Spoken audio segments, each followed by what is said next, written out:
Are we live? Are we We should be live. Shout out to everybody out there in the world. This is the Club Ambition podcast. If you're now joining the stream, you are part of the Cap Crew. Shout out to the Cap Crew. You guys are production. Every week production. The chat. Let us know how we sound, how we look. But we are, yeah, the link, I got it. We're live. Big week. Grammys week. You know what I'm saying? The Grammys happened. So we have a lot to talk about the Grammys. Super Bowl weekend is here. It's officially the Super Bowl week. Some predictions for that. The Epstein files are out. 3 million pages or 3 million pieces of paperwork. Erlen's not here because Erlen was in the Epstein files. No, just kidding. My God. Just kidding, no. He was touching me. Yeah, just touching the wall illegally. No, just kidding. Erlen is not here. Shout out to Erlen. We love you, brother. I know you're watching. Much love to Erlen. He'll be back soon. Mindset. But the Epstein files, we're going to talk about that. Nicki Minaj. The Barbz are officially burning Nicki Minaj clothes, merch. It's insane all over TikTok right now. We're going to talk about that. Also, local news. We're going to have a Grammy-nominated producer stopping on by later on towards the end of the podcast. And we're also going to talk about the Shad killing that happened over a decade ago. That's now gone viral again because a new podcast, the Deck podcast, it's the murder mystery podcast that's made this local story now international damn near. It's all over TikTok, all over Facebook. And you guys have been wanting us to cover it. We have some people that are supposedly family and friends of his coming by, not today, sometime this month or next month. I want to make sure to cover it first without them and then maybe get them officially on here to talk about more about that case. But it's crazy. A lot of interesting news stories here. But if you're new here, this is the Club Mission Podcast. Cap, episode 227. I am Victor Sound, the host every single week. We have Noel in here, co-host extraordinaire. We got Marloon in here, co-host and producer in the cut right there. We're ready to rock and roll. I'm here, guys. I wasn't here last week. I apologize. You know what I'm saying? Nigga, I'm feeling like a marshmallow. He was in the Epstein list too. Marshmallow? Yeah. That's why he wasn't here. Are you feeling what? You feeling soft? I'm feeling soft. Feeling gooey? Yeah, I'm feeling tasty. Sweet. Oh man, God bless. Gooey. Sweet. Listen, man. Feeling sweet. I think you might have been in that list. Hey. Yeah, if not, you should have been with the way you sounding. Search Noel. Hey. See what pops up. Not a fucking thing, because I'm not some nasty pedophile. I think we see Santa Claus. No swearing to it. Oh, I'm sorry. No, it's too late. You know, God bless. You know.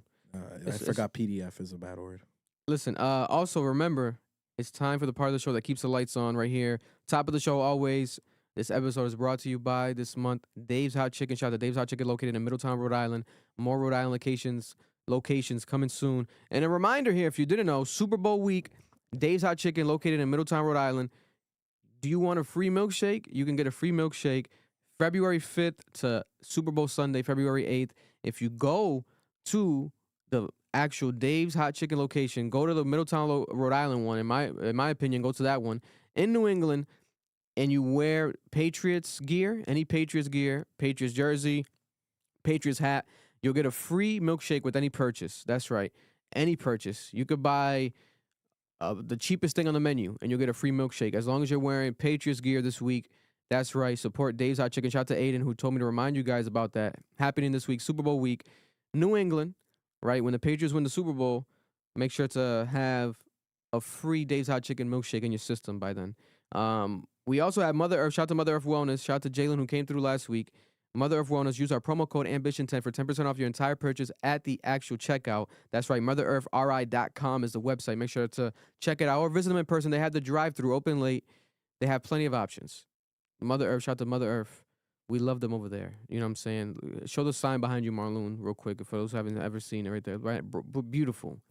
MEW, Mother Earth. Ambition10 is the promo code. And last but not least, also, Big Tony's Pizza this month. Shout out to Big Tony's. We had them on recently. People have been going to get that free slice of pizza. Make sure to take advantage of that, the free slice of pizza, until they say no, until they get mad at us for too many people going. But I went there today. They said there was a lot of people. As I was there was people getting the free slices of pizza because of Big Tony's working with us. Shout out to Big Tony's. Big Tony's Pizza located in Providence, Rhode Island. Get a free slice on us. Shout out the podcast. And also this week, remember, it is Super Bowl weekend, right? We're going to have a stream. We're going to live stream our reaction We're not gonna show it because we don't want to get banned, but we're gonna show our faces, our reaction to the actual Bad Bunny halftime show. So we're probably gonna do something in here, a little private event. You know what I'm saying, a little private gathering. Let's say, no strippers, maybe some strippers. But a little private gathering, and we're gonna have some pizza by Big Tony's Pizza. Super Bowl weekend, get your pizza. If you're gonna get pizza for Super Bowl weekend, get it at Big Tony's Pizza this Super Bowl Sunday here in Providence, Rhode Island. Order them. Try to order ahead maybe because it's gonna be crazy. They might sell 1 million pizzas. Who knows? It's gonna be crazy. Pizza places get packed out every single Super Bowl Sunday. It's literally like their Christmas. So, but our stream is gonna be us eating some Big Tony's Pizza as we're watching. Debí tirar más fotos que cuando de tu. It's gonna be crazy. So make sure to check out that live stream going up Sunday night here on the Club Ambition YouTube channel. We're probably gonna do the same way, do it in here in the studio. We'll see how it goes. But let's get right to it, man. Grammys happened over the weekend. We're gonna do the Grammy weekend. We're gonna do this into 2 segments. I think that the clips got snubbed, in my opinion, but we'll separate that. First, let's do a Grammy recap in general, right? Including the biggest moment, which was obviously Bad Bunny calling out Ice. Oh, wait a minute. Don't do that, Mar. Change the stuff? Mar did the record scratch real quick. You guys changing stuff. Marlon. Is Marlon an ICE agent supporter? That was a Freudian slip, nigga. You're a hater, bro. Nah, but Sway in here hating. Shout out to Sway. Was he hating on Bad Bunny already? Bad Bunny, hating on Bad Bunny. Sway, you support ICE? Sway's low-key racist. Yeah, Sway, God bless your heart. Listen, the Grammys happened. Noel came through. We watched the Grammys last night. Shout out to Michael, who was there as well. We were watching the Grammys. I love the Grammys. My favorite thing that the Grammys does is the new artist award and the new artist presentation when new artists back-to-back perform. I love that melody. I think that the best one was the winner of the new artist award, Olivia Dean. Shout out to Leon Thomas, who also did his thing.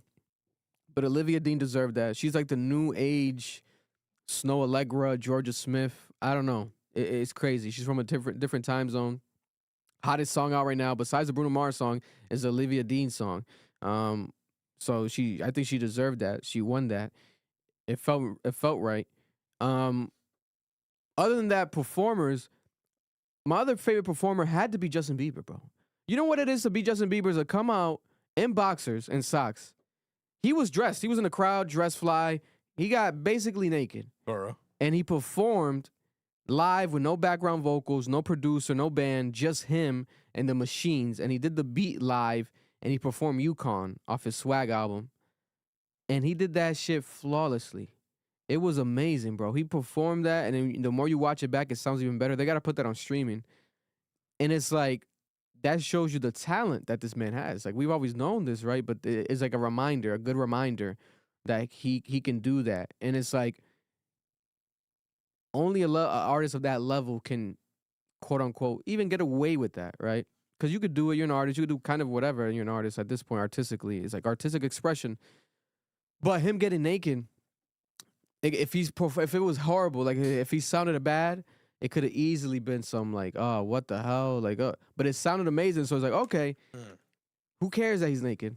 Let him do his thing. This guy's, you know what I'm saying? And I think it's on purpose to kind of show, like when he's in his room or something, like at home, like the at-home vibe, like when you're singing by yourself. Vic wanted to see a slip. You said what? Vic wanted to see a slip. Wasn't there an artist there that pretty much had just the yitties completely out? Oh, we're gonna get to that. Yeah, Chaperone. Yeah, that shit was crazy. So it's all good. But Bieber, he had the silk underwear. It was silk, right? Mm-hmm. It was silk shiny. We're like, oh, it's fire. It's fire. You know what I'm saying? Like it almost felt like shorts. It was the authentic like production of a song. Like he had the whole like beat machine out, and he's playing with the beat. Like he's doing the beat machines authentically as he's playing the guitar, and the whole thing is happening. It was very like in the studio type shit. Like I'm making the song. Yeah, That's fire. I loved it. I loved it. Oh, is this official? I'll look into it a little bit after. We're gonna get to that. We're gonna get to the Michael Jackson movie trailer that dropped today. People are saying that part 2 is already announced for October. Damn. God damn. Damn. If this is real, that's amazing. Them niggas gonna sweep the fucking Michael Academy Jackson Awards. movie. I can't wait. That's gonna be insane. Bieber was insane.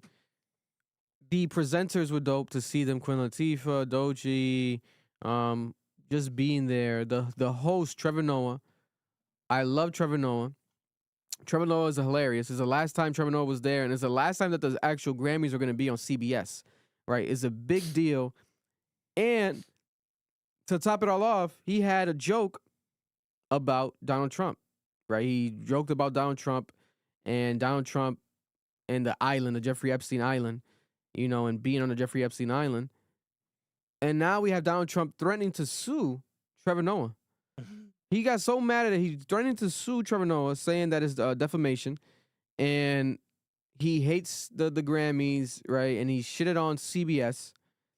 And it's his whole thing now off of this Grammys moment that Trevor Noah created with the joke that he did, right? And he also had a couple moments that I liked with the other jokes, right? Trevor Noah had the Kendrick Lamar and Drake joke, right? Where he said that, like he's a light skin, like you're making the light skins, you're beating up the light skins basically.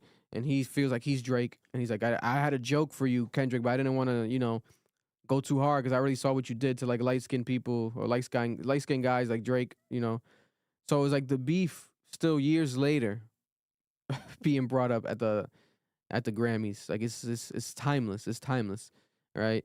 He can't escape it. He's never ever going to be able to escape it. We also have Kendrick Lamar at the Grammys with this sort of outfit that had like a glove, almost like a MMA, almost like a pre-fight and after-fight padding that people put underneath the actual boxing glove. And people are like, what does this mean? Is it a part of the outfit? I thought that he was injured at first, but when you look at it, it seems like it's not an injury. It's like a style for the suit. Symbolic of what? Him being Terrence Crawford, he's whipping feet, right? Or it could also just be symbolic of what's to come or what already happened. He beat up Drake, he took the gloves off, right? This is him after the gloves. Or the gloves are about to come back on again. I don't think it's none of that, to be honest. I think it was just some fashion weird shit. Yeah, niggas are weird. Because Kendrick does weird shit for fashion because it's like it's dope. These guys are rich as fuck. They can just do that. Why not? And I think that they know that people are going to think it's something else, right? At first, I thought his hand was hurt because it looked like he was kind of almost like limping it. But the more you look at it now, it's like, oh, it's not a cast or anything. It's just something on his hand. It's just hand wrap. Like a hand wrap on top of his hand right there. Oh, we have a super chat. What's the super chat saying? Oriana Ivan with the 2. Appreciate you. Cole Friday, best rapper will go down as history. Yeah, listen, the fall off reaction coming this weekend, guys. Special moment. I'm erect.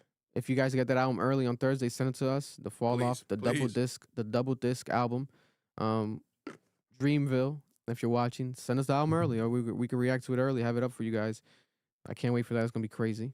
Yeah, and on top of that, let me just read the awards, right? Because people keep joking. Kendrick just opened his mouth. Someone just hand him a Grammy right now, and like how that's still true, right? All this time later. Luther won Record of the Year. It beat Apata, the Rose and the Rose and Bruno Mars song, Subway, Chapel Roan, Abracadabra, Lady Gaga, Wildflower, Billie Eilish, Anxiety, Doechii, Manchild, Sabrina, and then Debí Tirar Más Fotos, Bad Bunny. The only song that I think was worthy, other than Luther, and I would have given it to be honest, was Debí Tirar Más Fotos, right? But Luther was an amazing song. I think Luther was the best song from GNX overall. I think that's how I've always said that. Like, that song is like insane, and the Luther Vandross sample and just that concept is beautiful. So, Record of the Year, God bless, right? Like it is what it is, and the record is really more. I think that one's specifically more about like the writing or like the engineering, not necessarily just the artist per se, right? It's more about the people behind it, right? Yeah. Like literally the Record of the Year. Album of the Year, Debí Tirar Más Fotos, Bad Bunny. Why? Because he was the Album of the Year. Hell yeah. Yes. Hell yeah, Sway, you hear that? First Latino to win Album of the Year. If you're hating, it's because you're ugly. Yeah, Sway, you're ugly. And Bad Bunny got so emotional that he started crying. And I think that's what makes me be even more confident in the concept of him deserving this award. Why? Because it shows you that it's all hitting him. Yeah. Like, this is a genuine guy, a genuine artist. 10 years later, 10 years ago, he was in a grocery store packing up groceries for people, working in a grocery store. Now, 10 years forward, we have Bad Bunny literally performing at the Super Bowl halftime show after winning a Grammy for Album of the Year and doing a whole moment, 30 days of shows in his home country, hometown, Puerto Rico, doing it over there and generating almost $500 million for them by just being there, by doing what he would do. He can generate that money anywhere, but he did it in his hometown, home country. Got to give him a round of applause. Give him a round of applause. That was crazy. There's another super chat. What's the super chat saying? Clifton with the 5. Awesome to hear from PM Lefty. Oh, Lefty Gunplay? Maybe? I don't know. That's what they mean? He said from PM Lefty Gunplay. We're going to get to that award. But when it comes to the Bad Bunny thing, I think the most beautiful part was when he's the speech where he's talking about the whole, like, he accepted that award also for the people that should have gotten it in the past. And that's always been the criticism of Album of the Year. It's like you see so much American representation of it, but it's like there are international artists who made a drastic impact across the globe and in the United States, and they've not been recognized for their contributions in that type of form with that specific category. So to just see him finally get it as a Latino man, like, you have to just thank God in that moment. You have to, like, he really understood how humbling it is and how, like, of an honor and a blessing it is to be the one to finally receive it. Like, that was just so dope to me. Nah, it was insane. It was literally insane. He, in my opinion, is the most important artist alive right now in the world. And it's irrefutable, because if it's not him, then who else is it? Who has... To you, it was Taylor. No, I mean, Taylor, as far as important into what sense? Like, she's the biggest. Like, she has the biggest fan base. I'll still say Taylor Swift has the biggest fan base. But Bad Bunny, as far as the importance, like, he's the biggest artist right now. Symbolically, what he means. Biggest artist right now. And people don't talk about it, but people are like, who's the biggest rapper? He's the biggest rapper. He's a rapper still. I'm not saying he's Bad Bunny, but why? Because he's rapping in Spanish? No, it's not even just that. Because when people are saying rapper, they're talking about, like, American black rapper. He's still a rapper, brother. That's cool, but he does reggaeton. So you put That's reggaeton Spanish. in the same category as American rap? It's hip hop. Okay, if that's what you're saying. It's hip hop. Okay. It's not what I'm saying. It's what it is. Okay, that's what you're saying. That's not. How's it not hip hop? It's not hip hop because hip hop. They're rapping in Spanish. Because it's not a classification of American rap. That's what hip hop is. So but that's not. But no, but we're playing it here. Hold on. We're not Hip-hop, listening to Brazilian you're rap. Right, you're right. Hip hop is international rap, but we're talking about the best rapper. The best rapper. I didn't say he's the best rapper. I said the biggest rapper in the world. The biggest rapper is Bad Bunny. I say a fact that niggas go quiet. No, because it's not true. Like, How he's is not it? the biggest rapper. He's the biggest rapper in the world. Don't throw me in this. Don't throw me in this. Okay. I already said he's the biggest artist. I think he's the biggest artist. That encompasses whatever the biggest hell you rapper. consider him. Because hip hop and rap are two different things. Like Lupe Fiasco, we've sat I'm with not rappers saying he's that. Lupe Fiasco. I'm not saying he's Kendrick Lamar. No. But what we're saying, You can put him in a Travis Scott category. Now you're doing now you're playing Because Travis possum. Scott's still a rapper. Now you're playing possum. Now you're playing possum because we know for a fact there's a difference between rap and hip hop. He may be a hip hop artist, but no, he is not a rapper by the American construct of what is a rapper. He's not, Vic, and you know that. He's a rapper. Okay. He's a rapper. Okay. Is Travis Scott a rapper? Yes, but Travis Is Scott. A$AP Rocky a rapper? Yes, he's Then Bad Bunny's a rapper. These are black men rapping in Because English. Bad Bunny raps better than them. So it's You like think Bad Bunny raps better than Travis A$AP Scott and A$AP Rocky? Are you high, Noel? Okay. Have you ever heard? I've heard. I've listened. Marlon, are I alone in his room No, talking? I agree with that one. What is going on here? You think like lyrically Bad Bunny's Bunny? better? Are you think crazy? so? No. He You can think rap. lyrically? He can rap You think better than lyrically he's better? Okay. Better than A$AP Rocky? I think he makes way better music than them, but no, lyrically? I think he can. Bad Bunny's believe not so. even a top 5 lyrical rapper. What are we talking about?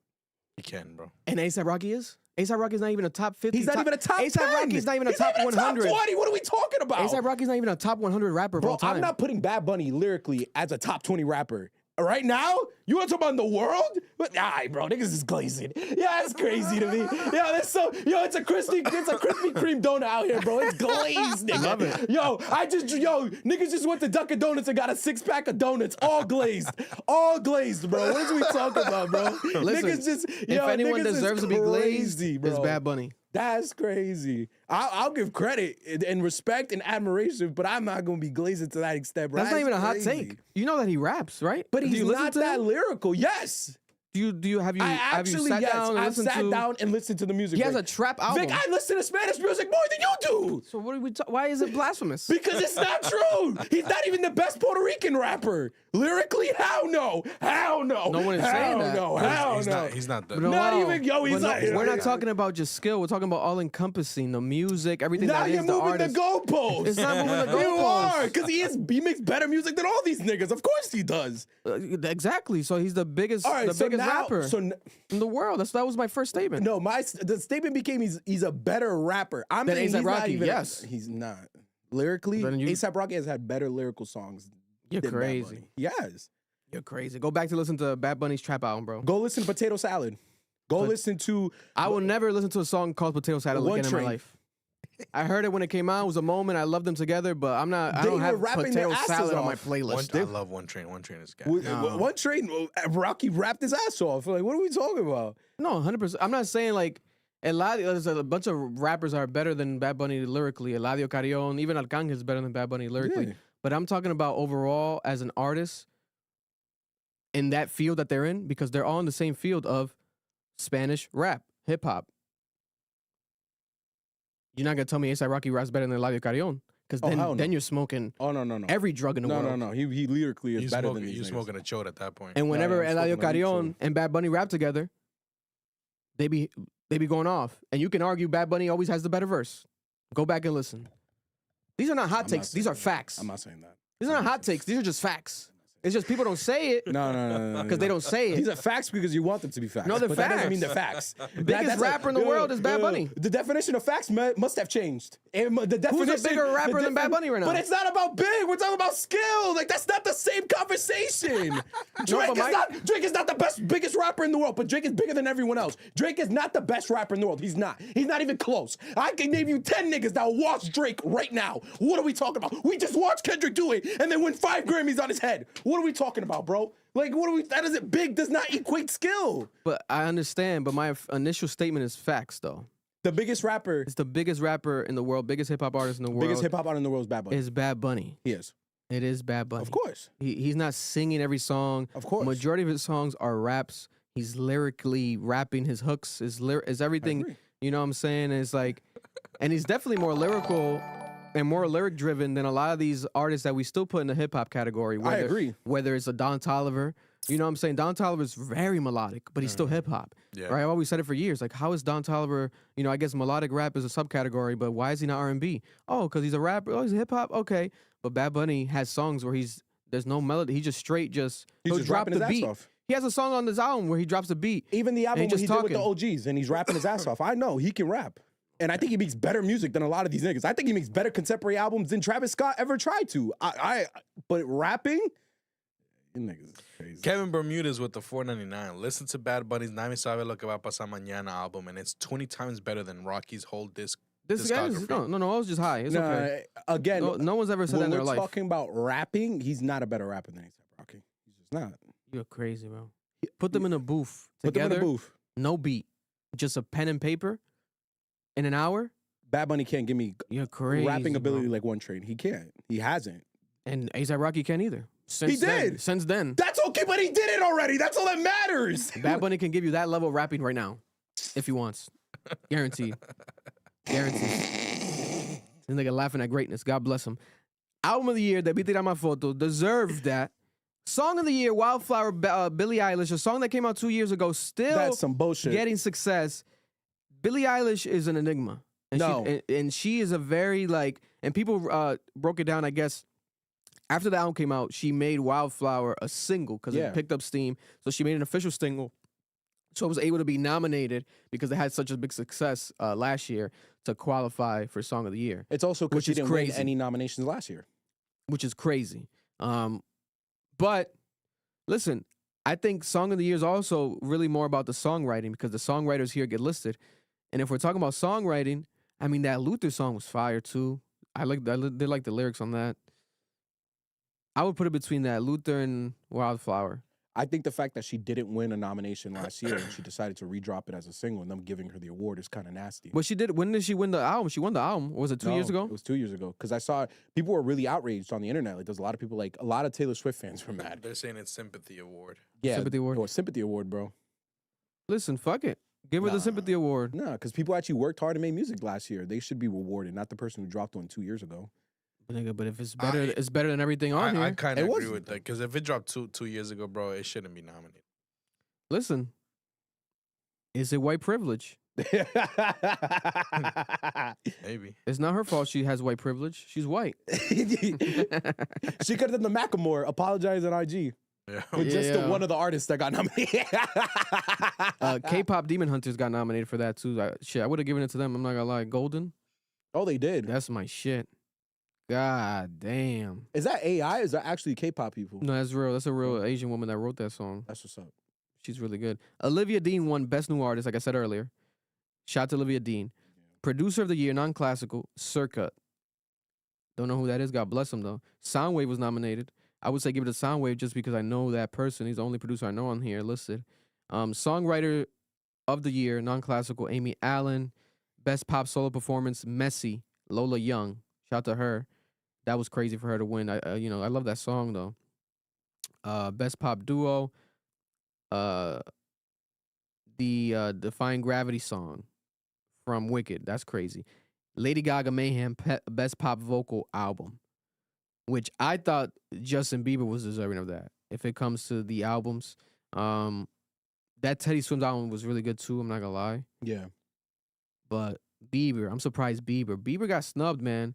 Bieber did his fucking thing. I hope he comes back again to the Grammys, but he deserved that one right there to me. I would have given him Song of the Year over Billie Eilish.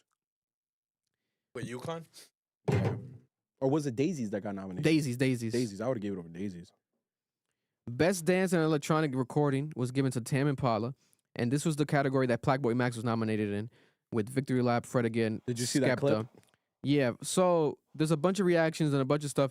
In my opinion, I do like that Victory Lap song, but the better song out of all of them, when I checked them out, it was between Kaytranada and the Tame Impala song to me. I don't think that the Fred Again song was gonna win. And Plaque Max was very confident. One can almost say cocky, bro. His energy, he thought that he was like, he went into it like, I'm gonna win it on this Sunday. I'm gonna win it, as if he really was gonna win it. And then he was like kind of mad after he didn't win it. And it's like, brother, I don't know. I feel like he's gonna look back at this differently. If I'm him, kind of just be grateful to even be there. Like, you didn't see the interaction. It's very lucky. I think it's a very lucky. He got very, very lucky. Like he's great at what he does, but it's very early.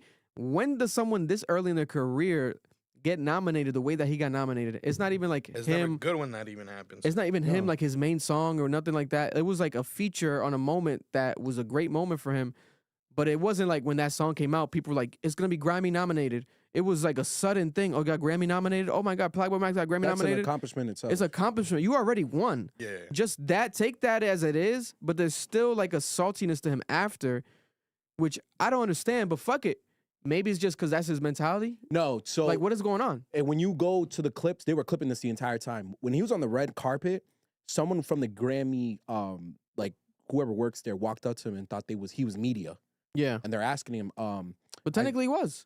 No, but they're asking him like he was like interview media, like Lifetime, whatever that thing is called. Yeah. And they were like, oh, like, he's like, no, this is Plaque Max. And the lady's like, okay. And she walked away.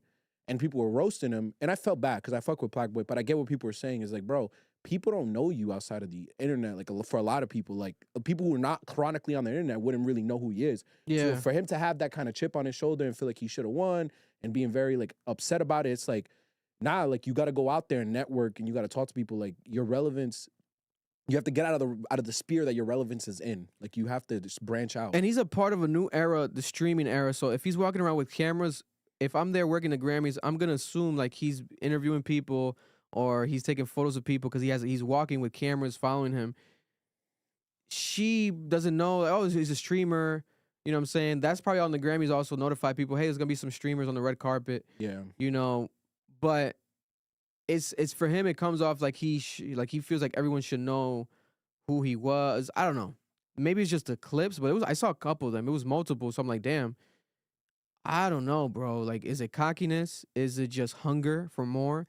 Is it like, damn, this is gonna make him go harder now? I don't know. I fuck with his music. It was a bit of everything for me. Yeah. 'Cause I never seen him that way, so I'm like, I was thrown off a bit. Like, I thought he had like more humility, like just being happy to be there. Like, I'm happy to be here, Yeah. happy as fuck. But he didn't come off that way in the clips. It came off like he was just upset. Yeah. By being there, like every interaction upset him, and it's like, God bless. It's also different worlds. You don't need the fucking Grammys. There's people that have extreme amount of success in his field. Yeet. All those people in that world of music and that sound, they're never going to be Grammy nominated. It's the DDG issue. Well, I think DDG got nominated. No, I think it's the same way DDG looked at it. Like, they want the respect. They glorify the idea of being a rapper and a creator and an artist, and they want to be acknowledged on the highest stage possible. Yeah. And I think they just aren't satisfied with where they are. Because when you think about it, DDG never had to be a rapper. DDG was making enough money on YouTube, a significant amount of money.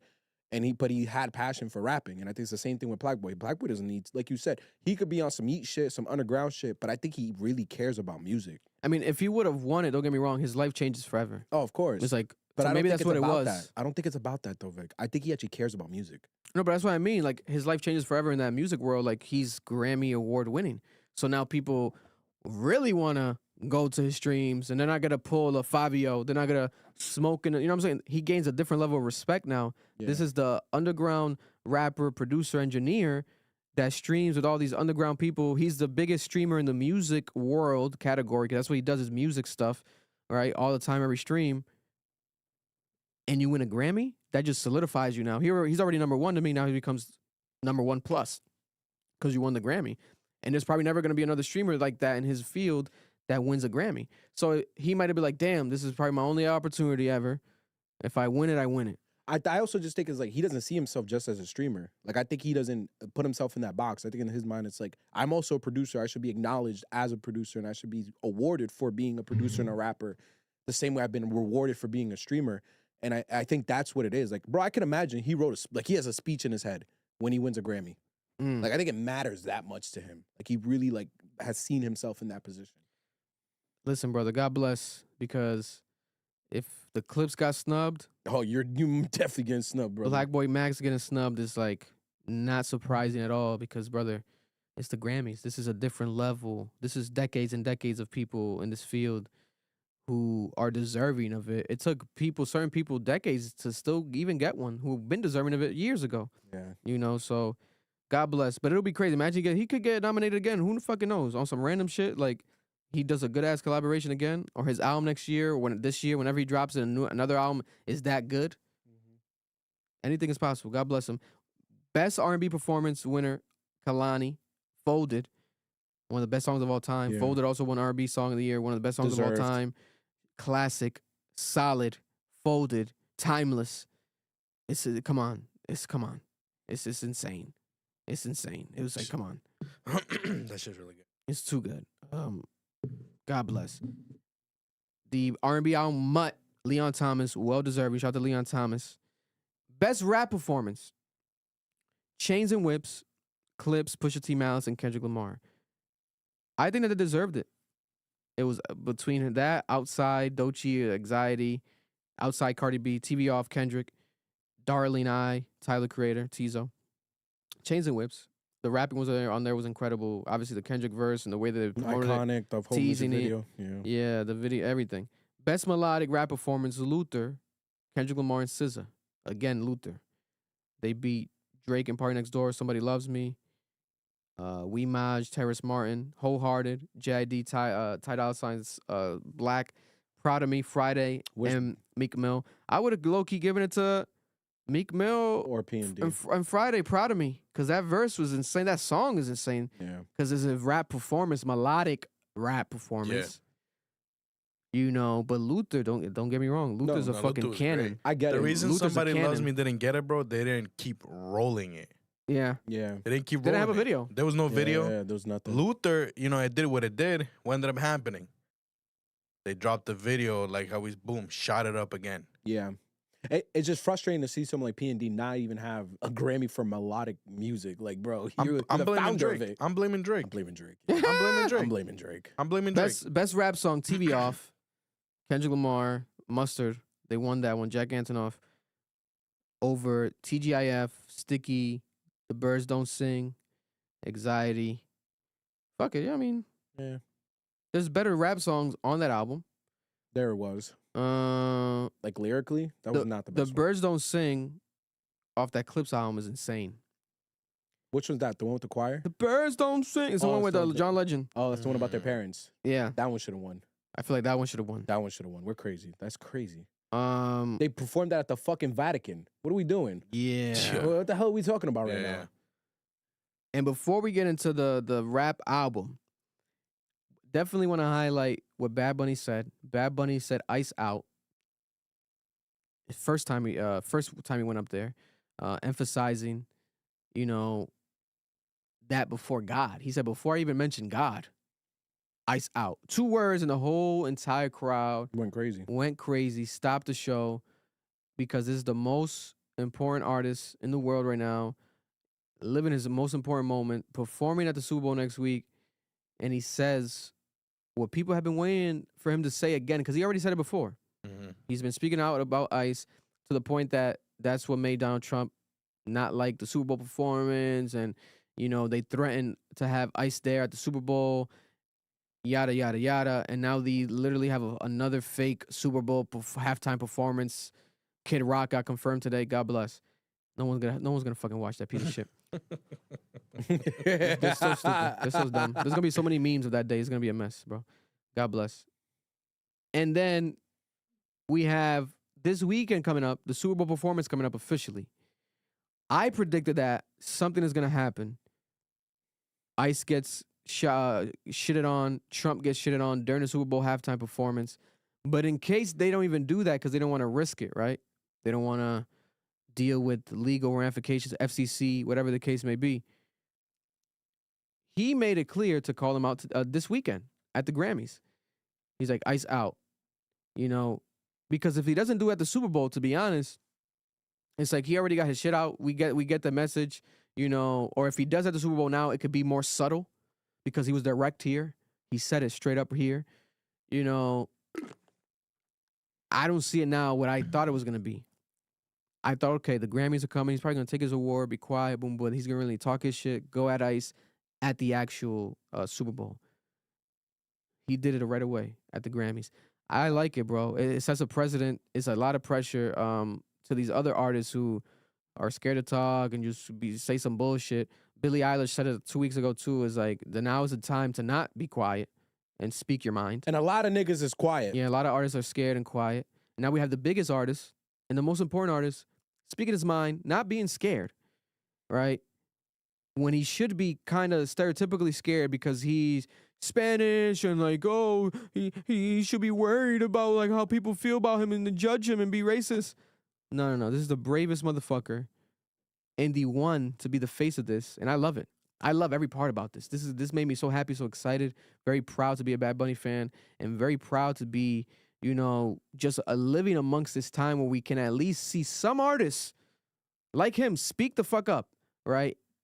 And I think he's gonna do something in the Super Bowl. But like I said, I think it's gonna be less subtle because he said his shit at the Grammys. Now it could just be him wearing a shirt, Less or more something subtle? less subtle. Or I mean, more. My subtle means less. More subtle this weekend at the more like smaller shitting on ICE or maybe like a fucking fake Trump head or something.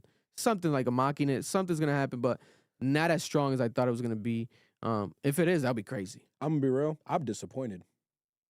Not in Bad Bunny. I expected that from him. Like that was always gonna happen. I knew it was either gonna happen during the Super Bowl performance or it was gonna be at the Grammys. Because you want to know why? Bad Bunny was a dude walking in to Puerto Rican government offices, and demanding that they actually be held accountable for the fact that they're selling the oceans to private companies in the United States, and the fact that their tax laws benefit people who live there, and they're technically U.S. citizens. Like they're from the U.S.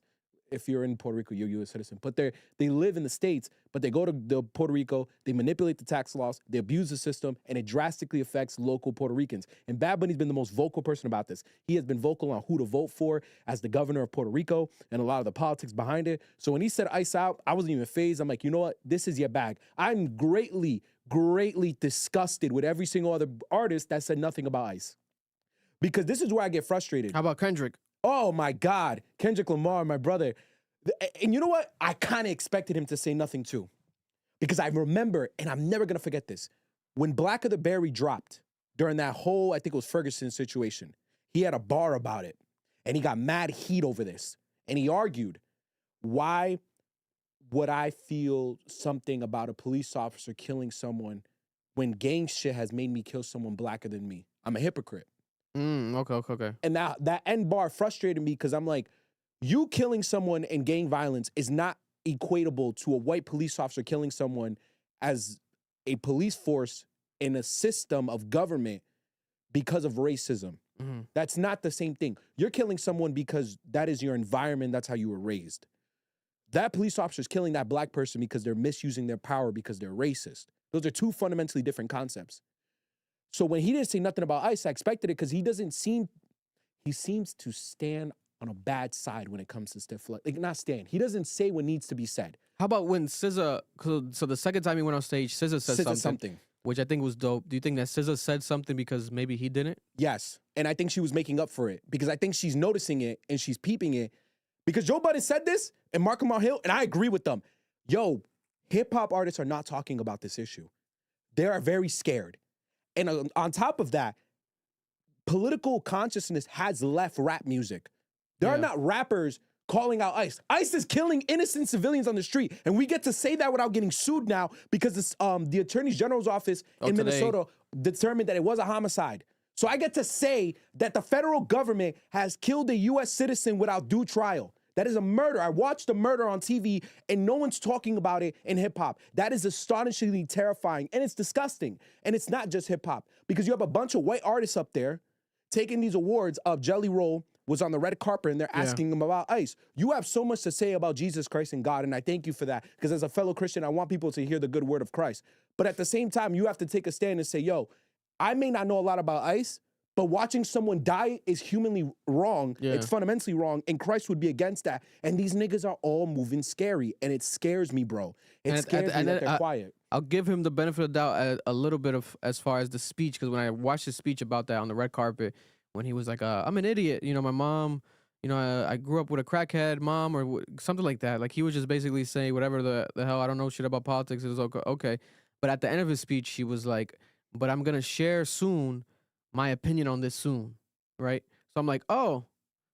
And he's like, it's going to be very loud or something. So I'm like, oh, it sounded like to me, from what I understood, like he's going to drop like an anti-Ice song soon or some shit. But then that's dope, and I hope he does that. But why not just say how you feel in the beginning when people ask you that, you know? And I still have to watch the full clip because I couldn't find it nowhere because they don't. What was the question?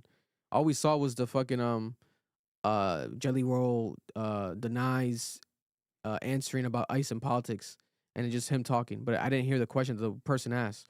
So that's another thing with that. But it leads me to believe that he has a song or some shit coming out soon about it.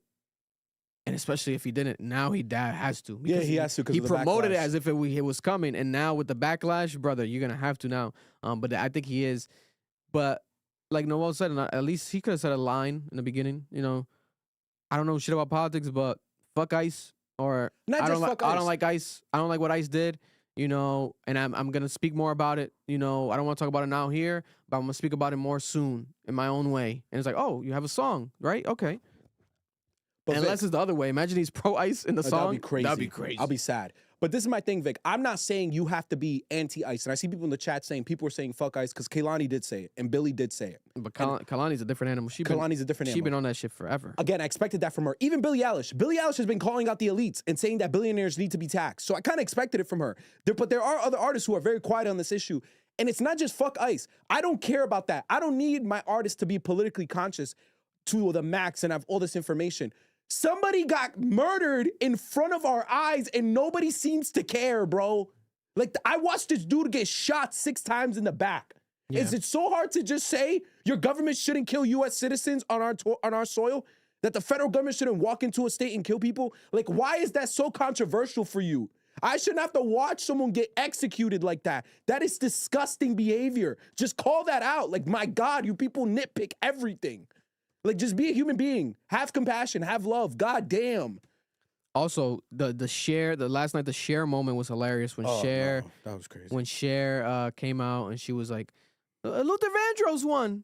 And it was a Kendrick Lamar song, and Kendrick was laughing in the crowd with Dave Free, like, oh my God, like, yo, we won, but she said it wrong.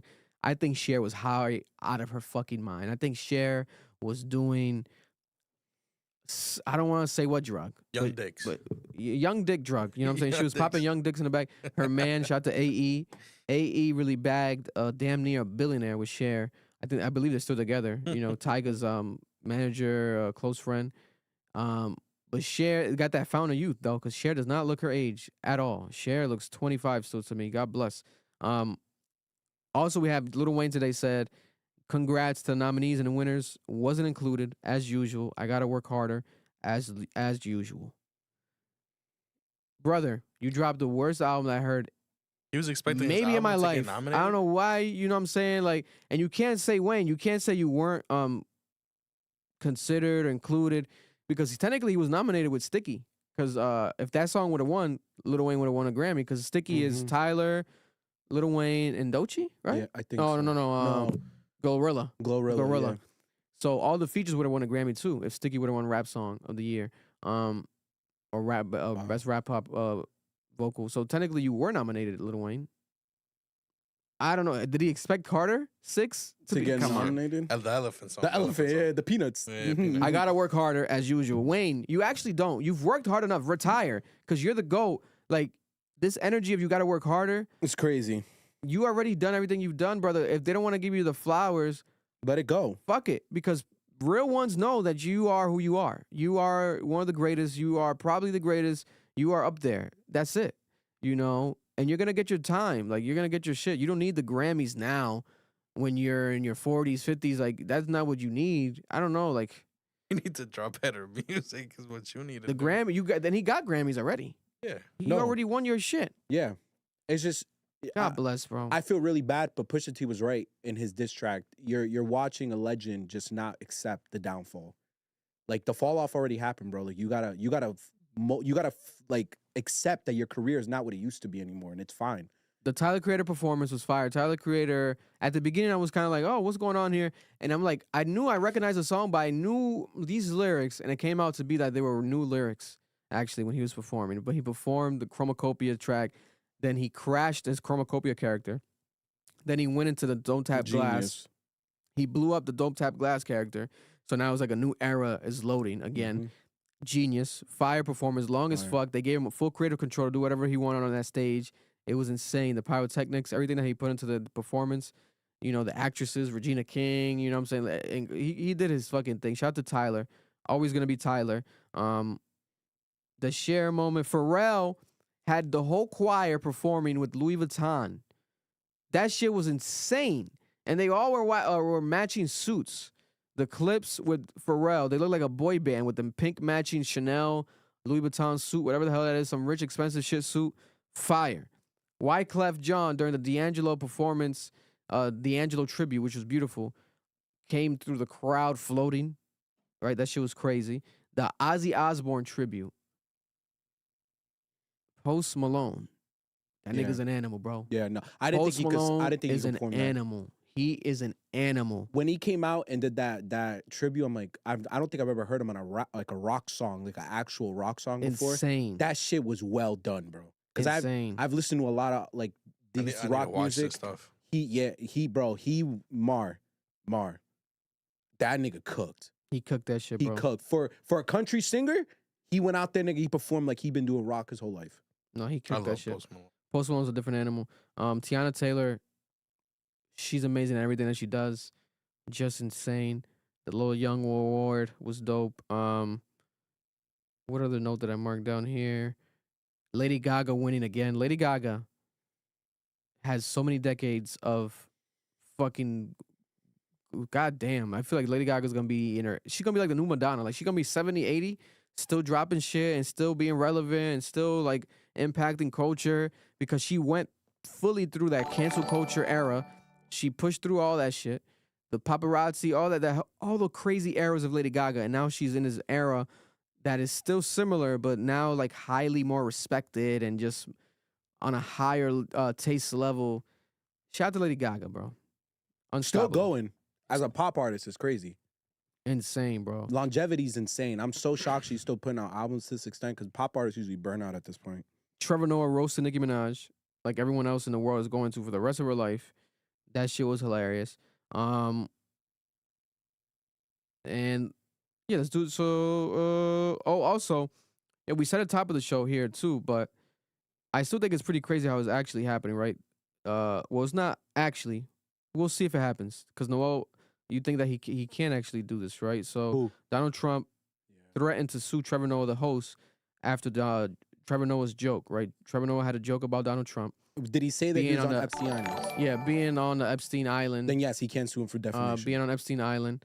And the Grammy Awards are the worst, said Donald Trump. Virtually unwatchable. CBS is lucky not to have this garbage litter their airwaves any longer. The host, Trevor Noah, whoever he may be, is almost as bad as Jimmy Kimmel in low-rating Academy Awards. Noah said incorrectly about me that Donald Trump and Bill Clinton spent time on Epstein Island. Wrong. I can't speak for Bill, but I have never been to that Epstein Island nor anywhere close until tonight's false defamatory statement.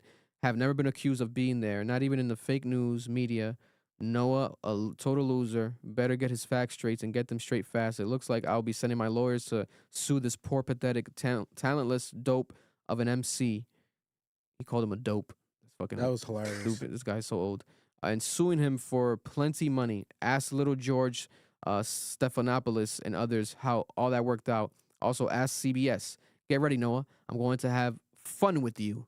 President Donald Trump Jr. Now, even though legally, right, because the jokes have really been Donald Trump being with Epstein and doing weird, dumb shit with Epstein, but not necessarily being on the island. So that part, I feel like that joke, he should have worded it differently and actually done something that is in the files. Because that's defamation. Because on the island is a new thing. It's not like we know, Donald Trump's on the island, photos of Donald Trump on the island. It's more just about the exchange and relationship and the parties that weren't necessarily on the island, but in general with Epstein on the plane. But the island is like new shit to put on his jacket necessarily. And as a joke, it was funny, but then you put yourself in a legal trouble here. I still feel like Donald Trump, obviously, he could do whatever the fuck he wants. It is, in his legal right.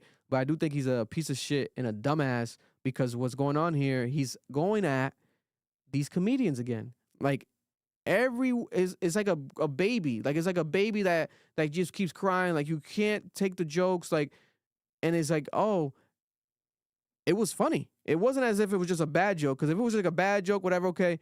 But it was a funny joke. And it's like, everyone was laughing. But now he wants to do it from the it's a lie angle. It's a lie. So it's a lie. So now I can legally go at you, right? And he wants to compare him to Jimmy Kimmel. And he wants to go at CBS after the legal shit that he's already had with CBS. Threatening all that shit. It is insane to see, bro. Like, this guy, no matter what. And that's why people get scared. And they censor themselves. They don't want to even mention Donald Trump's name because he plays this game where I'm going to threaten to get you fired. I'm going to threaten to sue you. As a matter of fact, I'm going to sue you and I'm going to make you broke. And it's like, now you can't even talk about this guy because everyone's walking on eggshells because you're fucking going to get sued. Trevor Noah, when he said the joke, was like, fuck it. It's my last year hosting, so what can really happen? And it's like, wait a minute. Hold up. What if you get sued? Hopefully you don't really get sued, but that could happen, Trevor. Unfortunately, And then Nicki Minaj went online. outed. They're saying she outed Trevor Noah and said that Trevor Noah's gay, and everyone's like, Trevor Noah's gay. All the MAGA people are like, Trevor Noah's gay. And it's like, I didn't know he was gay, and I don't care if he was or not.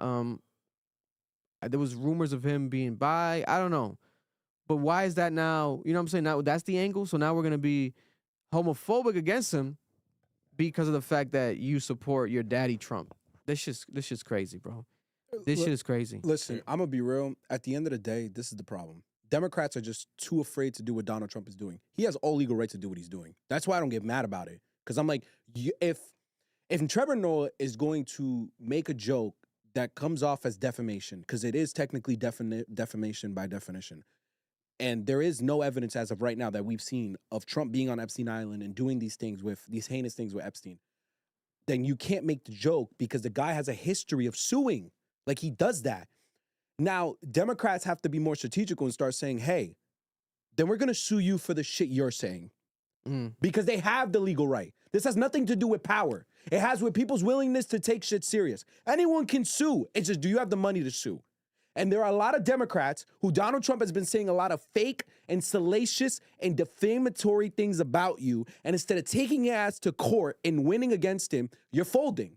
So I can't be mad anymore. I don't care anymore. You're not playing the game. You can't get mad at this nigga for playing the game. You have the resources. You have the ability. Sue his ass. You're mad that he lies, that he says defamatory things? Sue him. And here's the funny part about it. If Trump really sues Trevor Noah, then we're going to get the full thing of the Epstein files. Because Trevor Noah can do is he can appeal to the Department of Justice, demand for all of the files that exist to be given to his exploratory team. Show proof that he wasn't on the island. And it'll be on the exploratory team because he can make the argument, well, there is a batch of evidence here that we would like to see if in fact there is proof that this exists. And that would all be public record. So I doubt Trump would even sue him. And my thing is, like, it goes back to, remember when Donald Trump said that he was going to run, and I think it was like at a dinner, at a presidential dinner or something at this event, and they were making fun of him, and they roasted him for even wanting to become president. And they always said, like, Donald Trump remembers that moment, and that's why he actually ran, and that's why he became president, because he had that battery in his back from that moment when he got made fun of. So he's always not liked when comedians make fun of him. It's like a thing.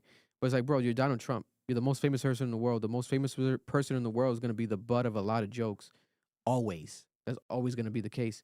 But now that he's president, he wants to use that power and that money and everything that's going on and just like, hey, threaten these people. And who knows, maybe go through it. But if he goes through it, it's going to be nasty, bro. Go through it.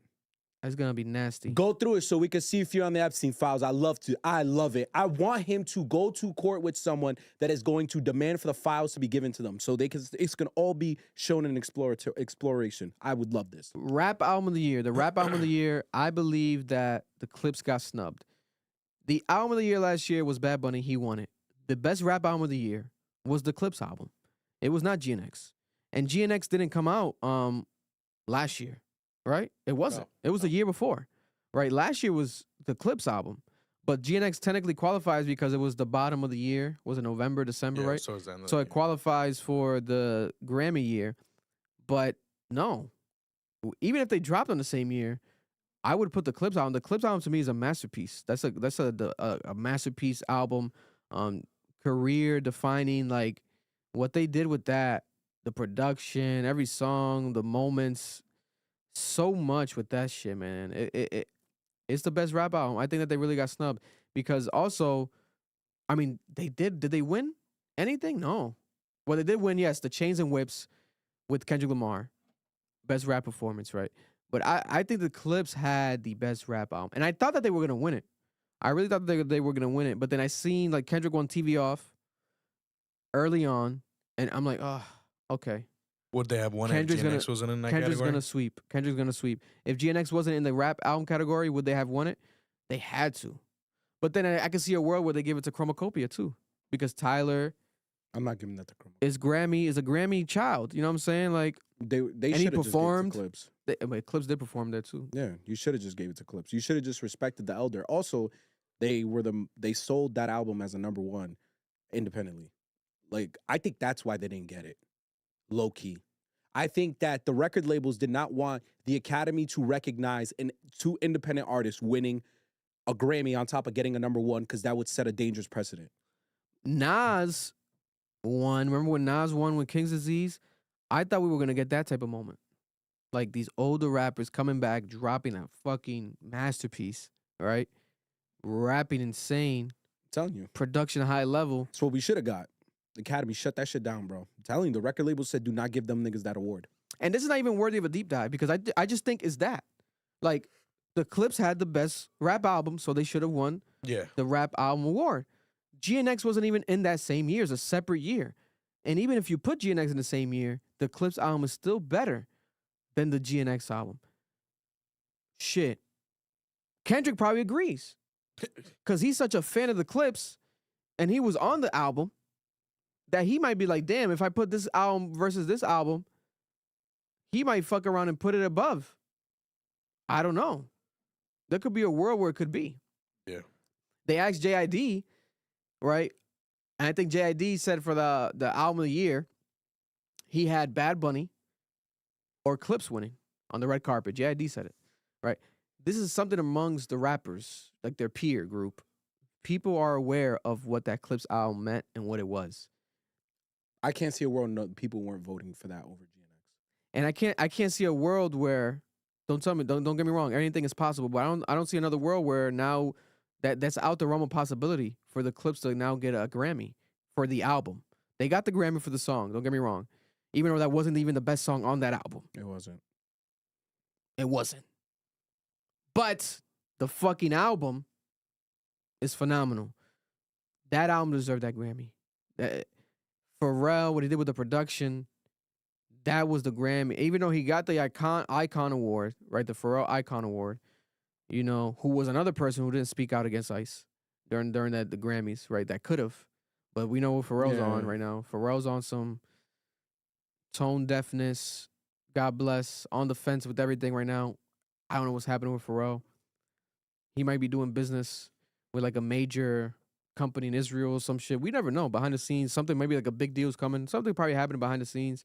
Or maybe just life. Like he's getting too older and too far removed from reality. Rich. You know what I'm saying? He's spending too much time in the Louis Vuitton building. Yeah, because last week Pusha T came out and said fuck ICE. You know, he said fuck ICE on the red carpet at the Billboard, the Billboard event. He said it. He said fuck ICE. So it's like definitely people in his peer group feel that way. They're passionate about it, and I'm pretty sure when I saw Pusha T do that, I'm like, I hope that they win like a big award on stage, the rap album award. They take that shit and because Pusha T probably gonna say it again, fuck ICE. You know what I'm saying? It's gonna be a worthy moment. It's gonna be dope.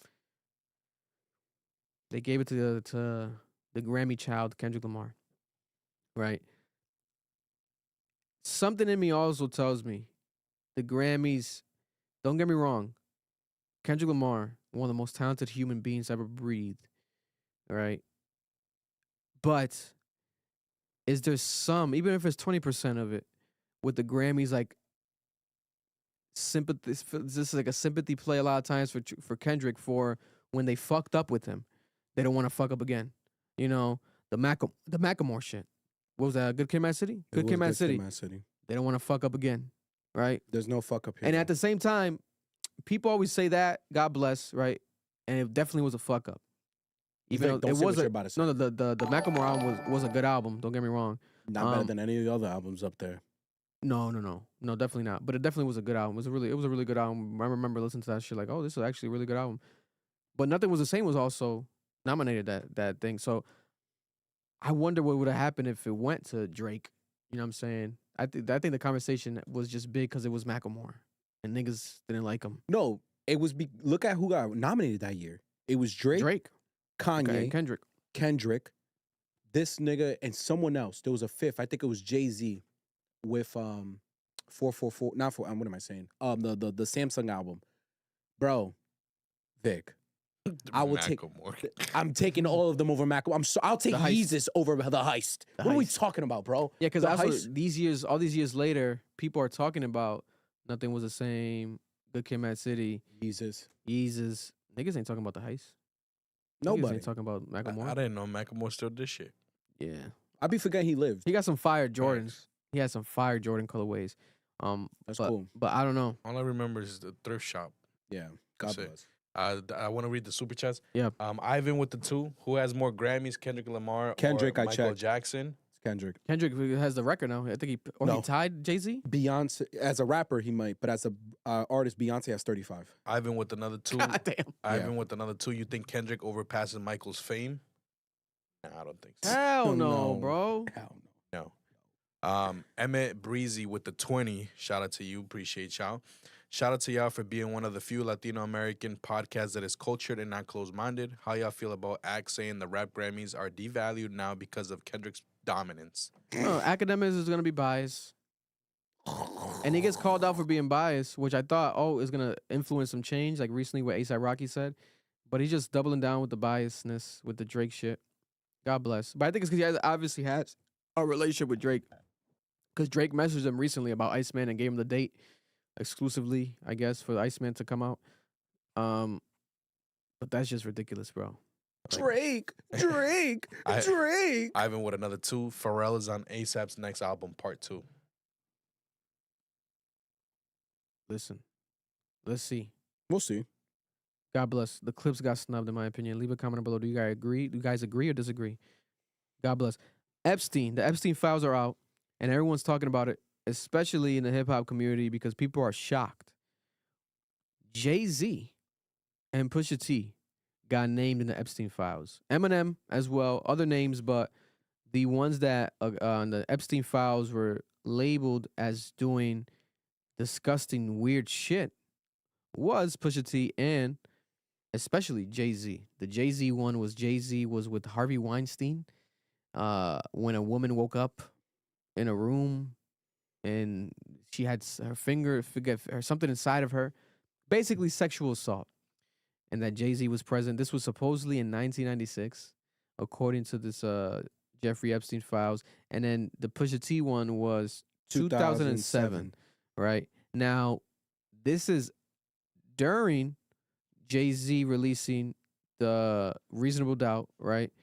And Jay-Z at that point before he released Reasonable Doubt, months before? 97, let me make sure. I thought a Reasonable Doubt was 96. Let's just say this is definitely when Jay-Z had a lot of still, according to him, drug money, drug claim. You know, he was a drug dealer in the streets. June 25, 1996. So this was not the same year also when he also had his rap debut with Reasonable Doubt, right? Classic album, one of the best rap albums of all time. Timeless, flawless. Pusha T, Clipse, they came out with Grind and all that shit was 2002. They've been out. So this is 5 years after his fame, right?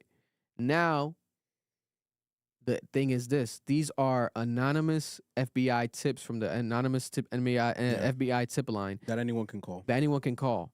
So that's what needs to be highlighted here, but is a part of the Epstein files. Now, there's a lot of conversations online where people are like, wait a minute, you guys wanted the Epstein files to be released, but once they say artists that you guys like, now you want to say it's fake news. Now you want to say it's bullshit. It also came in 2019, that's when they made the call.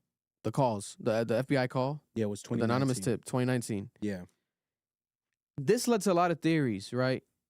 Instantly, my first reaction was like, wait a minute. If this is true, then there's a couple things, right? Remember, Drake said he had a red button. Instantly, I'm like, is this the Drake red button? Because remember, there was a song that Drake recorded and deleted. That Jay Prince said would have destroyed people's lives. Jay Prince said it would have destroyed people's lives, and Drake had to delete the song because there was stuff on there that was going to destroy people's lives. And I'm like, what the hell was it? Could have had been this, right? Could have had been this. Could have had been this. This might have been it, right? That he knew that Jay-Z and Pusha T were on the Jeffrey Epstein list, right? It could have been that. Also, Kanye West says, literally in the lyrics of the song, I knew some niggas that was on that island. Why did they go to that island? Why were you on that island? He was also in the ACT interview saying, if y'all knew what Jay-Z and Push did, people would be going to jail for a long time. So these are things that are just dots, they connect. Not saying it's true, but it's like, what the fuck? Is that all a coincidence? It could be. If I had to bet my money, I think that it is. But that's just me with my gut feeling, because I don't think, from what I've seen, obviously both of these men have a past of drug dealing. Yeah, that's the only thing that connects them. And I think that's why Kanye said that. And I think that's another thing that connects them. Because Epstein, like they've been releasing like files. He had a lot of drugs at these parties. Like it was like a thing he handed out like it was candy. So I could see a world where one of the biggest drug dealers in New York at the time is dealing to these elites. And the same with Pusha T. Pusha T in Virginia. They could have been like Epstein's plugs. Yeah. Some of Epstein's plugs throughout the years. And that was the involvement and not the crazy malicious shit. I hope and pray. And I'm assuming that's what it is because obviously Jay-Z wasn't there at the Grammys last night and Beyonce, right? Yeah. But Pusha T was there. We still don't know. I think it's in my opinion, I think that this is not true. Yeah, I don't think But so either. it's pretty crazy to experience this right now on the internet, just seeing the dots with what Kanye said, the Drake red button, and it's like, oh, that's why people believe that this could be true, right? Did you see the workout video? The workout plan, the song? So there's a scene where the kids are being dragged towards cutouts, and it's called Big Ballers. And it's everyone on the Epstein list as of now. It's P. Diddy, Wow. Donald Trump, who else was it? It was Bill Gates, Wow. and Jay-Z. And I forgot the last person. And they're all like cutouts, and the kids are running towards them. Yeah. And it's like, what is this? Like, even because the song doesn't even make sense for that. Like, Workout Plan is about girls doing their bodies to get rich niggas. Yeah, I remember Why that. are there kids running towards these people and the sign says Big Ballers? Like, this doesn't make any sense. If I'm Jay-Z or Pusha T, do I say anything, right? They can't sue technically, right? Because this is what, you're gonna sue the government? Can you? I don't know how that works. It is a FBI tip line. That's what it says it there. If you read more into it. Also, I think what's gonna make this true is if we see random things happen. If Beyonce has randomly files for divorce with Jay-Z next week, Like Bill Gates' wife did. Bill Gates' wife did, because Bill Gates was on this list, Burning bitches. burning girls, giving them diseases, and then Trying to giving drug his wife drugs in Yeah. case she gets the disease. And she said it is on record years ago. She said she didn't like that relationship that she had, or a friendship that he had with Epstein. She said this years ago, right? And that's one of the things that led to them breaking up, right? She has, I think, one of the biggest divorces of all time. She got like 100 billion, something crazy. It was a bunch of money that she had in that divorce with Bill Gates. So if that happens, Beyonce, okay, or Pusha T's girl, Virginia, some shit, then it's like, oh, maybe that's what, it's true, or some shit. They got pressed about it, and it's like, it's true. But it's so bizarre. It's so bizarre that I don't think that is true. I think that is just their names got mentioned maybe because they were behind the scenes drug dealing. And we probably never will get that confirmed, because why would they admit that too? Unless statute of limitations, they could admit that. Maybe that would be if Pusha T raps about that somehow in a flyway. Like, I was selling bricks to them. I never showed my dick to them. Some shit like, oh, shit. Okay. Like, maybe if they flip it some way. You know what I'm saying? Yeah. I'll tell you this, though. Bar. I'm rapping today. Breaking news about the Epstein files. Bill Clinton and Hillary Clinton are going to finally stand in front of the Judiciary Committee and take questions regarding their involvement with Jeffrey Epstein. This is the first time they've ever sat in front of a court Wow. to even answer any questions. So it seems like people are trying to get ahead of this because they're realizing that it's such a bad publicity look that they want to explain what was actually going on and why they were around. Listen, and as it was happening, right, Nicki Minaj went on a Twitter rant, and she posted photos of Jay-Z saying that Jay-Z is a child predator. And this is what she shows as an example, because she alleges, like a lot of people have, that Jay-Z was with Aaliyah when Aaliyah was a minor, right? So she's using this as an example. And she says that Jay-Z did satanic rituals and sacrifices. This is what Nicki Minaj, right, the face of MAGA right now said, unless she deleted it. But it's just still here. Look at the photo of Jay-Z with Aaliyah. Right? And is that Diddy right there? I think that's either R. Kelly or Diddy. That might be Tyler the Creator, bro. Nah. Nah. I think that's Diddy, bro. That looks like Tyler the I Creator. What's up, can't lie. Playboy? I don't believe this at all, but it is very strange that Jay-Z was very close to both Diddy and R. Kelly. But then people say, Nicki Minaj, your husband. Yeah, no, she's nasty too. Look at your husband. He's a registered sex offender. Nicki, And so is your brother. your brother went to 25 years of life for Oh my raping, Isn't the father a raping his pedophile too? stepdaughter. Well, I don't know about the father. All I know, I'll just say these because these are articles right here. and she kept posting Chucky, She's crazy. and that's like her mood. She's like Chucky right now. She said they sabotaged the documentary, etc. And she posted this. She says that Jay-Z has a hidden child. This guy right here that looks like Jay-Z. That Jay-Z, I think the case got dropped, I believe, recently. Yeah. So She's like a Facebook mom. yeah, she's like a Facebook old mom on Facebook. Just posting mad with conspiracies. conspiracy Karen, theories. You know, she's just regurgitating things that people have already said in the past about him, Just lying a about giant him. loser. Yeah. Like, what is this AI And bullshit? she says that Chrissy Teigen, John Legend's wife, has a penis. Allegedly. Allegedly. Nah, that's a fucked up straight. Because Chrissy Teigen been off Twitter for years. She got bullied off the internet. Nah, Never but came back. you know why? Because when Trevor Noah was doing his jokes about Nicki during the Grammys, Chrissy was like laughing about it in the back. She was like applauding that shit. That's why next to John Legend. Oh shit. You know, and you know that they're very liberal. Like Yeah. John Legend's been a part of campaigns and shit. Like, Hillary, I think. And, Before Chrissy got kicked off Biden. the internet, well, before she ran off the internet, she was big on promoting political Democrats and stuff. That's yeah. crazy. So listen to Nicki's new hat right here. Nicki was right about everything. The new MAGA hat by Nicki. Yo, she's such a lame person. She said that Trevor Noah refuses to come out the closet, and she shows this. Look at this was Jay-Z allegedly 26, Aaliyah 15 in 1996, Beyonce 16, Jay-Z 27 in 1997. You know she's on hard drugs. Like, it's some good drugs. I'm telling you, bro. She's crazy, bro. She's on hard drugs, bro. Let me read the This is nasty. the two super chats. JZFC with $29.99. I don't know. That's what, Polish, something like that. Shout out to you, brother. Appreciate you, brother. God bless. Thank you. Appreciate you. Lil Gotti called the freshest former YSL member Nine Vicious the face of the generation. He dropped the rollout EP for his coming album called Emotions.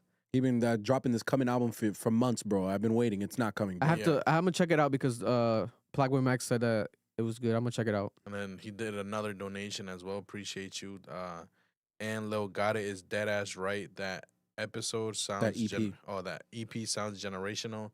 Plus, he did the biggest motion in the UG by squashing his 20 beefs and uniting the Atlanta UG.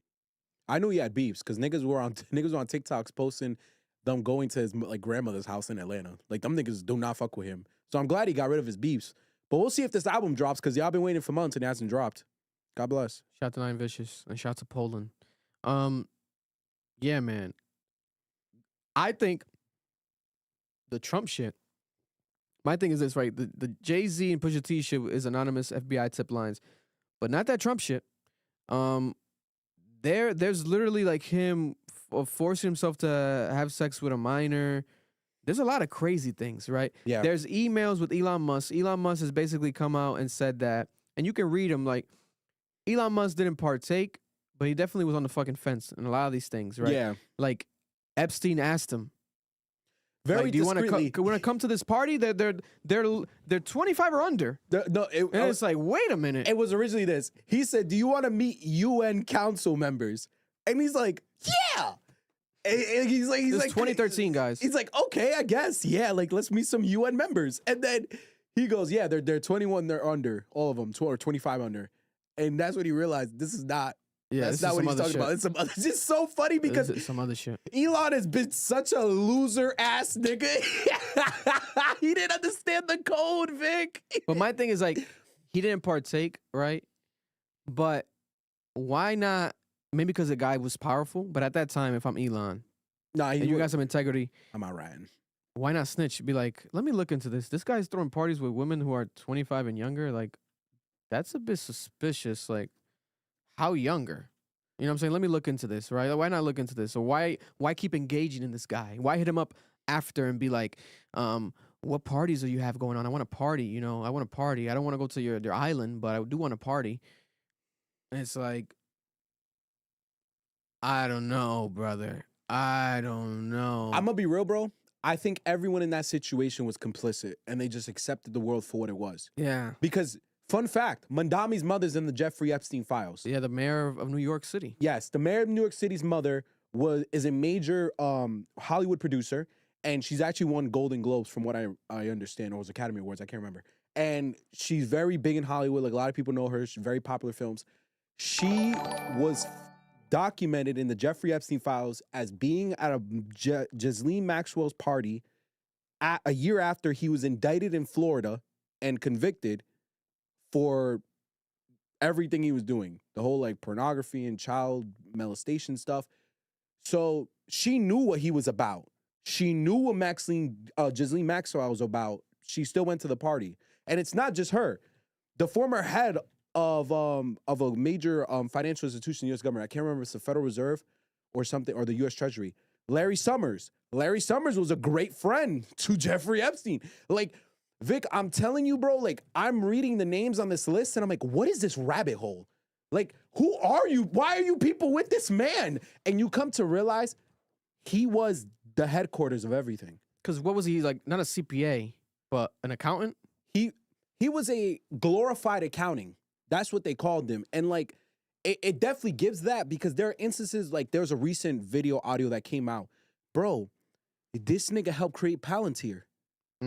So back in 2013, he's meeting with who was about to be the former prime minister of Israel. And he's telling the former prime minister of Israel, hey, you need to look into this company, and, like, this needs to be your transition out of politics. Get into private business and help this company. Bro, a year after that conversation, Palantir gets its biggest, basically its biggest contract, and it's with Israel. And they moved their company to freaking Israel. So this guy was like, he was the dot connector. He was the one plugging everyone together. And it's just so scary because they're all reporting back information to him. Like it's nothing on fucking like Gmail document. They're like, hey, did you like the torture video? Huh? What? And the scariest part is this. I'm not even gonna lie to you, Vic. I think the devil exists. I think the devil exists, bro. And I think the devil of these niggas, bro. They got pagan gods from the Bible that they're saying they're giving sacrifices to. He has a bank account named Ball. What are we doing here, bro? This shit is creepy, bro. They're saying there's like 3 million pages of the Epstein files are being released, right? And people are going through them every single day. More stuff is being highlighted every day, bro. Every single day. This is gonna take a while, guys. It's gonna take a couple weeks, right? Can we talk about the fact that there's that many pages? It's insane. Because it's all his emails. It's all his emails. Because they would use a lot of emails back all then. the shit that they've dropped already. Yeah, no, it's insane. Also, I do want to say that the founder of 4chan was also involved in the Jeffrey Epstein files, and there is a theory that he helped create the current right-wing movement. There's also another conspiracy theory I sent in the chat. They're saying he's alive. They're saying that there was someone Epstein. Yes, that Epstein is still alive because someone on 4chan. That they swapped him out? Yup. Someone in 4chan put it in 4chan the day before this nigga died. And that'd be crazy. I mean, that's believable. No, though. but Vic, that would make sense why everyone's been kind of like, don't release him too, because he's alive. There's documents that really are confirming the story. So apparently the person who released it was someone that worked at the prison.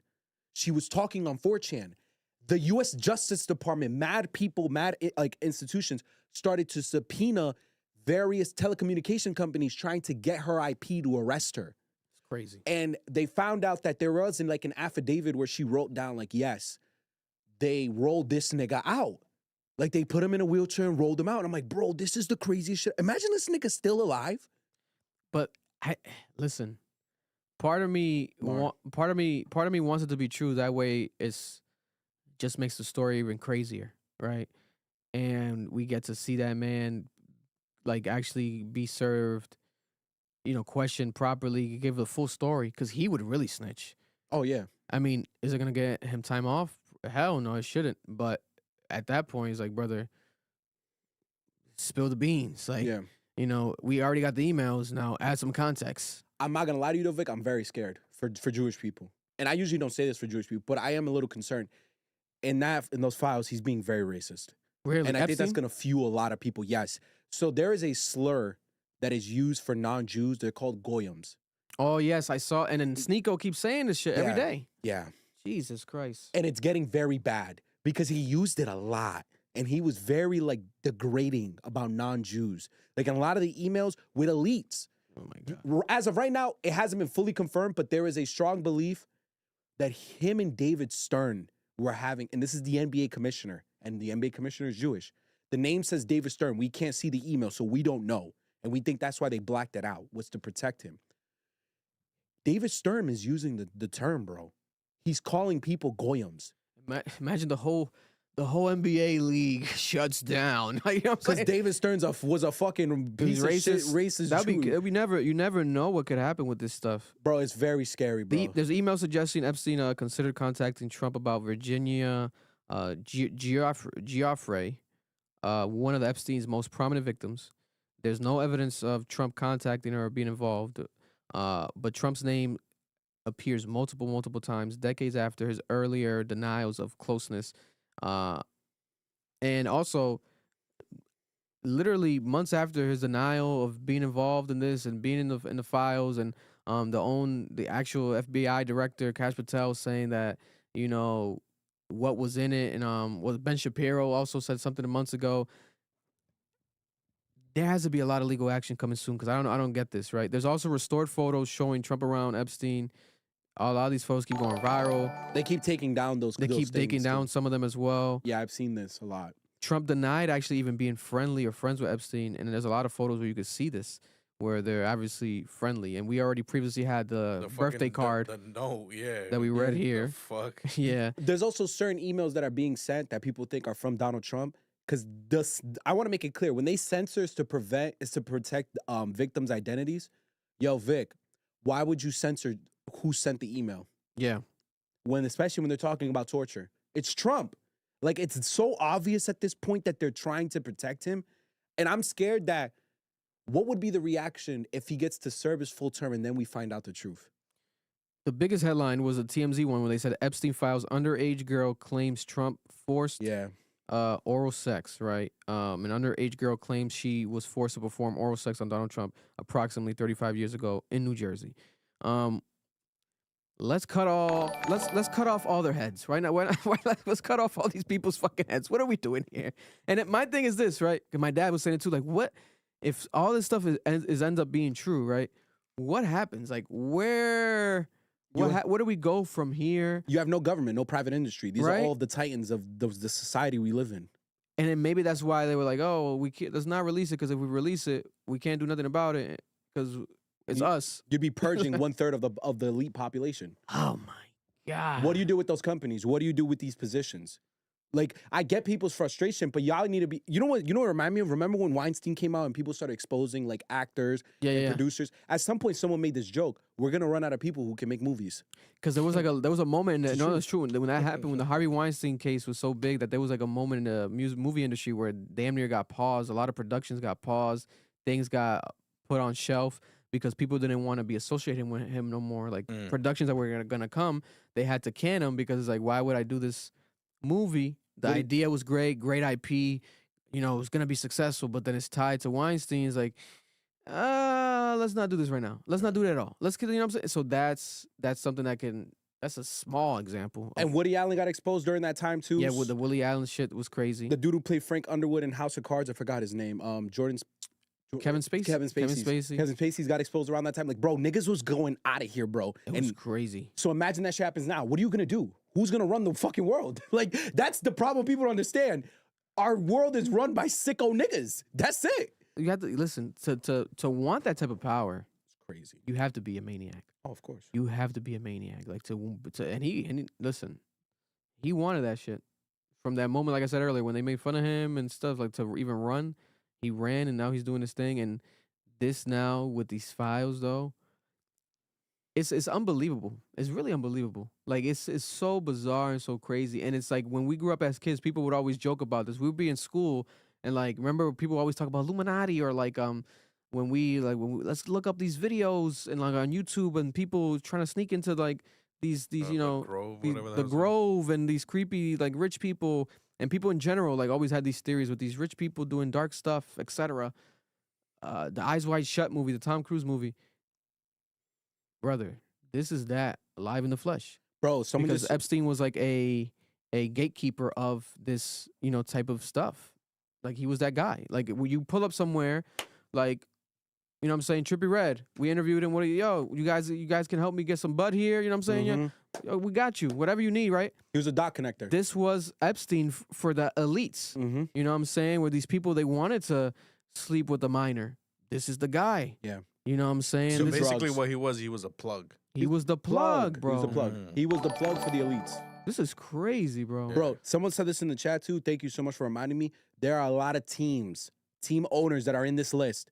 Robert Kraft. I love the past. Yes, Robert Kraft used the same lawyers that Jeffrey Epstein used. Robert Kraft. He got caught with the prostitution ring thing. That's what I say. Robert Kraft doing happy endings and this? Yes. So when the happy ending happened, damn, Robert. Jeffrey Epstein was helping him find legal representation.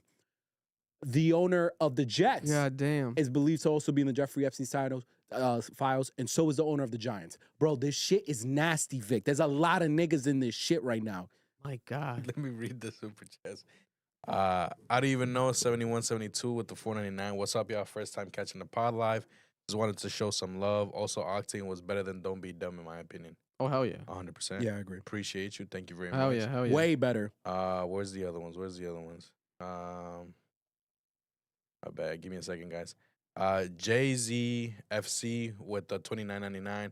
Yeah, no, 9 Vicious squash beef with the exact same dude who went to his mom. They went on stage and said that they're uniting the Atlanta Underground. I'm glad, bro, because people shouldn't die for beef no more. 29.99. Again, the same person, Jay-Z. Thank you so and much. the album is coming now, and I know this term is stupid as fuck, but he always pays homage in a way to Travis by dropping the Before EP, Before album. We'll check it out, bro. Daniel with the 199. I heard Pusha with T was involved. Yeah, we spoke about that. I don't even know with the 499. Again, have you guys heard about the rumor going around TikTok about Trump allegedly having to wear diapers after an attack from a victim? What the hell? That's hilarious. Did she put it in his butt? I say it with the 199. Oh Back on Monday. Much love, boys. Appreciate you, Isaiah. Appreciate you all y'all with so much love. Shout out to the Thank super you. chat. We appreciate you all. You're not taking it for granted. Thank you very much, you guys. Thank you very much. Thank you. Another one as I'm speaking. That was just the notification catching up. Okay, catching up. Yeah, no, but this Epstein stuff, man, it's we're not done here, guys. Next week we're gonna talk about it more because it keeps unraveling. Vic, there's like 3 hours of audio and there's like millions of audio, bro. And I saw there's like it's like an old interview that I'm not sure if it was released before, but it was like an Epstein interview. Yeah, I saw that. I want to watch it fully. I think it's like 2 hours or 3 hours long. I want to watch it, sit down and watch it. I'm like, God damn. I was watching some of it. He's very interesting. He believes in the soul.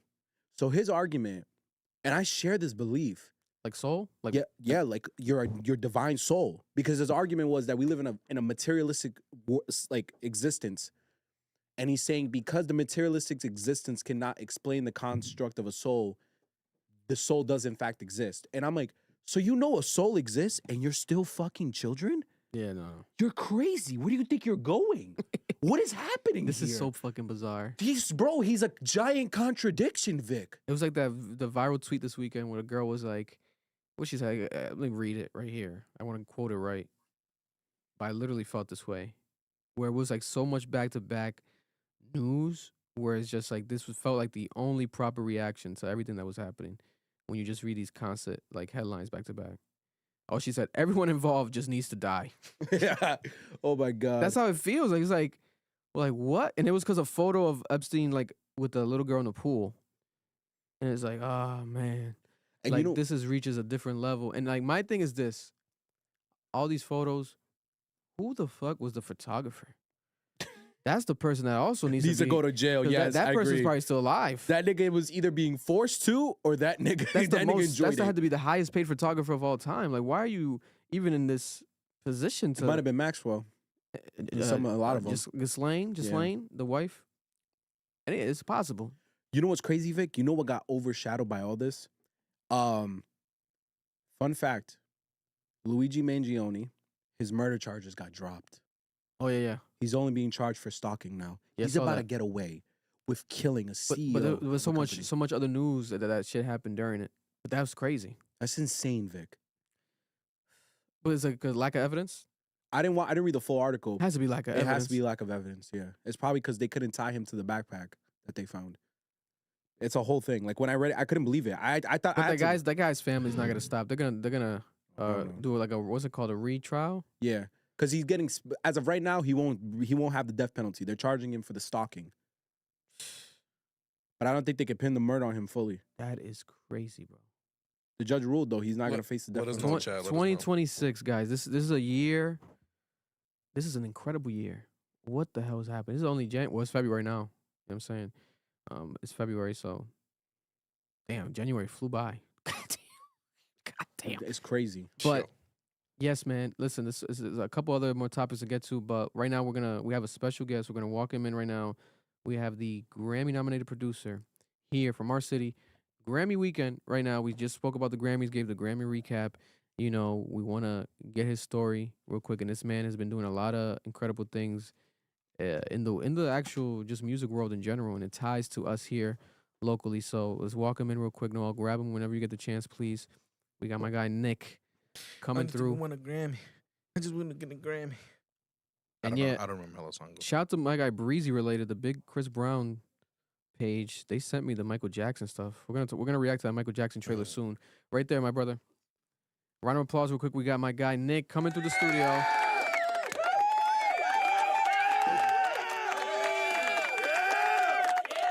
Let's get him right real quick. Let's get you right. If you want, you can put these on.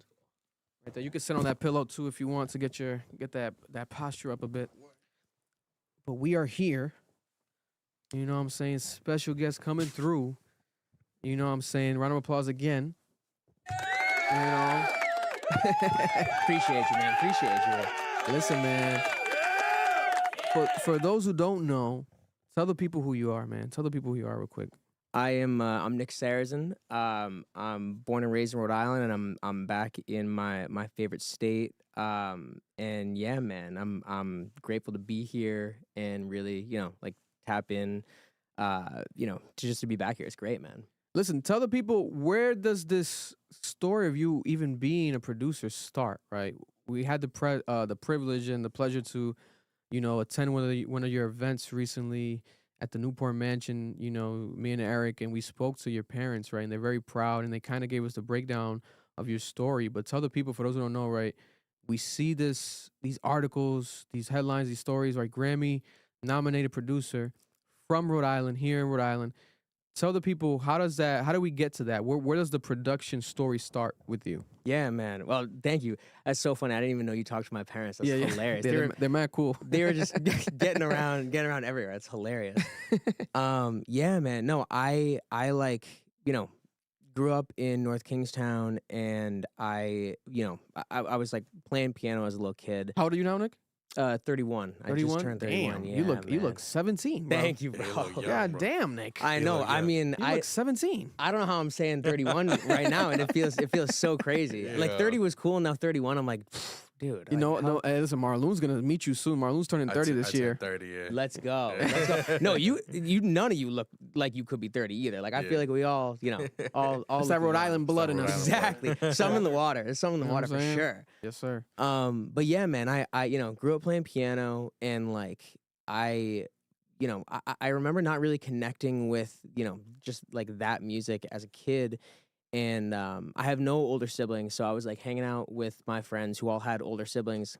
I remember in like 4th grade being like, man, I'm doing piano lessons for what? Like I want to like love music. Like I want to be listening to something that I really love. Yeah. I didn't really, my parents were, listening to whatever.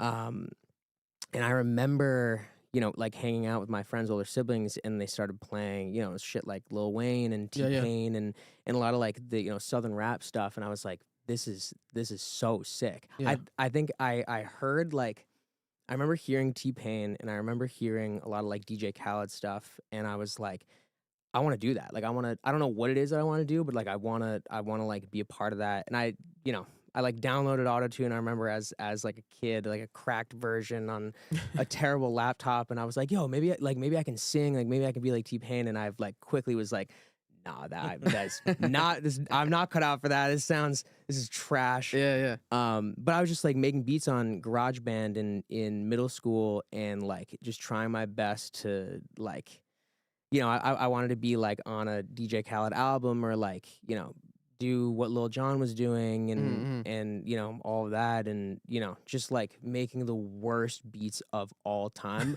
but not knowing. Like like I feel like for a little while at least I was like, oh dude, like I'm gonna be sick. Like I was like 11, 12 years old. Yeah.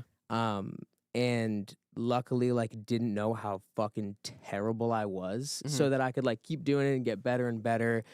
But I don't know. I think I was just like a psycho kid because I was 12 and I was like, yeah, I'm gonna do this forever. Like this is there's nothing else. Like I'm gonna just do this, which Yeah. is crazy, but you know. And then I just kept doing it through high school and yeah. Did you go to school for it as well, or were you just like straight up just doing it yourself, always independently? Yeah. No, didn't go to school for music. I was like, my parents are like very academic and you know, not a music background, like not at all. They were like, you know, my mom's a scientist and so they were like, you gotta get good grades, like you have to go to college no matter what you do, like, you know, and then there was like a gray area where they were like, well, we don't care what you study, but you know, we get to college, just like get into college, go to college and then Yeah. do whatever. And so I was like, all right, well, once I'm in, I'm just gonna like just do music. I studied psychology because I was kind of self-conscious that my parents would be like, the fuck are you doing, like studying music? And I was like, whatever, all right, I'll make them happy, do psychology, but just like making beats and just doing that through college. And yeah, no, but it was all like, you know, watching. What software? What software were you like doing? Yeah. Watching these YouTube videos of people producing and learning on your own, and actually like, you know, buying software on laptops, or were you going to studios? Like, what was that process of actually building the actual production? Yeah, no, it was all just like I had a laptop, and so I started. It was like the family computer. My parents finally they were like, all right, we'll get like a you know, MacBook or whatever. Which I was like, that's the craziest thing ever, and it came with GarageBand. Yeah. So that was kind of the gateway where I was like, oh, it has GarageBand on it. Like, I'm gonna mess around there, and then like, you know, went to like I found a cracked version of Logic because I was like, oh, there's, you know, advanced from there. But I went all over the place. I was like in FL for a while, and then I switched over to Ableton like end of high school. And then at that point, I was like learning Ableton a lot, and then it just kind of got to the point where I was like, all right, well, this is like what I'm used to using. I wish I was in FL Studio still. Like I kind of like fell off with my FL skills, but like, yeah, I've been in Ableton for like over 10 years now, probably. But Wow. yeah.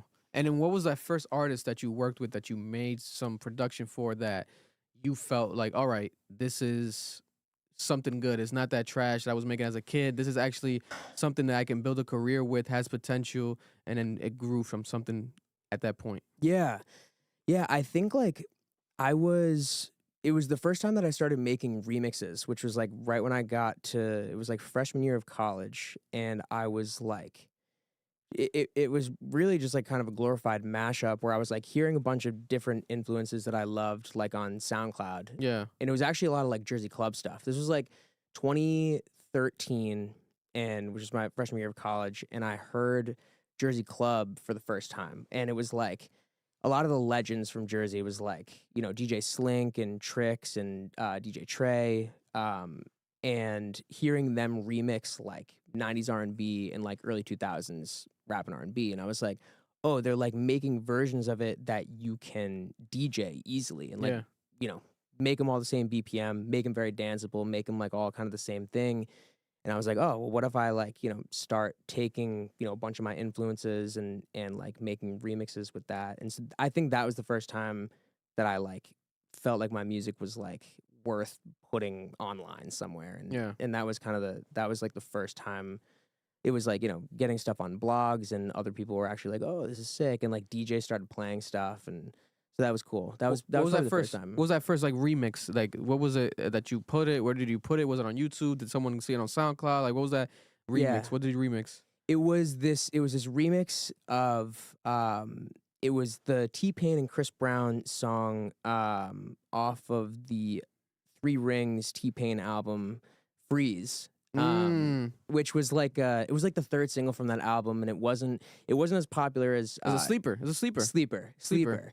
And it had these weird chords, and I like flipped it into this Jersey Club thing, and then I also sampled this like there was this French dude, Can Blaster, who had just put an EP out, and he had this song called I Think About You, and so I kind of like mashed up I Think About You with Freeze, which like changed the chords and, you know, did a Jersey Club thing, and it like Can Blaster really liked it, and he started playing it a bit, and then there was this dude, Tribute Turtle, who is this producer Lido, who does a ton of amazing like progressive R&B stuff today. Like Jordan Ward, he's the executive producer for Jordan Ward, but back then Fire.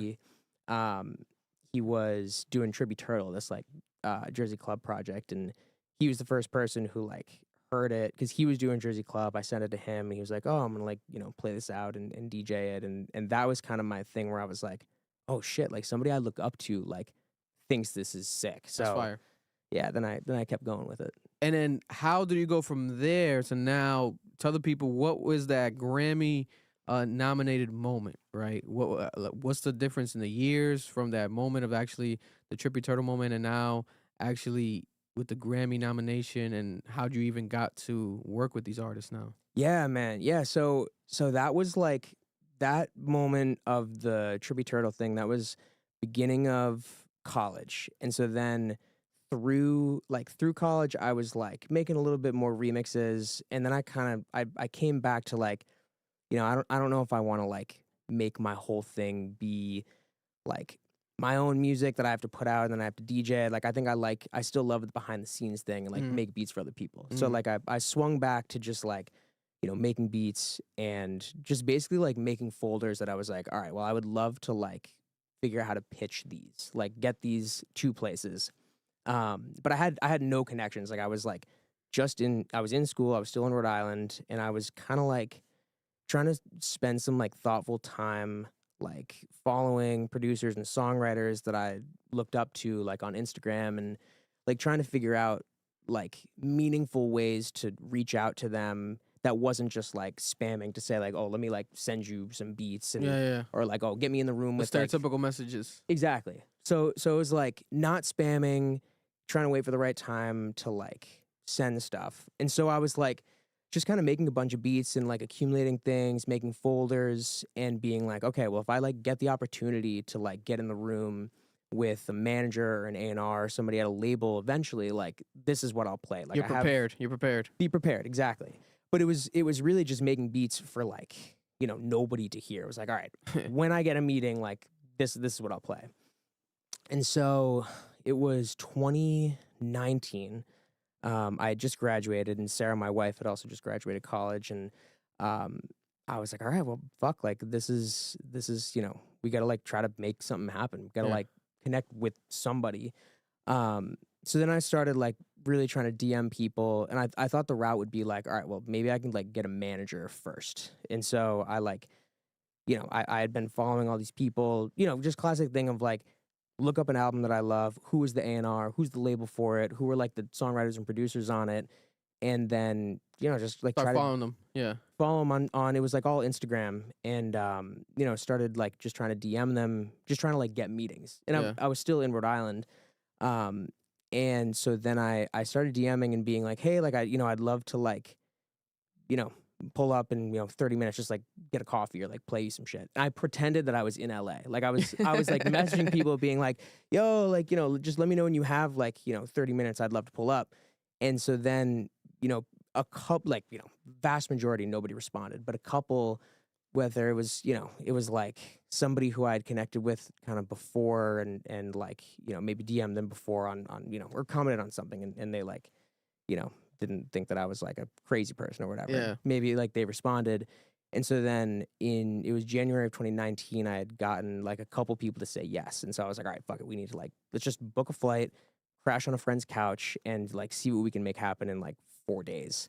And it was in one of those meetings that I got to play a couple beats, and it was this one beat that I had made that ended up being, it eventually turned into the beat that was for D Smoke and Snoop Dogg, the Gasper Yanga beat, that eventually was the Grammy nomination. But it like a whole long thing where like one person said they really liked it, and then they were like, all right, well that'll lead to, let me introduce you to this person. Let me like, you want to go make beats with this person, or you want to like write in the room with this person. But then that there was like this one beat that I kind of I like really believed in it, and I was like, all right, I'm just gonna like keep trying to get this into the right places. And I eventually got a meeting at Warner Chapel and got to play it for an A&R there. This dude Wallace Joseph, who was like, oh, this is sick. Like I'm gonna text it to. He was like, I do Wale and D Smoke and I think it was one other person, but he like took the beat, texted it to D Smoke, and then D Smoke FaceTimed me like a week later, and he was like, I love this. I want to use this. Wow. Wow. Yeah. That's crazy. That's crazy. And so it was already a pre-made beat that you had, you believed in it, you pushed it, you know, literally across the country to now where it became something that fell into D Smoke's hands. So how does it go from a D Smoke track? For those who don't know, D Smoke, right, the winner of the Netflix show that we loved here, we watched here.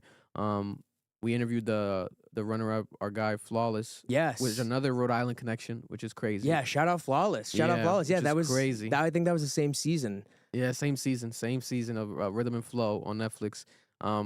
And D Smoke got the beat. How does it turn into now D Smoke and Snoop Dogg?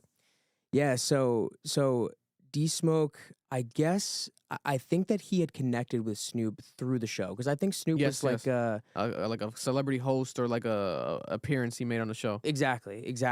And I guess from that they had connected, and then I think Snoop had said like, you know, let me know when you have the right record. Like I'm gonna get on, I'll get on a record with you to D Smoke.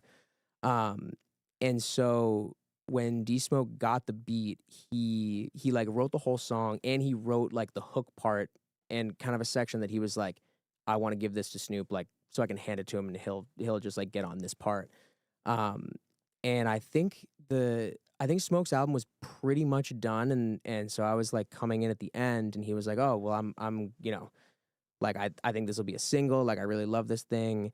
And he was actually like full circle moment. He was down in Miami with DJ Khaled for some reason, like at the time that he had got the beat, at the time that he was, you know, recording to it. So he had FaceTimed me with DJ Khaled, with Khaled being, you know, doing like the classic thing, being like, yo, like this is it, this is the one, blah blah blah. Which I was like, dude, I'm You living your dream. I'm a massive fan. I'm like, This is crazy. want to put it on your album? But Yeah. it was like, it was for Smoke, which was amazing. And so then Smoke was like, yeah, I'm gonna send it to Snoop, and like Yeah. I want him to get on it. Which that was like one of the first placements that I got, and it actually worked out and actually panned out. Which I mean, I learned like quickly after that there's so much like you take so many shots, and like artists take so many shots to be like, I believe in this song, I'm gonna try to give it to this person, and it usually doesn't work out. Like it usually is like, you know, you try to get from, you know, one place to the other, and Yeah. you know, it doesn't really work out. But you know, in the beginning I was like, damn, oh my God, does it really work like this? Like if you know, you believe in something, like it, you know, you could actually see it through the finish line, and like it's definitely not how it works. But like that one gave me like so much hope to be like, oh shit, like I think I can do this. Like I'm gonna keep trying to, like, you know, make this stuff happen. But it was crazy to see that. I mean, it was like such a dream come true. And what was the Grammy nomination category again? So he was nominated for Best Rap Album, which Yeah. like to be a part of something like that is I couldn't think of another category that I would like Yeah, want to that's be crazy. involved in. And then he was also up for Best New Artist that same year too, which Yes. was super sick. But Fire, yeah, fire. the album lost to King's Disease, Nas, which was Yeah. Nas's first Grammy. insane. I mean, Crazy. like Yeah, we were just talking about that shit too. crazy. I mean, Were you there at the Grammys for that? Were you there? No. No, in attendance? No. dude, it was COVID. It was like the Oh, COVID yeah. Grammys, like Yeah. pre everything. It was like still super fresh. So it was like it did happen, and it was like they hosted it outside of Crypto, Mm. which I don't even know if it was Staples Center or Crypto at that time. Yeah, but yeah, yeah. yeah. So That's no, I crazy. didn't get to go. That's great. And then now, going from that moment, right?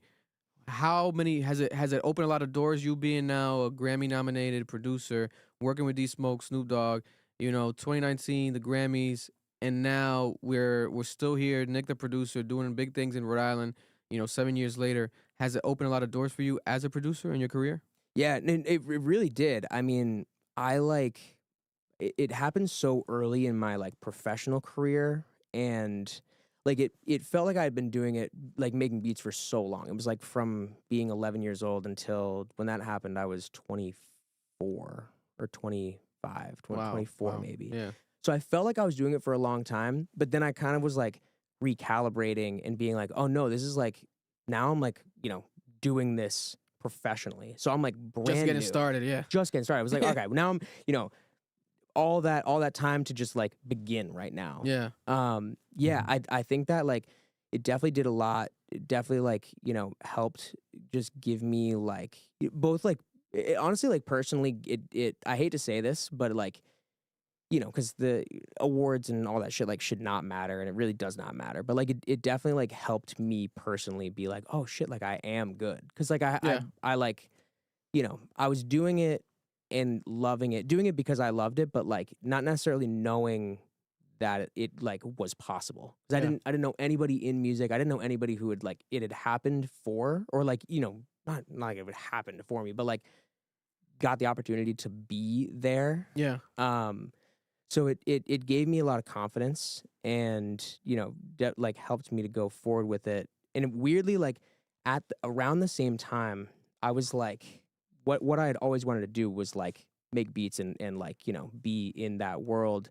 But I was also getting pulled into the like pop world, because that was kind of like the first, kind of simultaneously like the first entry point into like professional music, whatever the fuck that means. Like, in LA for me, because the reason I got connected to Warner Chappell was through this songwriter, Michael Pollack, who is an unbelievable songwriter. He just wrote Flowers for Miley Cyrus, and he executive produces Miley. But at the time, he had just written Memories for Maroon 5, but it hadn't come out yet. But like he was somebody like through a manager like I had connected to, and we started writing a bunch. He's the one who took me to Warner, because he was signed to Warner Chappell, but he eventually signed me like a year later. But he pulled me into a session one day and was like, "Yo, I have this brief for this like J-Lo movie and a J-Lo song," and he was like, we could just like try to write for this. It was called, like, the song needed to be called "Marry Me." And we ended up writing the song that became the Marry Me song for the movie and all of that. So it was like the combo of those two things that like, it felt like all the preparation kind of like led to that moment for like things to finally click, like something finally work out after pitching, zillion beats and like hitting up a fucking million people for meetings. And now you're finally in the industry. That's fire. And then, so J-Lo, what are some of the other bigger names you've worked since then, right? So J-Lo, that's huge, right? I remember that movie when it came out, and the music behind it. So you were a part of that. What are some of the bigger names also since then as well that you've collaborated with or been able to partake in some creation of music with? Yeah, I been so lucky to work on stuff for J-Lo, stuff for Bieber, Ariana Grande, Addison Rae, Jack Harlow. Like just like a lot of those like coming in with producers and writers who are much bigger than me, and just kind of like getting a chance to like come into those rooms and kind of like use one song or cut or credit to like try to help meet another songwriter or producer that kind of like leads to that place. But yeah, it like turned into a lot of pop music, which I love pop music, but it kind of went there sort of unintentionally. Just it wasn't what you planned initially, No. especially when you're coming from the Jersey beats and the remixes and stuff, and it's like you go into the pop world and you're talking about the top of the top pop, like the Bieber. What was the Bieber collaboration specifically? So that was through Pollock too, and so Shout out to Pollock, man. Yeah, for real. And he it was kind of right at the he met this songwriter, this dude All Day, who's so talented, and All Day he can do this voice where he sounds exactly like Bieber on the mic, which got him. He's done so much Bieber stuff, and like a lot of the Justice album. So it was like right around that time, and I went into a session with Pollock and All Day, and it was like the first of all of us really like meeting. Besides Pollock and I, we had been writing a little bit together, but it was like a total pitch thing. Like it was not with Bieber in the room, but we were just like making ideas. And we made this song called "Don't Let Me Wake Up Alone."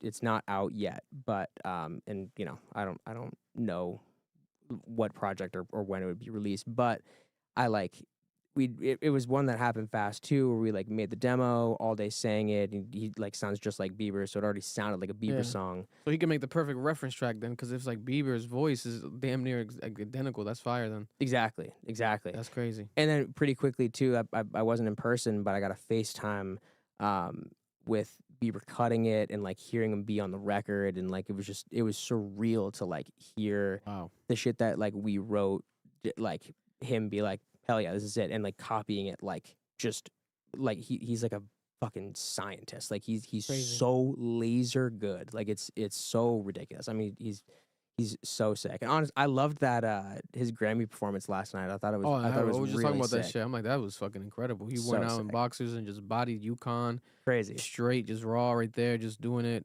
the beat live and everything. That was insane. I love that. Crazy. So, and talk about, give some people kind of like a inside scoop of how it works, right? You're doing this stuff, and you are, I'm assuming from what I've known, you know, how it works in this world, you are a part of these songs, these albums, these projects, and you get credits, right? You get credited. How does that work? Like, is it something where, I'm assuming obviously now you've been able to live off this and you're doing this like for a living. Is it something where you get these placements, and like a bigger the placement, you get like check in the mail every month, right? Like how to talk about like the actual living, and you know, going from a kid, you know, who just had this dream as a kid, and now how is the business side of what you're actually doing right now? Yeah, I mean, it's such a great question, and honestly, like I have to be so honest, like Yeah.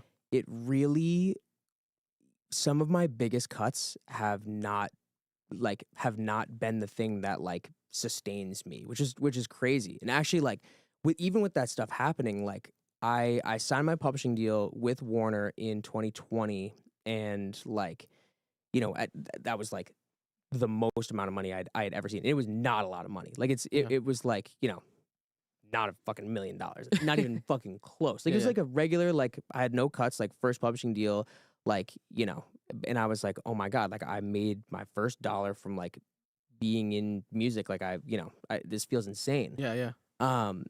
But yeah, man, I mean, it's like, just, you know, in the era of like Spotify and streaming, and like, you know, things don't pay out and whatnot. And it's a lot of like, it's also a lot of like industry kind of, like if you're new, you kind of, and you have an opportunity and a song's coming out, then like a lot of the times like a bigger producer will come on just because they have the ability to, and they'll be like, no, like I need to, you know, fix this and this. And you have no choice but to just be like, yeah, cool, like, you know, you're more plugged into the project than me, like whatever. And then, you know, kind of splits go down and down and down, and then, you know, labels are like, you know, not really, you know, they'll do whatever they can to like not have to give you like a big producer fee or anything. So like, no, dude, I mean, for like, you know, I mean, I don't know if I can say like exact, you know, amounts, but like, no, man, I have to be so honest. Like, you know, even my like biggest cuts have not made it really be a thing to like just one thing where it's like, oh, every month now I'm getting like a big check. It's it's much more like a slow build of like, let me see if I can like get a lot of songs to like, you know, be out and all that stuff, to then kind of add up to this thing that is more of like a steady thing. But I mean, I don't think that like, I don't know. I haven't seen a level where it's like it's either like you have a massive song, like a fucking huge number one, and then like a, you know, a nice percentage of like the publishing on that song, to then that like puts you at a level where you're like, oh dude, I'm fucking crushing it. Like I'm set, which I have not done. Like I feel so, you know, grateful for the success that I've had and all that stuff, but like it's not at that level at all. But it could happen though, and it's going to happen because you are there, man. You know what I'm saying? So as long as you're in the rooms, and that's just bound to happen. You know what I'm saying? That's just bound to happen, bro. Oh no, I'm not stressed about it at all. It's just like, you know, part of something I want to do too is like I feel like no one really talks about. It's so like not talked about for like what is it like as a songwriter or producer to like live and make money. And I think that like it would have helped me so much for like somebody to be like, this is what it actually looks like if you're like making these kinds of songs and they come out, like this is what you could expect, like this is, you know, how you could actually like plan for your life, and like how are you going to pay rent, and how are you going to do this.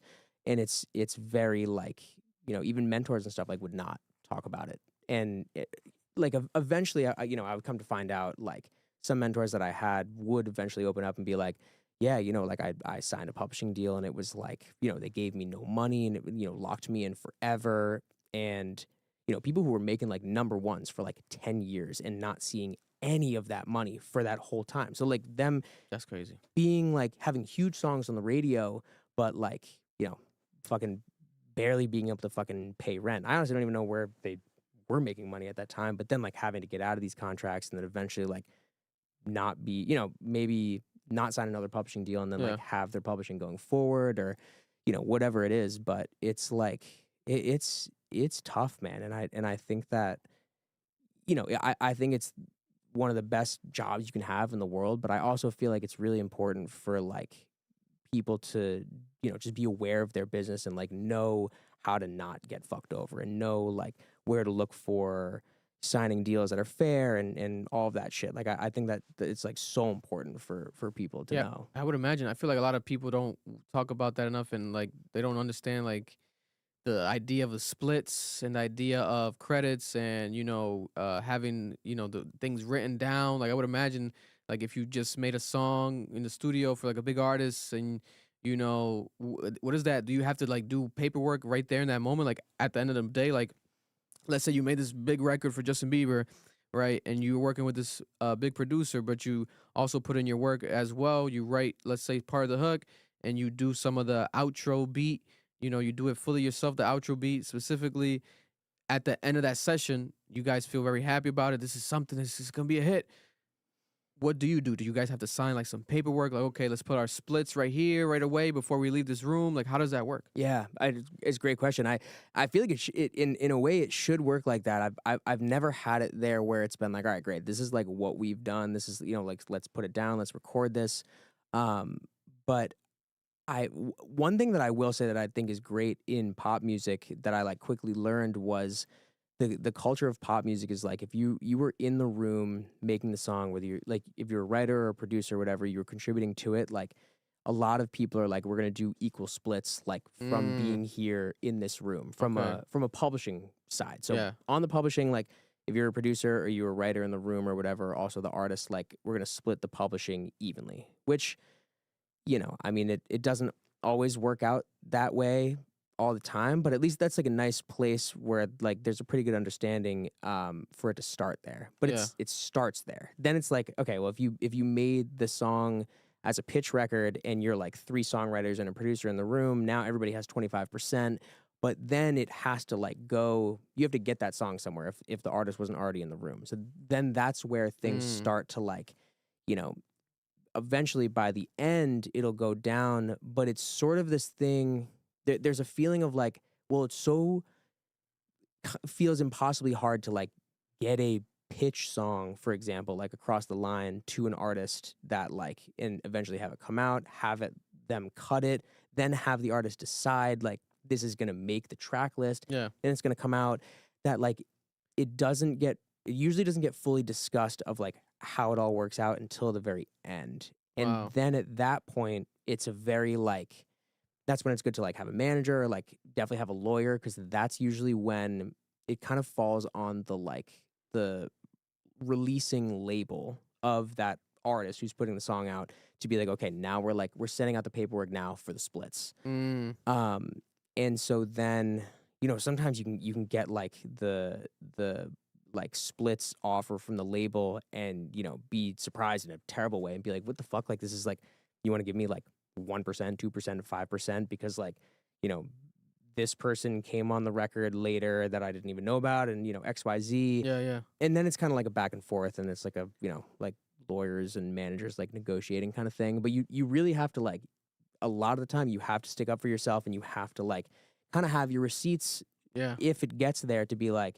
no, like I was in the session, like you know, here's the actual session itself on my computer. Here's the Here's the voice memos, whatever, which, you pray it never like gets to those conversations, but it is not a clear cut thing. And by the time it comes out at the end, it can kind of be a lot of like conversations like that. But that's why we see all these stories of people like coming out like, I didn't get paid for this song. I didn't get paid for all the time. There's always a random lawsuit or a random like, I produced this, and people are like, well, I thought he produced this. It's like, oh, always after the records come out. And that's why we also probably see a lot of unreleased shit where like they have so much fire that never sees the light of day. And a lot of producers who be like, oh, like you said, like, you've worked on some stuff. You have a whole, Bieber record that hasn't come out. And it's like, that happens a lot because to them, it's like, these big artists, big stars, it's just practice.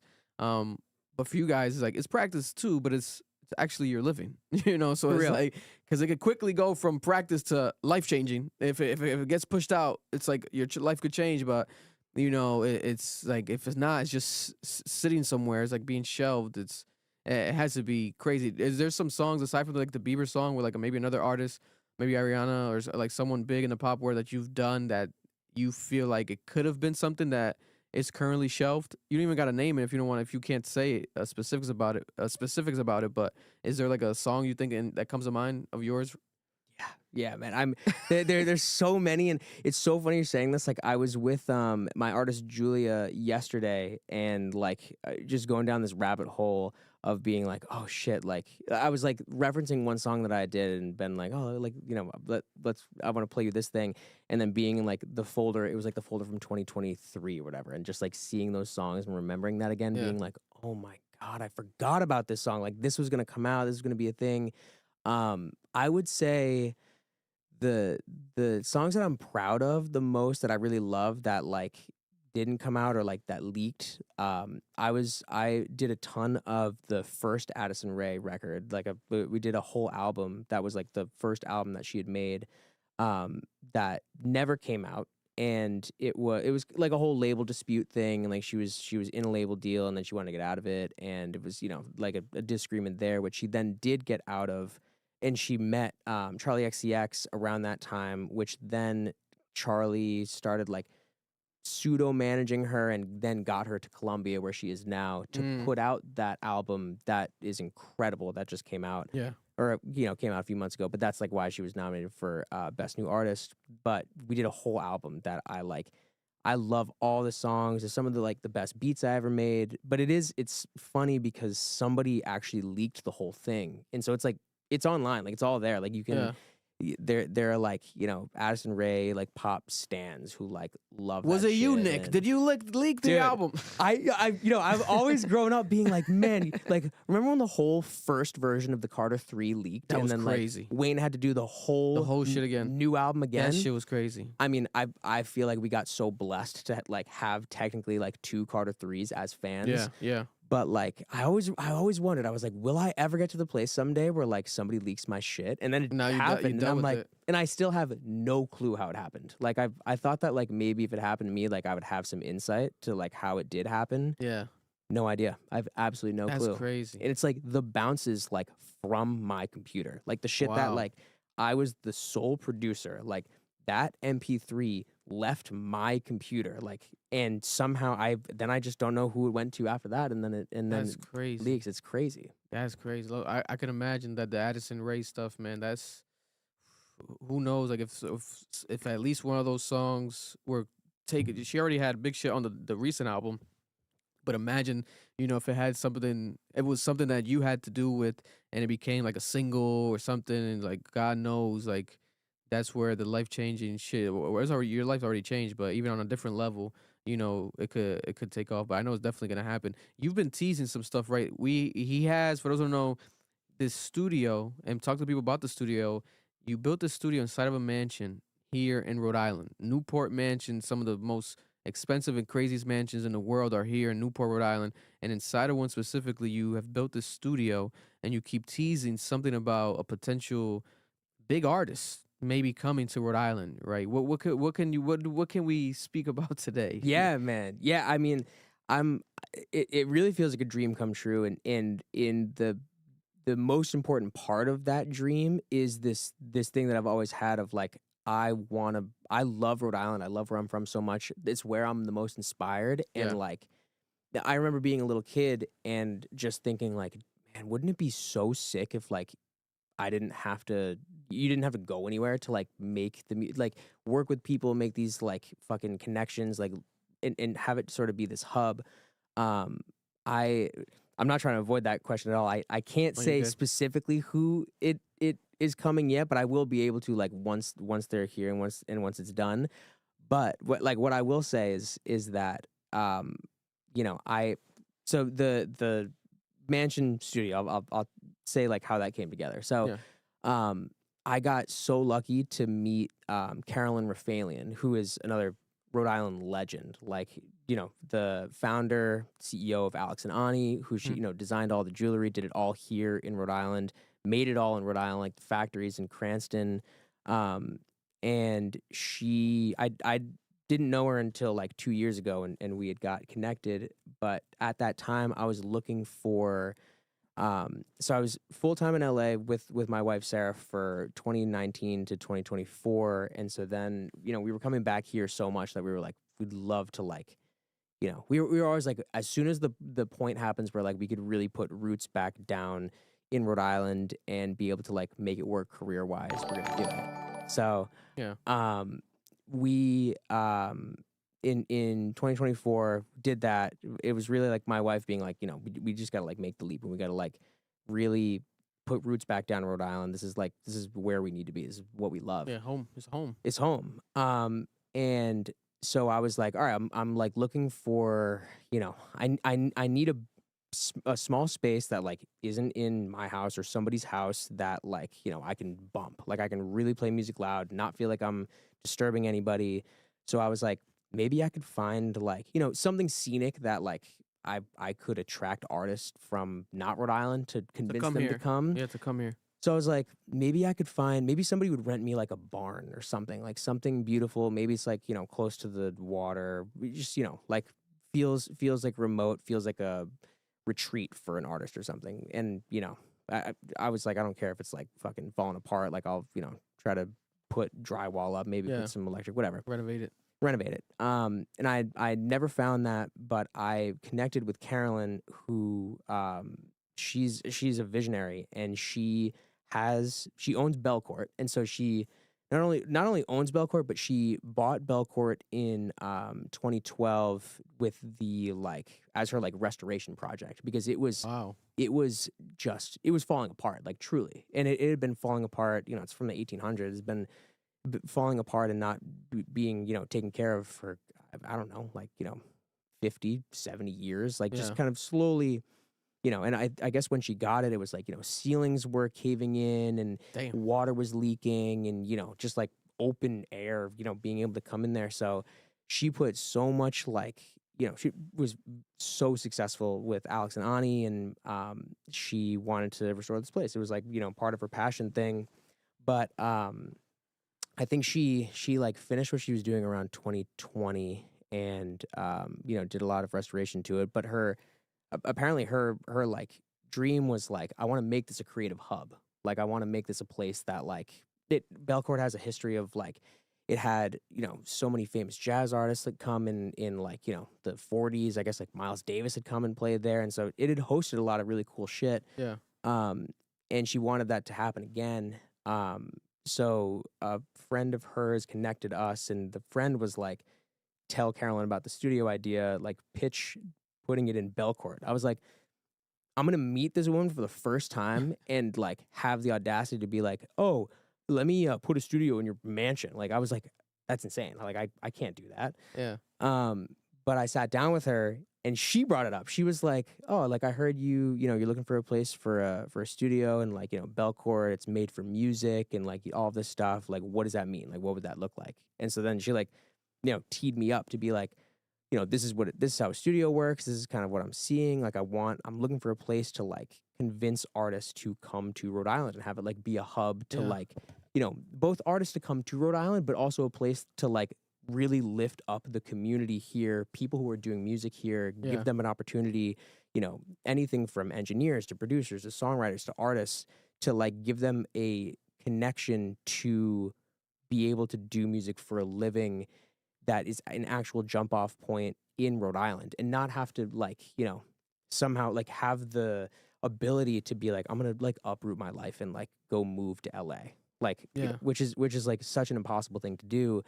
And so yeah, that's kind of like, that's how that came together. And since it happened, I was like, I mean, I can't believe how lucky I got to get a place that like, it honestly has nothing to do with me. It's like I'm not the reason that like people want to come to Belcourt. It's like they get to come be in a historical mansion and like be around that and be inspired. So I mean, I give all of that credit to Carolyn, because like I feel like that is the place that it's like doing all the work for me of like convincing people who have never maybe even thought about Rhode Island to like come think about Rhode Island and come work here. No, listen, I hope it keeps growing. I love the idea right away, and I was like, yo, imagine I could see this shit be a place where like Taylor Swift does a whole album. Exactly. You know what I'm saying? Especially because she, her summer crib's right nearby. You know what I'm saying? Getting married right nearby, and it's like now she, she heard about this, this actual studio in Rhode Island and this mansion. And it was Nick, who's worked with all, some of her friends, probably. You know what I'm saying? A peer group. So it's like I think it has a lot of potential. So what's the name of the studio and how does it work? Can people currently book the studio right now? Yep. Yeah. So it's the studio at Belcourt. The website is studio@belcourt.com, and then email to book is just studio@belcourt@gmail.com. It's 100% open for booking. It's open for use, and we've had, like I said, a couple of my like favorite artists who have like come into town and started to use it, but we've also like had some amazing artists from Rhode Island here come to use it. Euro has been to the studio, which is amazing. Shout out Euro. And yeah, so it's like ready to be used, and I've tried to make it a space that like could serve everybody, like whether you're a band or you're just a singer who's doesn't need a whole assortment of things, or if you're a rapper or whatever it is. Like I want it to like be a multi-purpose kind of, you can make it what it needs to be, sort of thing. I love it, man. I'm excited. I gotta visit it again soon. And I think that people gotta support it because the idea is very unique, man. And I think it has so much potential. And then also, you've gone viral a lot of times. People might know Nick for these secret parties that you throw, right? Talk to the people about these secret parties and what was the craziest one you've done so far and the biggest turnout as well. Yeah, man. Yeah, I feel like it kind of all plays into the same sort of idea where I'm like, it's also what I admire about you, like how passionate you are about Rhode Island and being here and in the culture here. Oh yeah, appreciate you. Yeah, no, for sure, man. And it's like, why can't the things that like we love happen right here? Like there's no reason that, for like concerts, like, radius clauses on artists coming, and like everybody goes to Boston, or everybody, obviously everybody goes to New York, which makes sense, but it's like, why wouldn't it just happen here? And the Sosa Radio, the Secret Beach Rave or the Secret Rave stuff just happened purely to be like, well, I want to hear this kind of music. I want to like have, these like parties and shit of like the stuff that just I want to do and that my friends I feel like would want to do. Yeah. I was like, I mean, let's just do it ourselves. And it just started as a thought of like, instead of having to go, nothing wrong with going to a club or to a bar, but like I wasn't, I like didn't have any like real connections to just be like, all right, well, let me like start DJing at this club or whatever. And, I also didn't want to like, there's already amazing stuff going on. So I didn't want to like go in and have to like, take up somebody else's time. And I was like, well, why don't we just like find a spot? Like what would be stopping me from going to, a park or a beach or whatever and, popping up and doing that. I've learned a lot, and it's permits, and it's, like all of the stuff that you have to go through and do it. Which has ended up being an insane amount of work, but I feel like it is really worth it because we did one at Second Beach in Middletown last summer, and it was like that crazy storm of like I was gonna be so hyped for like 200 people to come. Like I'd be like, that's so Success, that just so many fucking people to like see and be like, oh, we're just like here listening to music. And when I started posting about it, I was spending a lot of time with Audrey Finocchiaro of the Nitro Bar, who has had amazing success with, you know, obviously the Nitro Bar is going crazy and like social media stuff with that. So she had like kind of been like coaching me to be like, you need to like kind of think in a marketing way and like talk in a, you know, like this sort of style and like, you know, just try to like tell your story that way. Yeah. Which kind of turned into the secret rave thing. And the first like very simple like 6-second video of just like me walking and has the little like text on screen of like, you know, throwing a secret rave or whatever, went crazy and super viral. Like that was the first time anything I'd ever posted really done that. And I ended up I had like set up a text list because I was like, you know, for a couple of reasons. Like I don't want it to get blown up, so I can't just like put the location out now because like then, you know, I'm sure it would get shut down. Yeah. But also just to like guarantee that I could get people to come and like give them the information. I was like, I'm gonna just set up a text list and you know, when it comes closer to the time, I'll be able to like text what the exact location is. And for that first one, 20,000 people signed up to be on that thing. And I was like, okay, all right, this is way bigger than like I'm not. Then it was kind of like scrambling to be like, okay, well, like I need to make sure 20,000 people don't show up because I will go to jail and it will be, you know, this whole thing. And I was also started to be like, now I'm responsible for like the safety of however many people show up. So I need to like do my due diligence of like, you know, are people going to be safe? Is it like, you know, do they have bathrooms? Do they have like, you know, everything that you need for that? So I had to like kind of quickly learn that, and I feel like I'm learning a lot every single time we do one. But it'll be back this summer, and I'm so hyped for it, and we're, you know, doing a lot of like work to, you know, make each one better and better, and yeah, you know, we've had ones that like, you know, the permits didn't work out, or, you know, like it got rained out, or which is always something that can happen. But yeah, just trying to like make sure that I do everything possible on my end to like have people be safe, have it be a good time, have it be something that people really like want to go to, and you know, just jump through all the like red tape to have to, you know, do all that stuff. But yeah. No, it's genius. Listen, for those who don't know, for context, what Nick does, right? So he does this post where it's like, I'm throwing a secret rave party here in Rhode Island on a beach. Let's say it could be, he can add a theme to it. Let's say for Valentine's Day or something. Valentine's Day, single people want to have a secret rave party, you know, on a beach here in Rhode Island on this date. And then he'll put up like the website, right? And then people go to the website, and then you sign up, you put your number or your email. And then for that one specifically, you said you had 20,000 people sign up, right?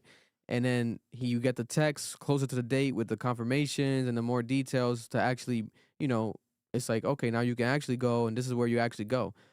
It's crazy. It's genius. And now you're able to also collect all this data, because now you have all these people that you could just add to a fucking newsletter.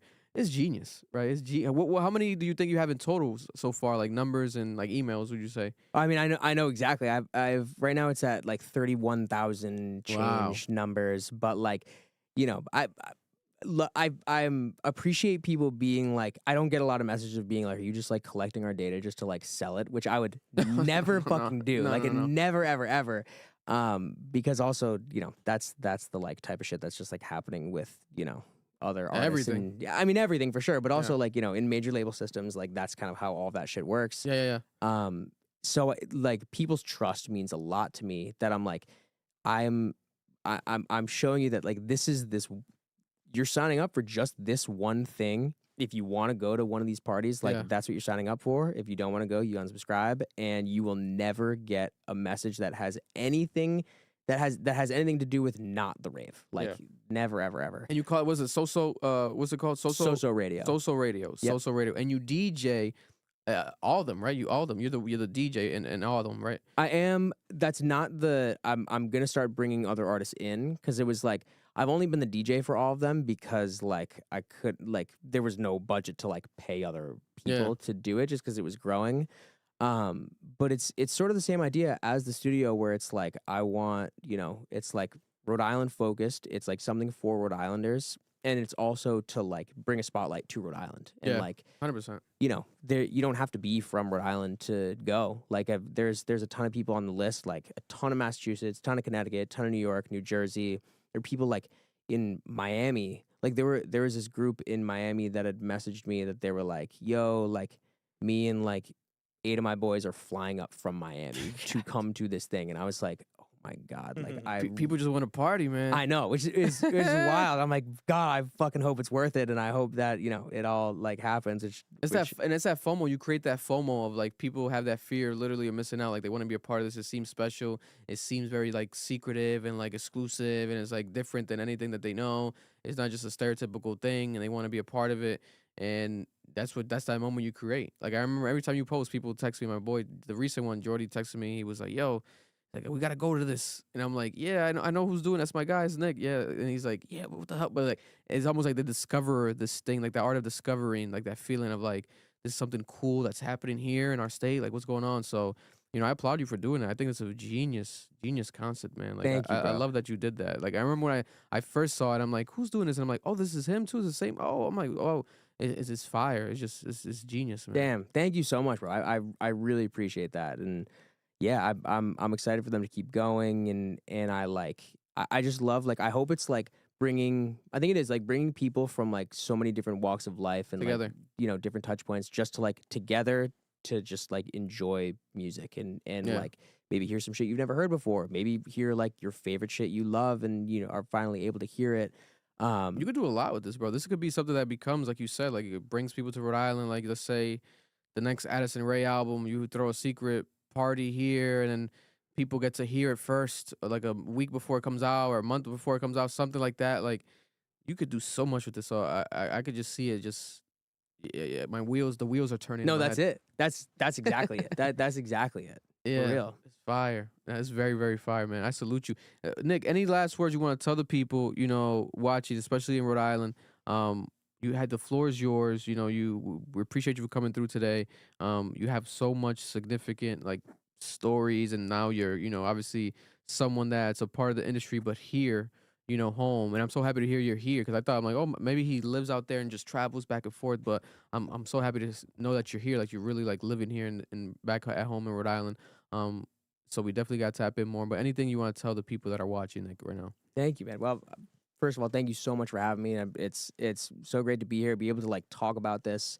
Yeah, man. I just really want to say that like Rhode Island is the place, and like I really feel like it's my mission to really make this a place that if you're doing, I can only really speak for music, but for me, I'm like, if you're doing music here, there's so many talented people here, and many talented people everywhere. But I think like just to have gone through the like how do you get to Rhode Island, like to being able to do music for a living and doing it in LA. Yeah. Like I want it to happen here. I want to like really create a bridge to be able to do that and really make it possible. And I've already met so many unbelievably talented producers, writers, singers, everything here, which just only like it like reaffirms the thing that I always knew of like this. There's so many amazing and talented people here, and like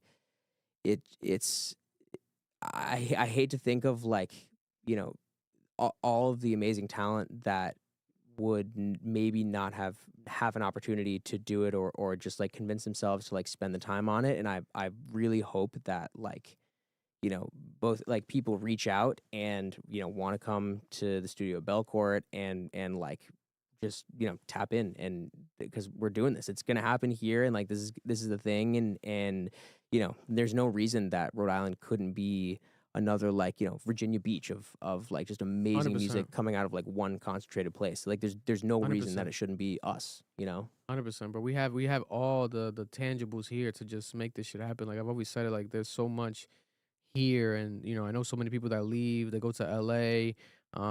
They go to New York. Artists specifically, like singers and rappers who have left, years ago, and now they're back. They're back home, and like they realize like that, that idea similar to your story, where it's like they miss home. There's nothing like home, and they feel like they can make it move and shake out here, and they've been doing it. They've been getting their attention, especially now with social media, the power of social media. You just gotta know how to use it, and that's why I applaud you, because I think you use it extremely well. So Thank you, I bro. think that that's something that people gotta realize and be remembered. You have the whole world in your hands, so never feel like you're from the smallest state in the country, and you can't make it anywhere, or you can't do nothing. Is like, no, no, no, no. You could do plenty, especially in this industry specifically, where you want to be a producer. You can be like Nick, man. You can just put the work in and get yourself out there, message people, connect with people, and be from Rhode Island, but be now a Grammy nominated producer, and way more to come. It's gonna go from nominated to winning. We're gonna be here reporting one day that the Grammy winners are like, oh Nick won an award. It's gonna happen, bro. Thank you, bro. I mean, Yeah. I appreciate that so much, man. Really, that really means a lot. No, it's gonna happen, brother. It's gonna happen, because I could just tell you're very genuine with what you're doing, and that's the thing that pushes people through, especially just throughout all the years. Like you're worth, you don't care about like just waiting to put the work in, and actually, you're not necessarily like just like desperate, or just grasping at everything, and or just trying to be like fake with it. Like I could just tell. So I really, you got our support over here, and definitely. Not your last time on here, Nick. You're more than welcome to come through again. The door is yours. Oh, It's always open. I would love to. That really means everything, man. Thank you so much. Thank Listen, you. Give a round of applause for Nick coming through. What's your handles? Give the people your social media real quick. Nick. At Nick Sarazen on everything. It's a weird name, but it's Nick Sarazen. And any new music soon? Something soon maybe that you can say that it's already been announced or coming soon or anything? Yeah, it's my record label that I started here. It's in Rhode Island. It's called One Door Records, and our first artist, my wife and I signed. Her name is Julia Steinway Adler. She's incredible. We're working on her album right now. All made in Rhode Island, and it's all making music with songwriters and producers that I love. That if they want to work on it, they have to come to Rhode Island. Fire. And yeah, it's like it's some of the best music I've ever made, and I feel like she's a once in a lifetime artist, and she's from Rhode Island. She's from North Kingstown. Fire. Okay. And yeah, I can't wait for it to come out. We're gonna check it out. Send me some stuff after this. I'm definitely gonna check it out. We'll play it. We'll play on the podcast too. We definitely gotta check out her music.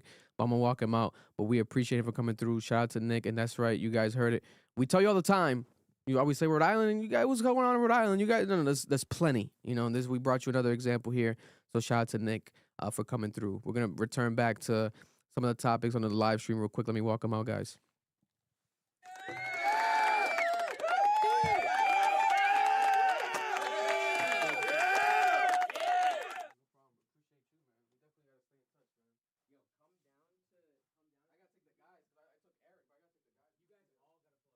Bow, bow, bow, bow. Yeah, let me read the two things. Jarrell with the 999. Appreciate you. Great interview, fellas. Appreciate you. You guys know how Vic is. He ain't gonna bring on no bullshit. There's always people that we're interested in. We're always like to put on the city, the state. That's who we are. Or one to the day we die. SJD2 with the 999 doesn't have a message, but appreciate you. Thank you very much. Appreciate the donation. We appreciate it.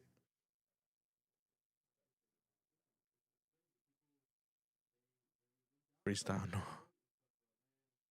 Haven't heard you freestyle in a minute.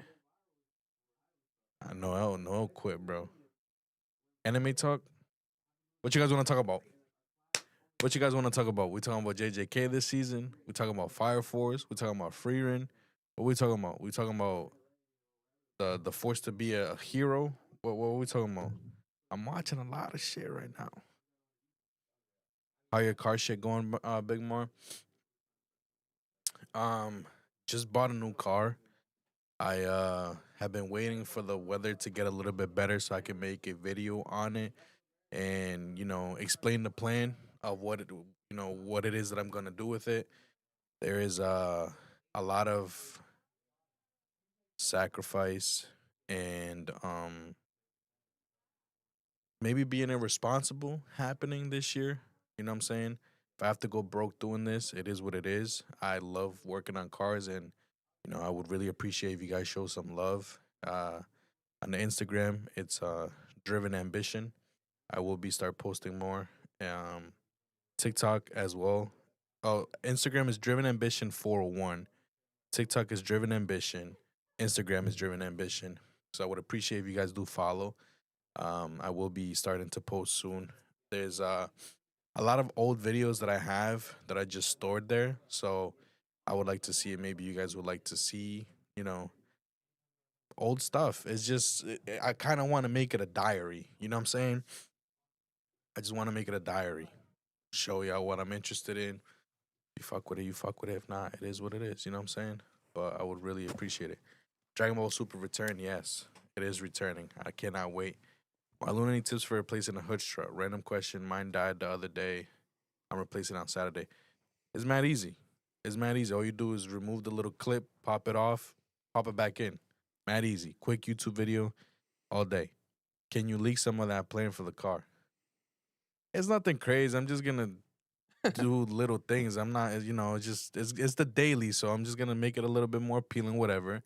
If something were to pop off, then I can do more with it. But we're getting back to the Miata. That's gonna be the main project.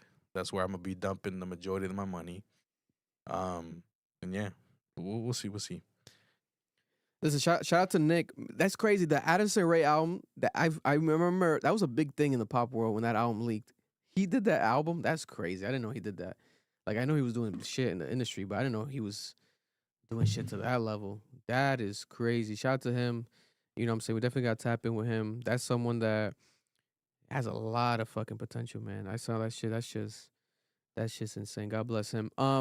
Also, though, let's get back to here. I've been dying to watch this properly. I think I watched like half of it this morning. I'm like, let me save the rest for the podcast. But Michael Jackson is back. He's not alive, but he damn near feels like he is because we have the movie trailer again that just dropped, the official movie trailer. They have new scenes on here, and supposedly it shows Michael Jackson's mom, Michael Jackson's dad, and the actual Jackson 5, right?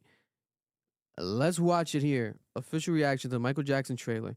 And I'm hearing there's a monkey. Let's watch the fucking trailer. And shout out to the biggest Chris Brown fan page, Breezy Related. Shout out to Breezy Related. They sent me the message of I guess it's the Jackson. So April we have Michael, and in October Jackson drops part 2.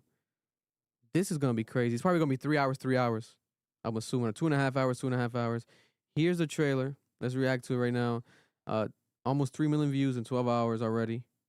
Jafar Jackson, Michael, the trailer. Oh, let me toss the cable whenever you get the chance, Mark. Let me put the audio over here. Actually, I forgot.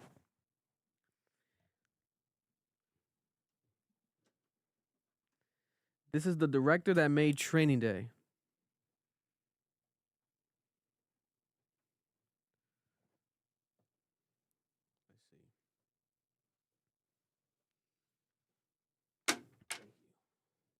And I wonder how they're gonna go about the soundtrack. Like, how are they gonna just obviously drop the old stuff again, greatest hits?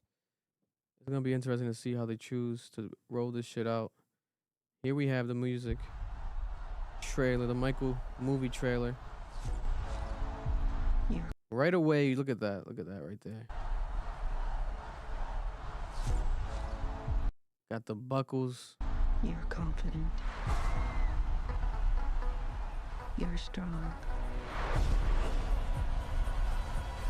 Oh, got the people passing out. Look at that. Imagine. I would have loved to do that role. Imagine doing that role. Oh, that'd be an amazing background acting role. You're gonna be the girl that passes out in the crowd, the crazy Michael Jackson fan. You're beautiful. You're the greatest of all time. God. Let me tell you something. In this life, Woo! Joe Jackson, played by Coleman Domingo. That's Coleman Domingo. That looks like Joe Jackson. It has like the what's it called? That fucking indentation shit that Joe Jackson has, the Botox vibe or vampire look. in this life, The gotta Jackson know 5. Look at that. Nia Long playing Michael Jackson's mother, right there. or you're a loser. Y'all want to work in a steel mill like me for the rest of your days?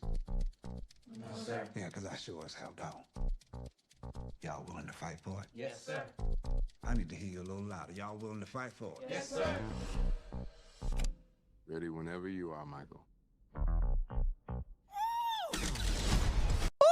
Woo! Damn. You know what I'm after? Wow, that's the off the wall. So they're remaking even the cover art. That looks like Michael, bro. You can see obviously that it's not him, but I think we know it because it's not him. A little bit chubbier, bro. But this guy obviously related, but he really got that DNA. Want to be the biggest star in the world? We need to capitalize on Michael's success. Because the Jackson family is the brand. That's our Coca-Cola. Coca-Cola. To start selling. So I'm planning an international tour. This is just the beginning. I need to think. I told you what to think. So we're gonna get that relationship talk, that dad and son relationship. I hope that they go hard. Imagine they show him like hitting him and beating him, because there was so much abuse that Michael went through, especially the Jackson 5 era. If we're gonna get the real story. I love my family, but I just want to do my own thing. Just have all these ideas in my head.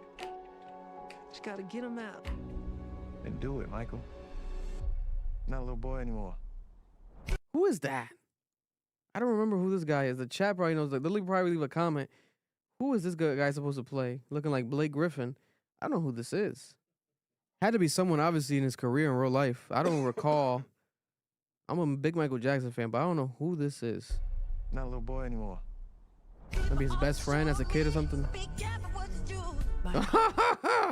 The monkey.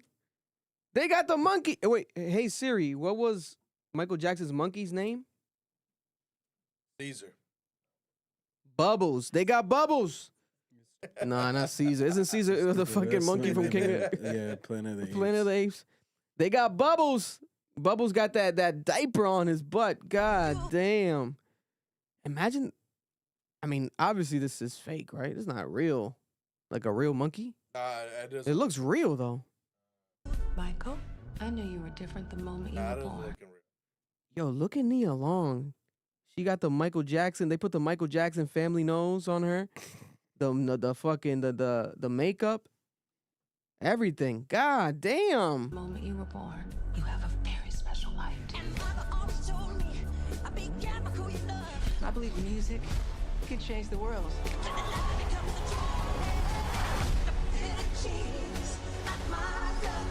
God damn, look at that. God damn. They remaking classic moments of him speaking to fans. That was, I think, in New York on top of the car. I think it was after a concert or some shit. Spread love, joy, and peace. Look at that. Look at that. What was this? This might have been after the Pepsi commercial when his hair got on fire. I think this is what this is. Never heard that story, Maury? You remember that classic story? Nah. People are gonna hate me for this, but I was never. Damn, you were a Prince guy? No. I was never into them in general. I didn't grow up with them. I don't know much about them like that. But how about Michael himself? What about it? You were a Michael fan? You listen to Michael Jackson music? Yeah, I listened to his music back then. Like, I know a few of them, but I was never, like, deep into it. But you don't hate it or anything? No.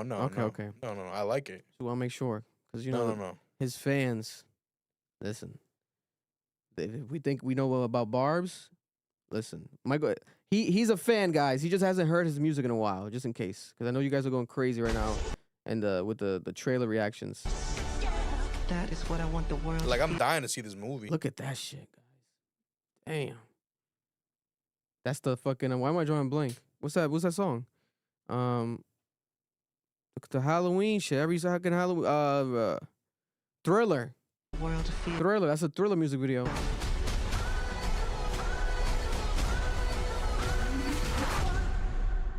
Magic. Magic. Wow. Someone just said some outrageous shit. What are they the chat. saying? Oh, hell They no. said that is why I don't like Playboy Cardi. because of Michael Jackson. They're Listen, connecting Michael Playboi Jackson Carti to Michael is Jackson. Playboy Cardi's gives Michael Jackson vibes. No, the fuck he doesn't, bro. Stop that shit. Yo, Movie looks good though. that shit looking good. I'm trying to see the release thing. They responded. They told me on Twitter that that's what it's gonna be, but I don't see it. Let me see. I am the one. October. I would play that shit in GTA Vice City so much. You know how people you know how many people are gonna dress up as Michael Jackson, bro, to see this? Me. I'm gonna dress up as Michael Jackson to see this movie. I'm gonna buy everything. I'm gonna wear the Offset outfit. I'm gonna dress up as don't outfit. post it because that fake Michael Jackson gonna come at you. Yo. Yeah, I don't see. Okay, the biopic. The film was originally scheduled for April. They moved to October, but now it's April again, April 24th. Yeah, I don't know what they're talking about. All I know is that this is gonna be amazing. I can't wait to see this. What are some of the predictions you guys have for the numbers and the sales and like how successful this is gonna be in the box office? This movie. I feel like this shit's gonna have to break records because the conversation around it is insane. I will. The anticipation is crazy. Like, do we see this doing? I don't want to be exaggerative, but do we see it doing that? I mean, it's fucking Michael Jackson, but do we see it doing like Avatar numbers, where it's like $1 billion in box office sales, week one, or however that works? I think box office is weekends. I forgot how it works. Box office. I don't think it's people care about like the first opening weekend. Is that here in the States or worldwide? Let's say worldwide. Damn, obviously I didn't even think about that. I think it could. $1 billion, right? I think so. Why wouldn't it? It's fucking Michael Jackson. It's Michael Jackson. It's Michael Jackson. He was Mr. Worldwide before Mr. Worldwide. You know what I'm saying? Let's be honest. Because they're gonna play this shit in China, Korea, South Africa, And let's not even talk about London. once they release it on like streaming services. They probably won't. You don't think so? Just to mean- bring people to the movie theaters? Michael Jackson's estate is so strict that to make this movie was like a hassle and like delays, etc. They finally got it. I feel like what they're gonna do is some shit like that, where at least they're gonna be like, hey, like we can't stream it because where they gonna stream it? You know what I'm saying? Like, obviously they can stream it anywhere, but I don't know. You gonna tell me these streaming services wouldn't Disney? drop a bag to be able to stream it on their service? You gotta pay them a lot of money. You gotta pay them a lot of money. Be honest, bro. I think they said that- Netflix already talking to them. They said that the average is like 45 days when a movie comes out in theaters, it goes to streamings, some shit like that. I saw. Netflix So- already talking about it, nigga. Let's be honest. Yeah, I don't know.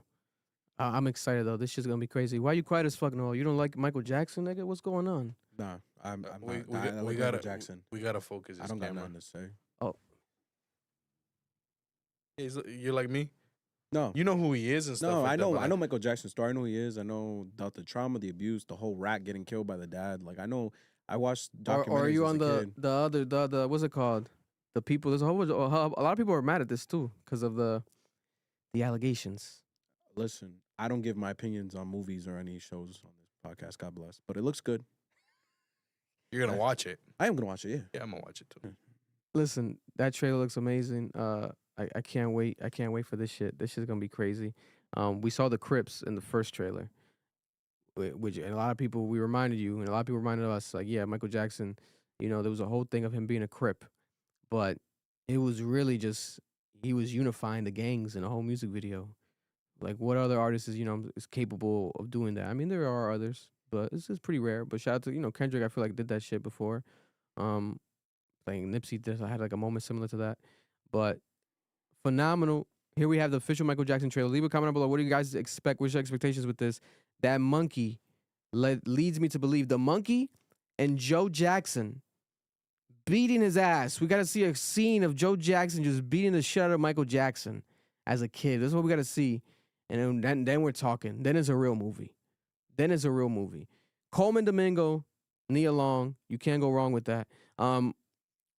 Also, speaking of movies, shout out to the YouTuber, MARKIPLIER, right? Mark, this YouTuber, has gone super viral because he released his independent movie over the weekend and has exceeded expectations extremely, right? This guy has this movie that came out and he literally has become something that's so big that it passed Melania Trump's movie, the president's wife dropped a movie, and no one's talking about it. Only people are only talking about this guy's movie, Iron Lung. To put it into perspective, I have it here. Iron Lung, right? This Markiplier, this man released his movie independently himself. This is crazy. On like a nearly $3 million budget. This YouTuber. This was a video game, the Iron Lung video game, because he does YouTube videos where he plays video games and he plays things online, and he made it into a movie, and it's grossing around, they're saying, $22 million worldwide. $22 million worldwide, right? He did come out, he did a stream, and he was crying on YouTube stream, and he also was on Twitter talking about it. He said basically, it's big, and he's going to be able to get the staff bonuses. But the work that he has to put in to put this movie independently into movie theaters is basically like a 50-50 split. So it's not like he's making all this money, but he's still making a lot of fucking money, right? This film came out also with Sam Raimi's movie this weekend, Send Help, right? Iron Lung landed near number 2 overall this weekend box office. It almost was number 1. It was basically neck and neck with the Send Help movie. I think it's like a horror movie that people were talking about over this weekend. $3 million. He earned basically 7 times the production budget opening weekend already for this movie. It opened in about 3,000 movie theaters in the U.S. independently, right? And this is a super success for for independent studios, because you don't see this. People don't believe in independent, this level of independence, because this is true independence. It's not like independent and he worked with like A24 or Neon. Shout out to them, these independent houses. But this is a purely independent movie here, which has never been, you've never seen anything like this, right? As far as the movie good or not, supposedly most of the movie takes place like in a room, in like one setting or something. I want to watch it. People, the reviews are kind of mixed. You know, I'm not gonna lie. So, shout out to Jeremy Jan, one of my favorite movie reviewers. He said that he had a lot. He judged it a lot, like a lot of things that need improvement. But to be honest, it feels like this movie is one of those movies where people just want to support him. Also, like no matter if it's bad or good, people just want to support him. Then they want to see this shit succeed, and they want him to succeed. And he's a very, very great creator on YouTube, very transparent, very genuine, and very wholesome. And he's one of the examples of like, we made the proper celebrity famous. Like that's his story. Like he always gives that energy off. And if we look at the Melania movie that dropped over the weekend, Melania did $7 million domestically. Meanwhile, this independent movie out of nowhere, Iron Lung, does 3 times the amount of money. To put it in perspective, the Melania Trump movie, they spent $40 million in production and $35 million in marketing. Oh my God. Just for it to sell $7 million this weekend. Bro. And I'm going to watch it. I do want to watch it because I was like, what is it about? Like, I want to watch it. Like, is Melania's story, is it really transparent? Do they really dive deep into it? I want to watch it. But she's probably pissed the fuck off. You know, you know what I'm saying? You had to. I can't do her accent, but it's like, you had to be in the fucking files this weekend when my movie was coming out. You know, it's like, it completely overshadowed that shit. It's like, why the fuck would you want to support this? And I think the director, Brett, I don't want to say his name because I'm going to mispronounce his name, but the director of the Melania movie was in mad photos and is in the Epstein files. Literally in Epstein, and then photos with Epstein with a girl in between them with a blacked out face. The director of this movie, so people are like also now like, wait a minute, we're not gonna support. Why the fuck we want to see this movie with this guy if this guy's behind it? And there was reports of people supposedly on the production that didn't want to be named in the credits because they didn't support Trump, but they were like possibly hired for like freelance one day jobs, maybe lighting or something here, you know, to help be a part of it as a job to get paid, but they don't want to basically endorse this or like fully back it as like, oh, they're proud of this. They were just doing it for money, supposedly. That's what the director said when he was interviewed about it a couple times. But Markiplier, a round of applause for him. Congratulations for him. That's just huge. I want to go see this movie. Whether it's good or not, doesn't matter to me. I'm gonna see it. I love movies, and I want to see this man succeed and be, successful at this. We're in a new world, man, where anything is possible. A YouTuber can literally create a movie after doing viral content, playing a video game. He could make it into a movie, and it could be successful, right? As long as you push it properly, you have your proper support system. He's doing his thing. I gotta applaud him. This shit's crazy. There was another YouTuber that did a horror movie last year, independently. Chris Stuckman, I believe. It's the guy that reviews movies as well. He's like Jeremy Jan's competition, for lack of better terms. But Chris, he did his own movie. I think it was Oak Hill. It was like a horror film as well that people were talking about. But nowhere near the success of this shit right here that Mark did this weekend. This shit was incredible for him to see. So shout out to Markiplier and this Iron Lung movie. If you guys watch Iron Lung, the movie, comment down below. Let me know how it was. I want to watch the YouTube video that he did. I think it was like a 40-minute YouTube video he did years ago, playing the video game and talking about it to see, like, did he manifest this? Was this something that he always dreamed of and thought about? Because this shit was crazy to just see this happening, over the weekend. People are going nuts. And I can see other people want to team up with him and want to support him financially to maybe create another movie. So I salute him. Congratulations to him. Over the weekend, brand new music dropped. The Baby dropped. Did you guys hear it? I did not hear it. Did not hear the Baby album. To be honest, I'm not going to listen to the Baby's new album. Me personally. You ain't trying to hear no music about, some guy getting, a black guy stabbing a white girl in the train? That was on there? I don't know if that song was on there. No. But that's when I checked out with the Baby. I was like, You made a song about that? Yeah, about the girl who got stabbed in the train. He did a whole video But it was his remake. city, Noel. It wasn't his city. It was in his hometown. It was. That's why. All right. God All bless. right. Yeah. God God bless. bless. Shout out to my guy Jeremy Heck, who was talking. I remember when he was tweeting about that when that happened. Don Toliver. Let's cut to the chase. All that matters. All that matters. None of you niggas matter. All Not that a matters. single other album this month matters. What you thought ASAP was doing, Don Toliver did. Fuck are you talking about, nigga? Yo. That is greatness. That is music, nigga. I was Leviton. I was like this on the couch. I was like, 18 out of 18. I died. 18 out of 18. 18 out of 18. My body had to leave itself. 18 out of 18. I might do it right now. Put on a track. 18 out of 18. The one that's the highest stream right now, rightfully so. Now is this With one. the one with Yeet. Body went up right now. Body's so good. Body's hard, bro. Body. Because they've been making TikTok things. Rock your body. Body. I'm out of control.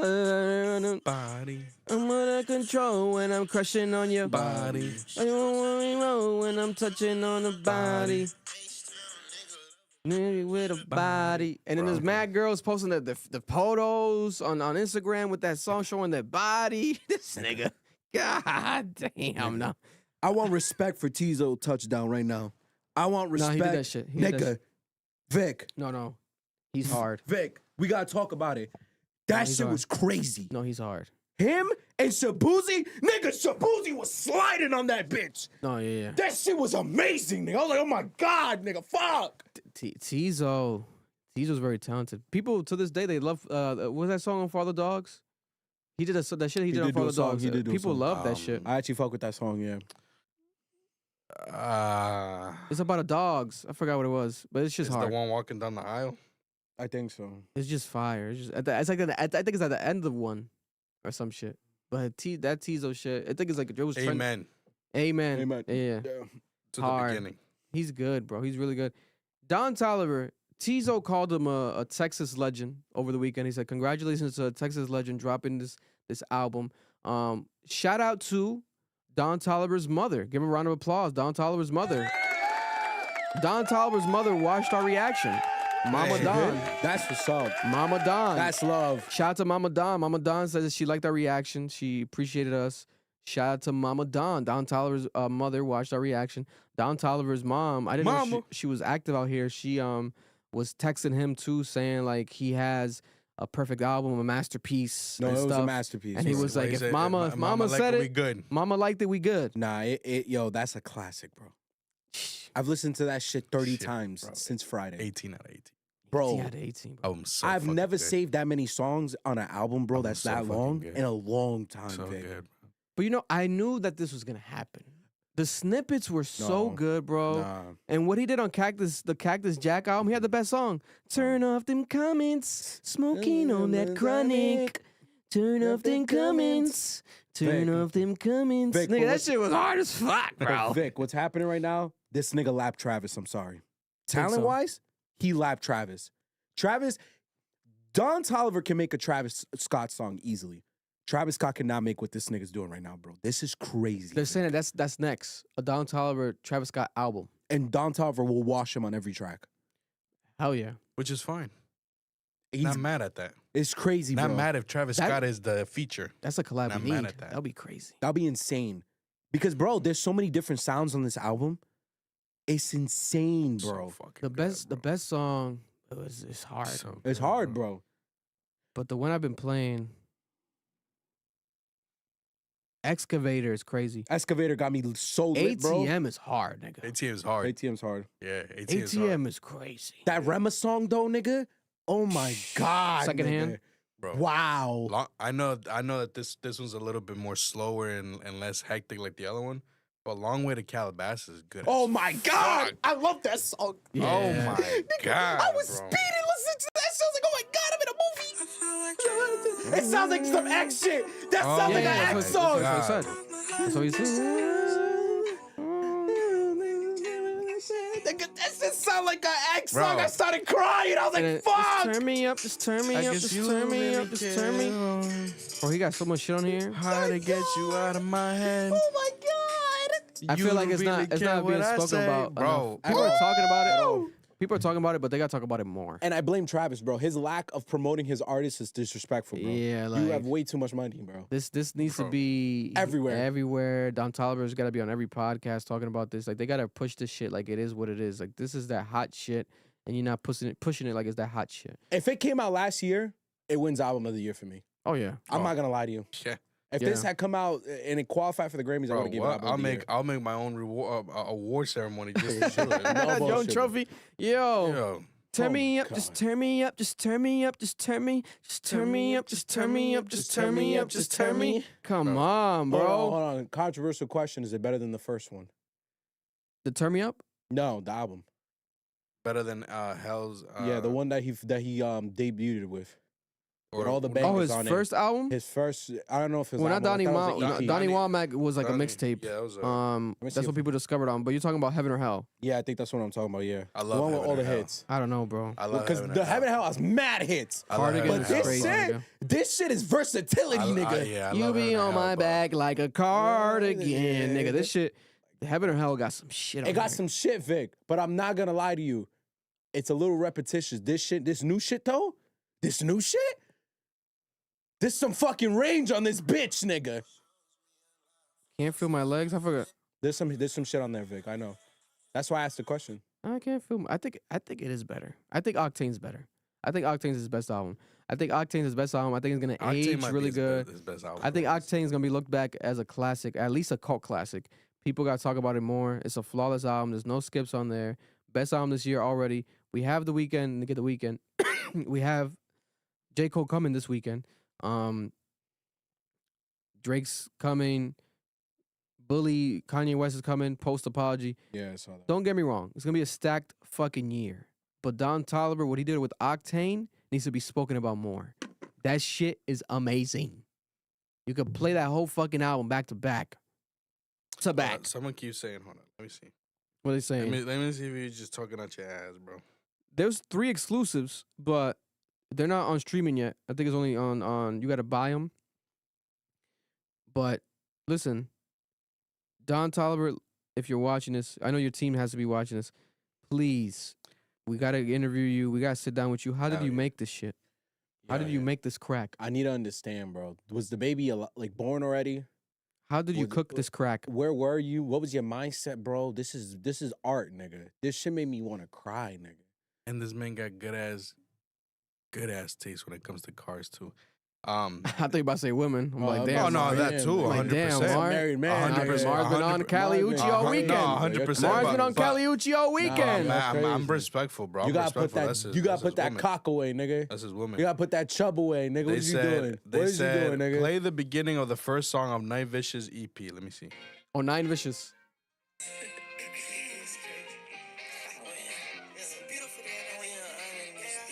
What is that sample? Gives me Playboy Cardi vibes. I'm It sounds good though. It sounds good. I'm That gonna check it actually, out. I'm gonna check Nah, that I'ma out. listen That to it. sounds I'ma good. listen to it. I'ma That listen actually to it. sounded good. I need I'ma to hear that listen to it. sample. I think that's an anime sample.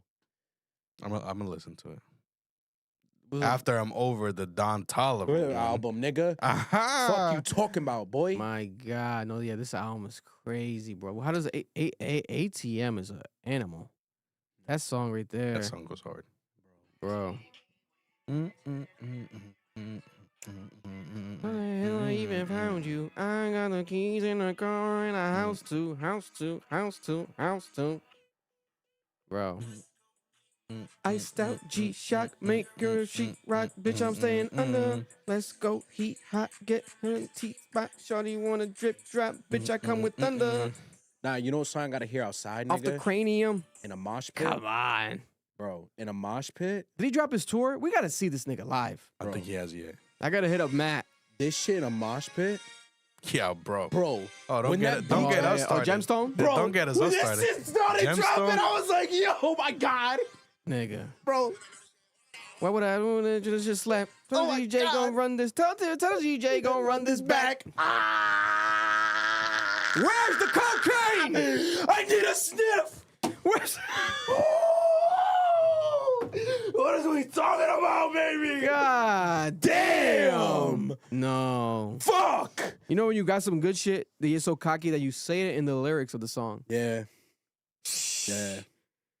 Do you know? I think that I don't know, bro. Maybe he didn't play this album for Travis. Maybe like niggas on his team didn't know that this shit was this good I don't think so, because bro. they're not rolling it out properly yet. Or they're haters.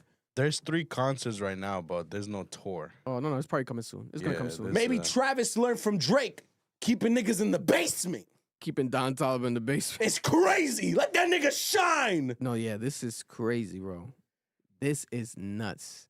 This is nuts. And he basically kept like one sound the whole album. And so like that last song and that song's fire too. The country shit fire. Yeah. No, Insane. yeah. Leave a comment below if you guys heard the Don Toliver album. If you haven't yet, I recommend you go check it out because it's like drinking water for the first fucking time. Life changing. Also, last main topic here we have Nicki Minaj. Nicki Minaj went to the Trump summit. She spoke at the Trump summit. Nicki Minaj said that Trump is her best friend. She's the biggest Trump fan in the world. And she did TikToks with Trump. The bitch is losing her mind, right? Because my thing is this. One thing is to vote for someone and have a party. You could be Republican. I'm not Republican. I'm not Democrat. I'm independent. I would have whatever. never expected this woman's downfall to be this way. Yeah, but my thing is this, right? What's happening is that this is now a different level of dick riding where it's not just support. She is fully now become full-blown Trump fangirl doing TikToks with the guy, saying, I'm with the best president in the world. And then Trump's like, I'm with the queen of rap. Like these weird, cringy moments. Everywhere she's going, she's defending him to a different level. She shitted on Don Lemon after Don Lemon got arrested. She shitted on now Trevor Noah.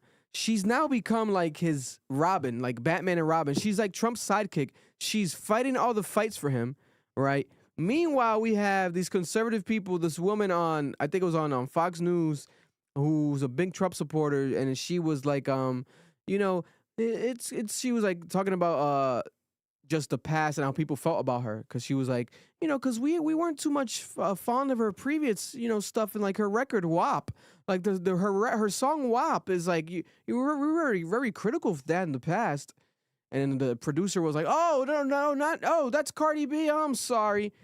They don't even know her fucking music, right?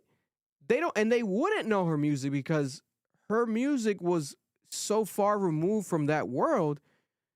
Now we also have a bunch of TikToks of Barbz going viral. They're ripping Nicki Minaj flags off their wall.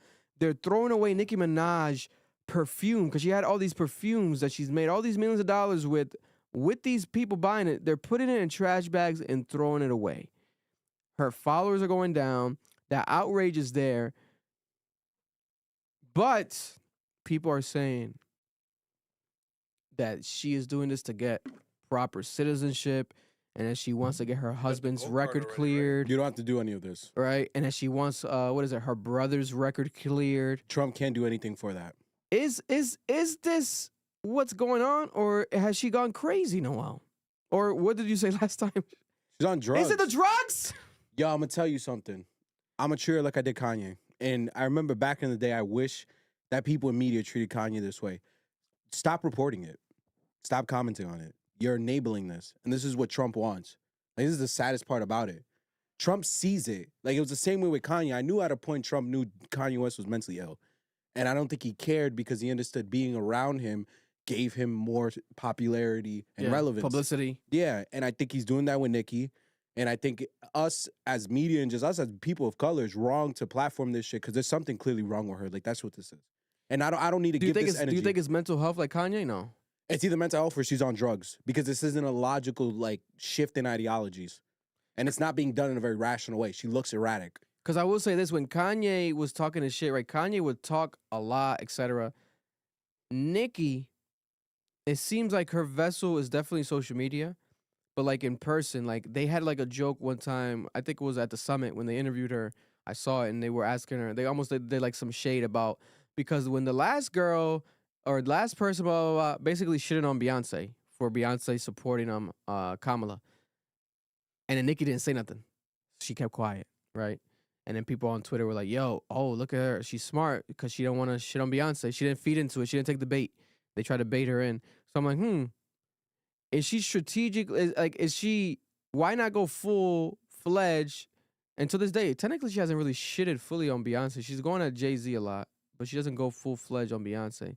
So it's like, is she picking her fights precisely, or is it strategic? Like, what is the mindset here? How much of it is just mental health? How much of it is the drugs? And how much of it is trying to get leverage? Right? My academics, certain people, like academics really believes, he's like, she's doing that for the clearing. She's playing a long then game. They don't know the law. That's not how that works. Yeah. We literally read the Constitution here. Yeah. The president does not have the legal authority to pardon someone if it's a state crime. That is a violation of the constitutional acts when it comes to state and federal relationships.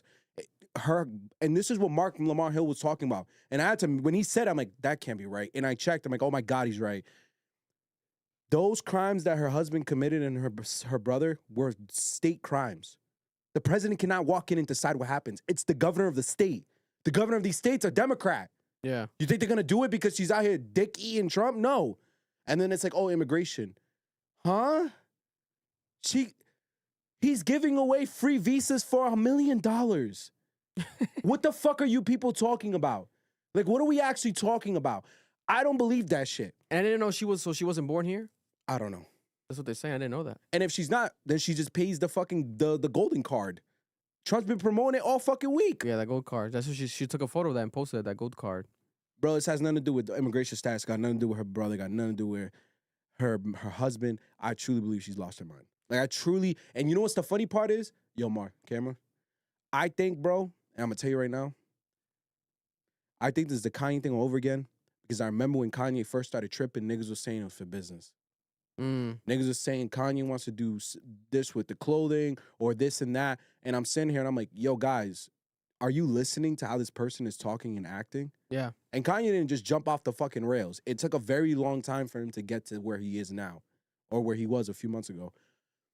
I truly believe she's in the early stages, and y'all gonna justify it by saying, oh, it's because she wants this or that. Y'all gonna rationalize it. And it's like, no, I know when someone's ranting because I rant. I know what a rant looks like. There's no cohesive thought being made. There's none. Like, you go through our Twitter and it's like it's like a fucking regurgitation, and it's a bunch of paranoia and psychosis. Like, how am I supposed to believe that something's not wrong with her? She's doing drugs. Come on, bro. Yeah, no. This is because my thing is this: to go somewhere fully into this world and this party and everything that she's doing, somewhere where she's not appreciated at all, right? These people don't know who the fuck Nicki Minaj is. She used to shit on them in the past. She used to embrace being an immigrant, and now she's gone full blown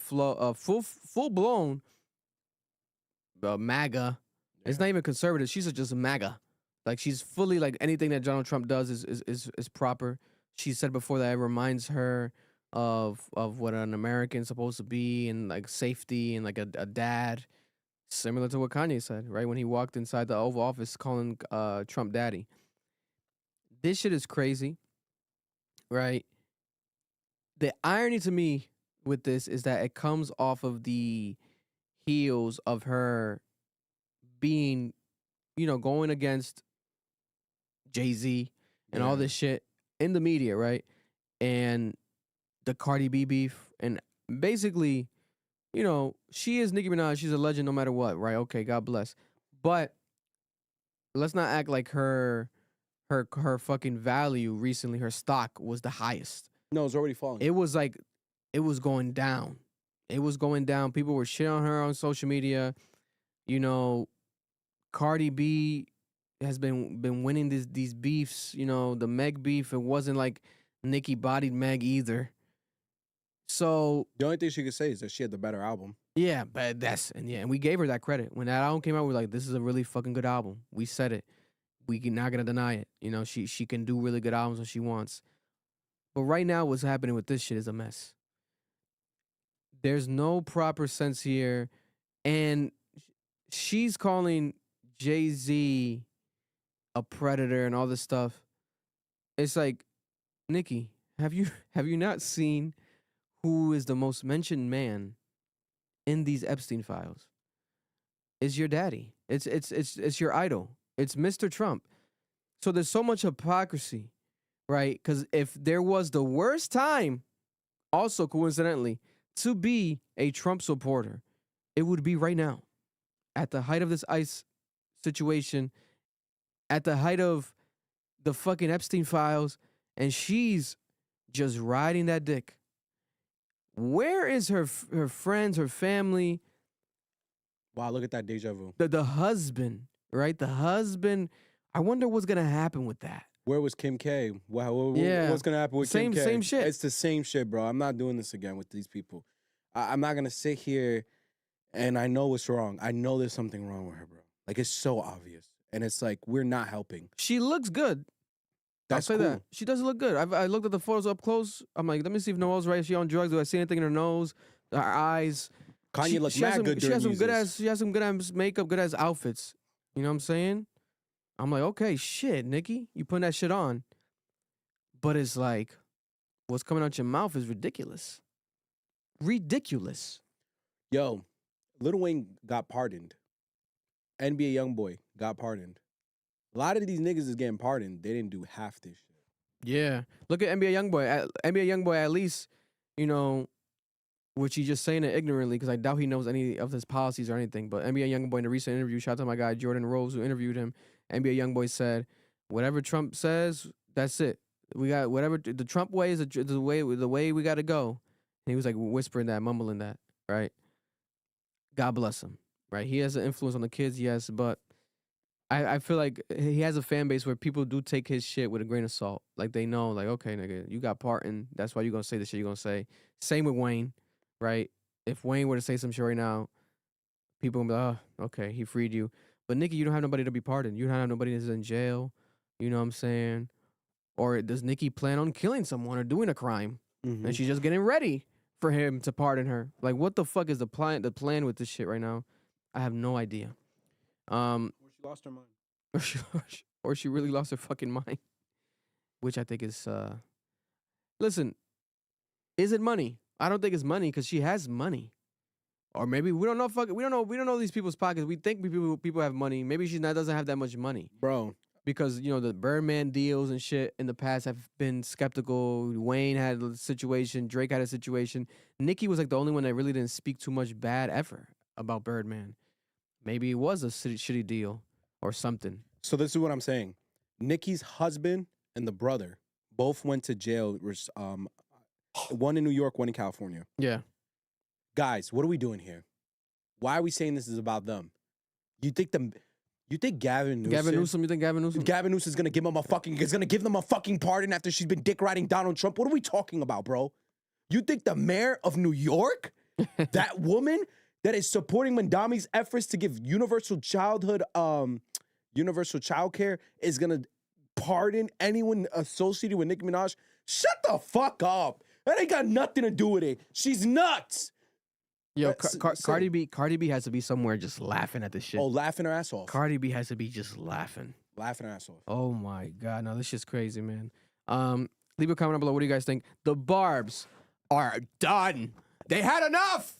They're burning everything. Are you a Barb and are you disappointed? And are you suffering from post-MAGA Barb syndrome? Leave a comment below. We would love to interview one of the Barbs that have now been fully disappointed and have left the Barb Nation.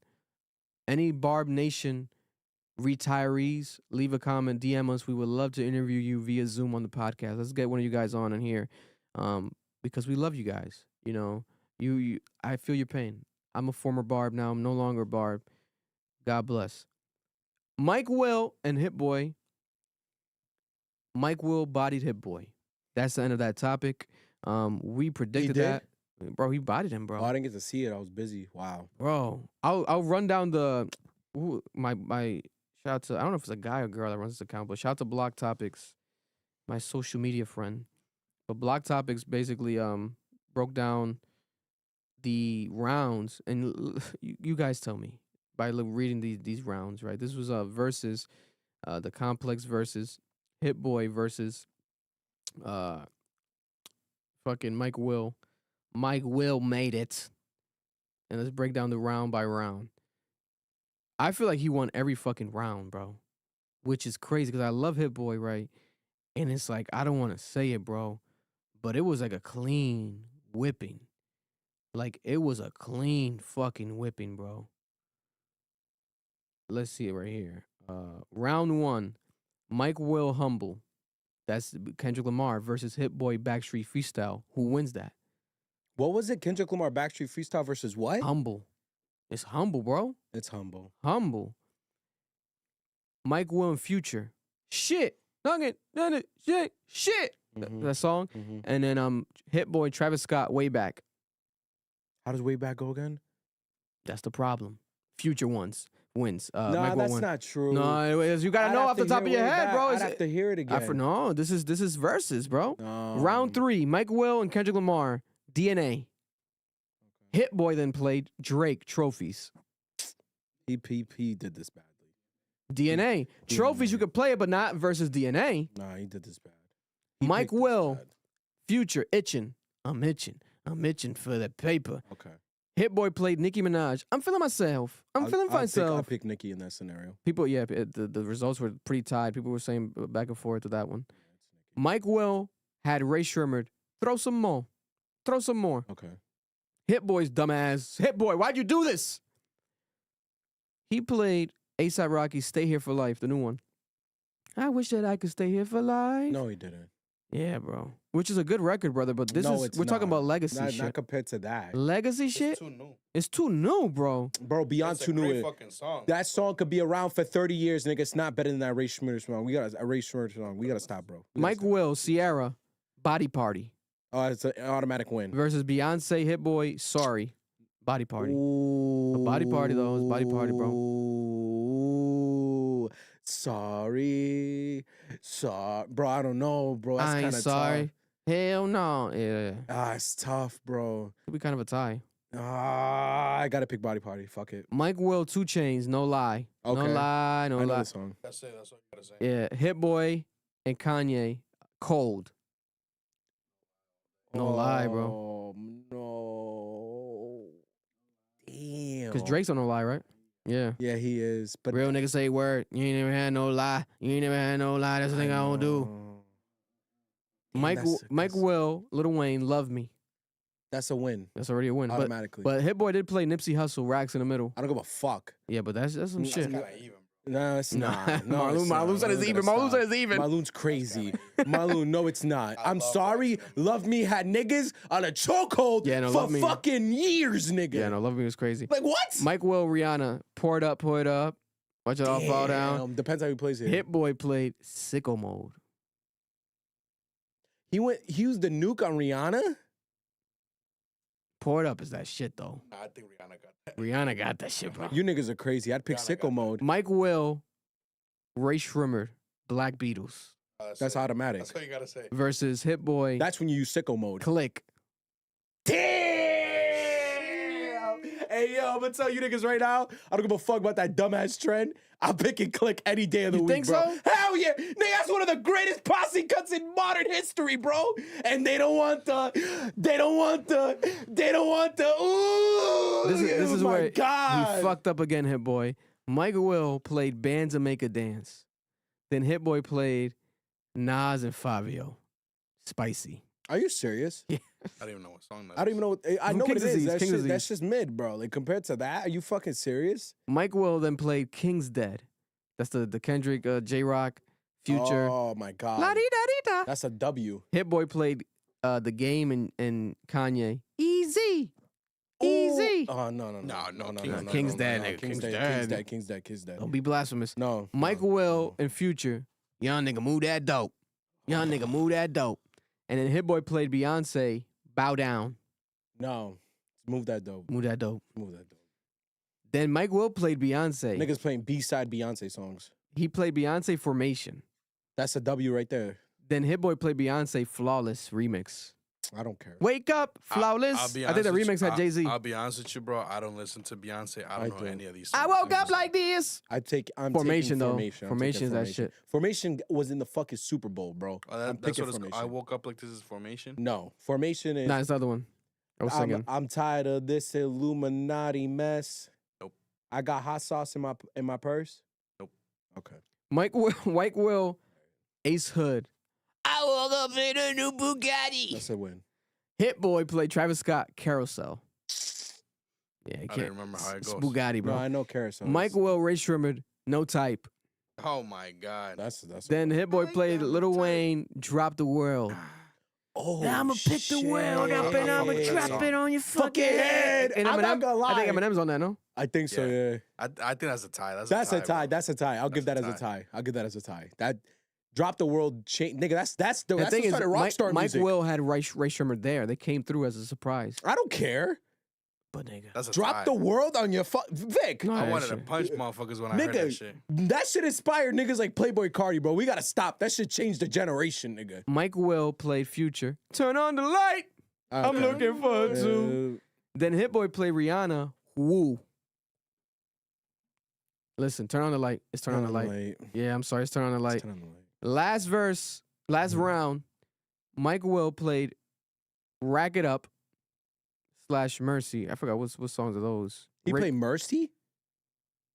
Did Yeah. Did he do Mercy too? No. Probably different Mercy. It's a different Mercy. No, Hit Boy did Mercy. Yeah, so that's someone else's Mercy. And he didn't put Hit that Boy, and then Hit Boy played Niggas in Paris. This is what I'm saying. He Niggas wins in- that round. Niggas in Paris would have smashed half of these songs. I'm taking Niggas in Paris over 5 of these tracks.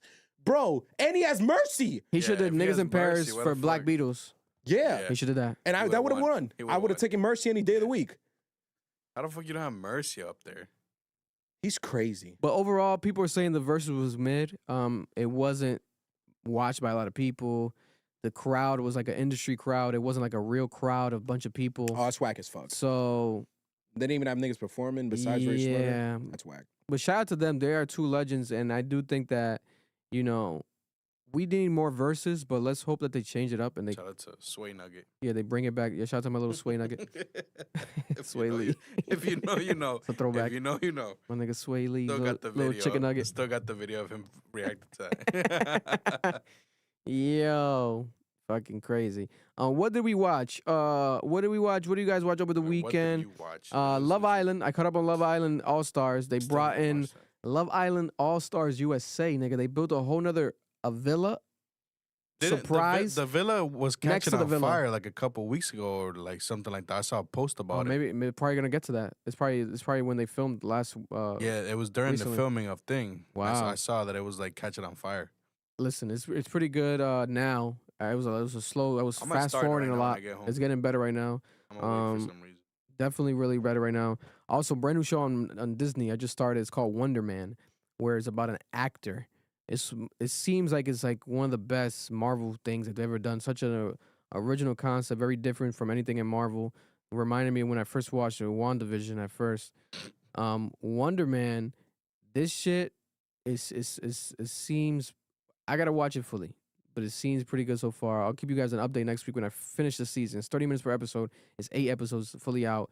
Also over the weekend we did go watch Eric. Shout out to Eric. Eric's show, Why I Show. God is at Yale, the theater, at one of the theaters at Yale. Phenomenal show. That shit is gonna be a movie. Well, Yeah, soon. allegedly. Let's say allegedly, because we don't know if that's public Soon, information. allegedly. Allegedly, a real movie. But Eric plays the man at the end that kicks a fucking pregnant woman. That shit was crazy. His pregnant daughter. His pregnant daughter kicked the fuck out of her in the stomach. Not really, guys. It was just acting. But that shit was crazy to see. That shit was fucking epic. God bless.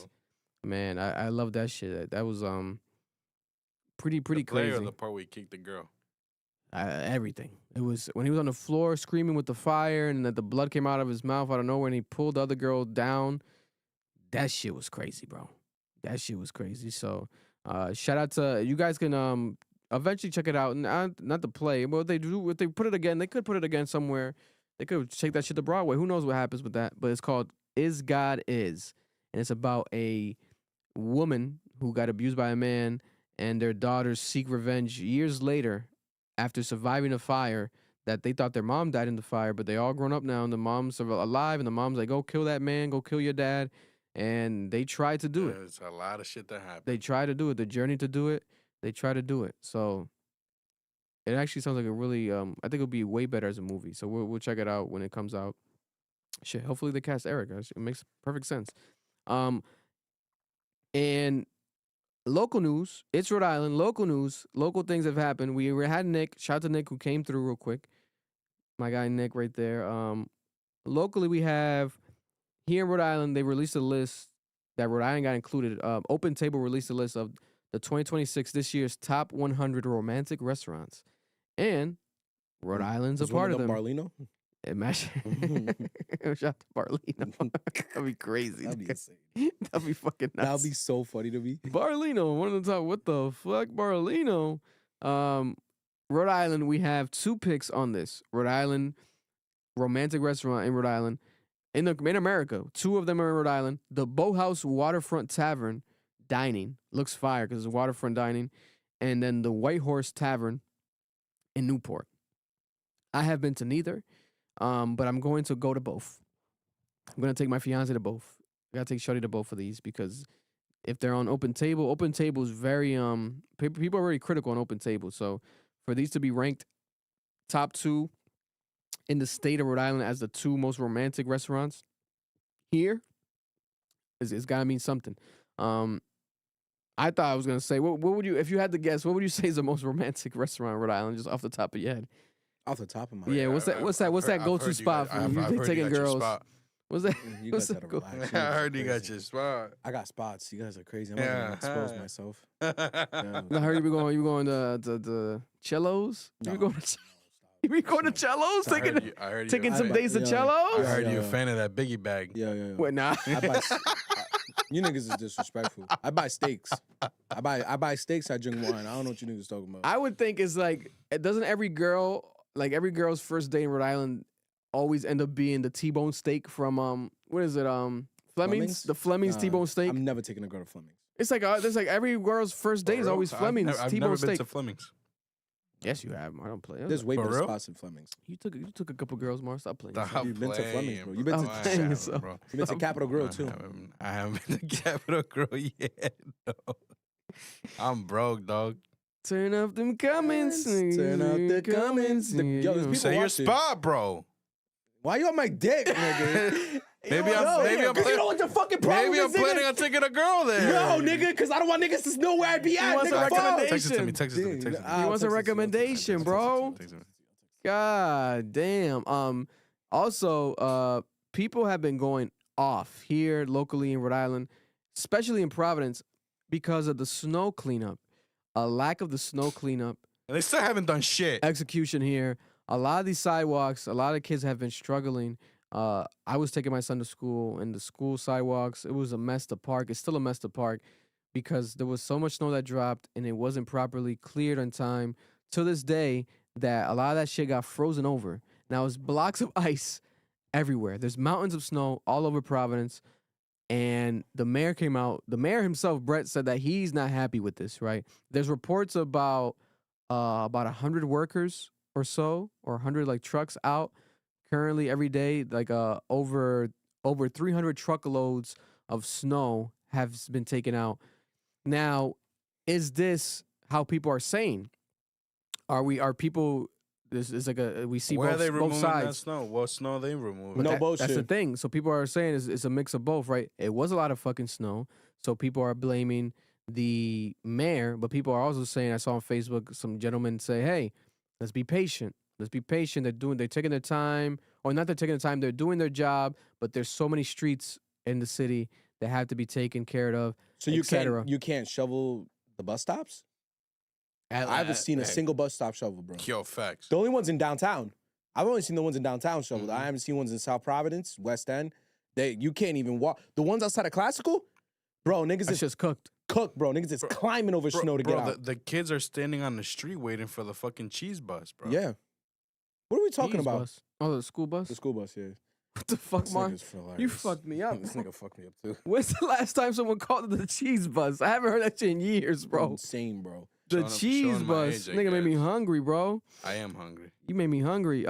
And it got so crazy here that there was a man found dead in the What? Providence sidewalk Yeah, in downtown. in downtown because Rest in peace. they're saying that he might have frozen to death.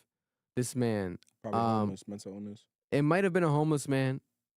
Odds are, that it's been stories like this in the past where homeless men have died here in Providence. They've frozen to death at night. This is horrible, man. Imagine that being the way that you go out. That's horrible. That's Imagine the worst. finding that body. Oh man. Oh man. Here we have Crossroads. Crossroads is the largest provider in the state of housing and services for people experiencing homelessness. They said, do not wait until you are already shivering to seek shelter. This is a life-threatening weather, and getting indoors as soon as possible will save lives. Bro, That it's too- dropping- That too. It's been fucking brick, bro. It's pretty dropping close. negative degrees this weekend, bro. It's another cold. Another- system. another- so Yeah, bro, they fucking brick, reported it. bro. You know how it's so cold that we saw, remember on the highway? It's so cold that you see the clouds like almost like freeze. Like they get stuck and they look so crazy, like, and it doesn't even snow or rain, but the clouds are almost like frozen sometimes. Like it's so weird. And you look at the sky some days and it's so weird. Like it's so cold that the air and the clouds itself look crazy. I'm like, yo, what's going on right now? Yeah, it's been bad. This is bad, bro. It's been cold, bro. It hurts to think outside. This is the coldest that I remember Providence ever being as an adult. Maybe as a kid we had some cold ass fucking days, but it's been a while since it's been this fucking cold out here. This is the most snow that's fallen in the last 3 years, and it's only been the first month of January. Listen, but that's my thing. So And February is the worst month. Mother I Nature, know. Mother Nature's one thing, but I do think that the city needed to be more prepared. And then we got that fat fuck saying that there's 6 more weeks of fucking winter. But yes, and on top of that, that's right. We got the groundhog Sorry, saw his fucking shadow. So now we're gonna be like this for 6 more weeks in Providence. We're cooking. We're cooked.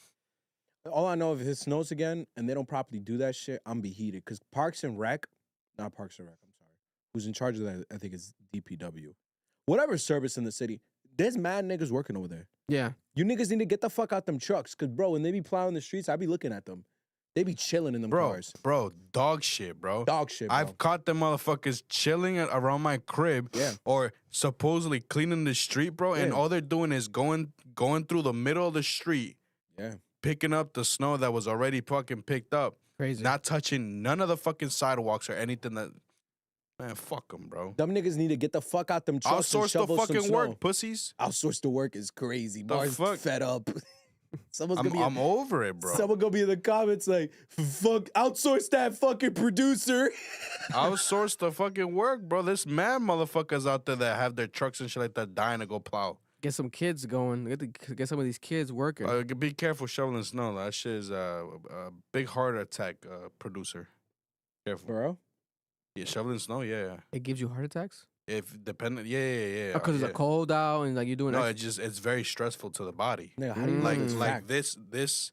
this motion right here, the picking up the snow and throwing it over like you think, it strains your heart a lot. Look it up. It's facts. How It's old are fucking you for cooked. you to know that? What you mean, bro? It's That's common. like old said. man facts. Bro, it's You like gotta know your health. it's like said all the time whenever it snows.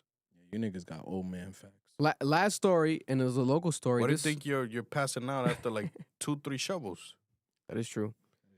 Last story is a local story here, right? This is a very crazy, very bizarre, unfortunate death that happened here. It's a part of Rhode Island history, right? I remember growing up, a lot of my friends and people in the city would always say, rest in peace, Shad, rest in peace, Shad, R.I.P. Shad, right?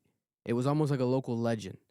And his actual death has now gone viral, and people want the investigation to be back open because of this podcast that's called The Deck Podcast, this investigative crime story podcast, who dropped a podcast episode, and they interviewed even the Cranston police in this podcast episode. For those that don't know, in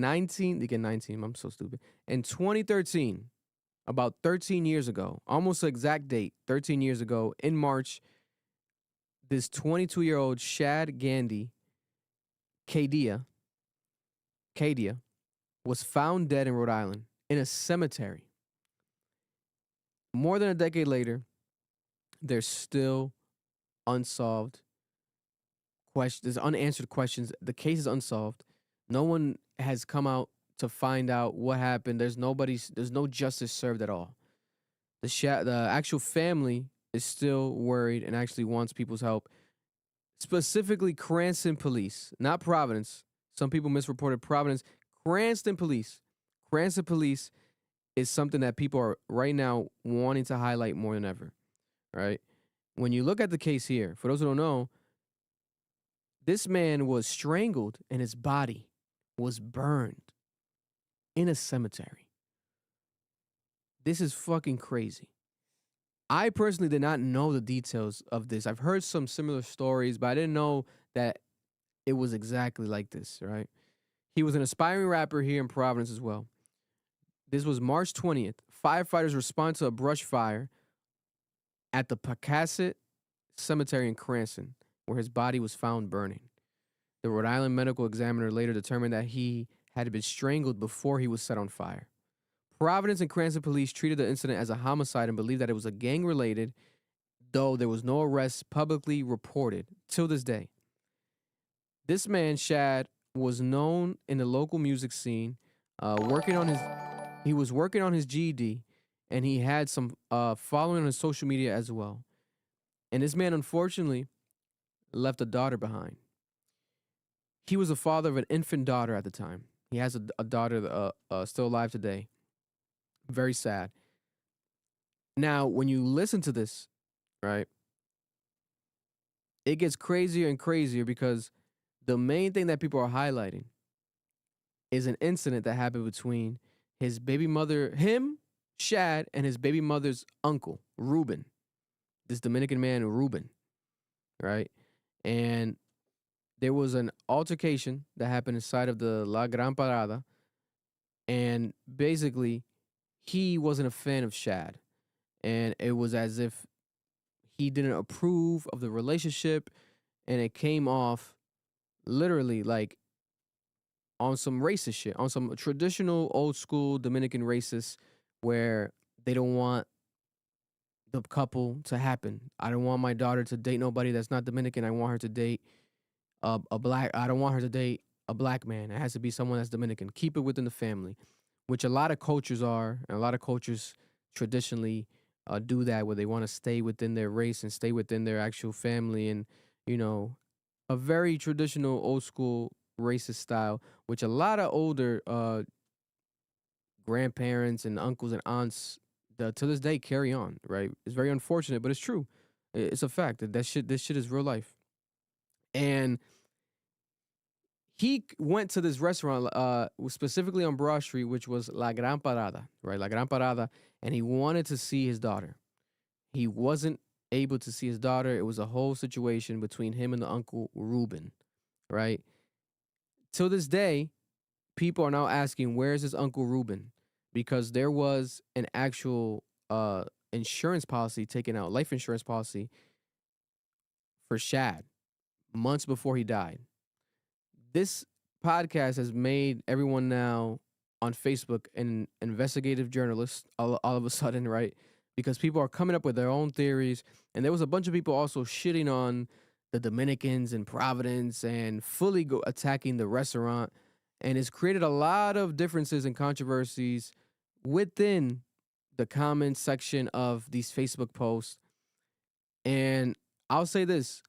I personally never have heard of these people. I don't know these people here locally. They made a post, though, La Gran Parada. They made a post and deleted the post. And what they said, I think I sent it to the chat. I'll look at it right here. Where this, I don't think it was Ruben. I think this was,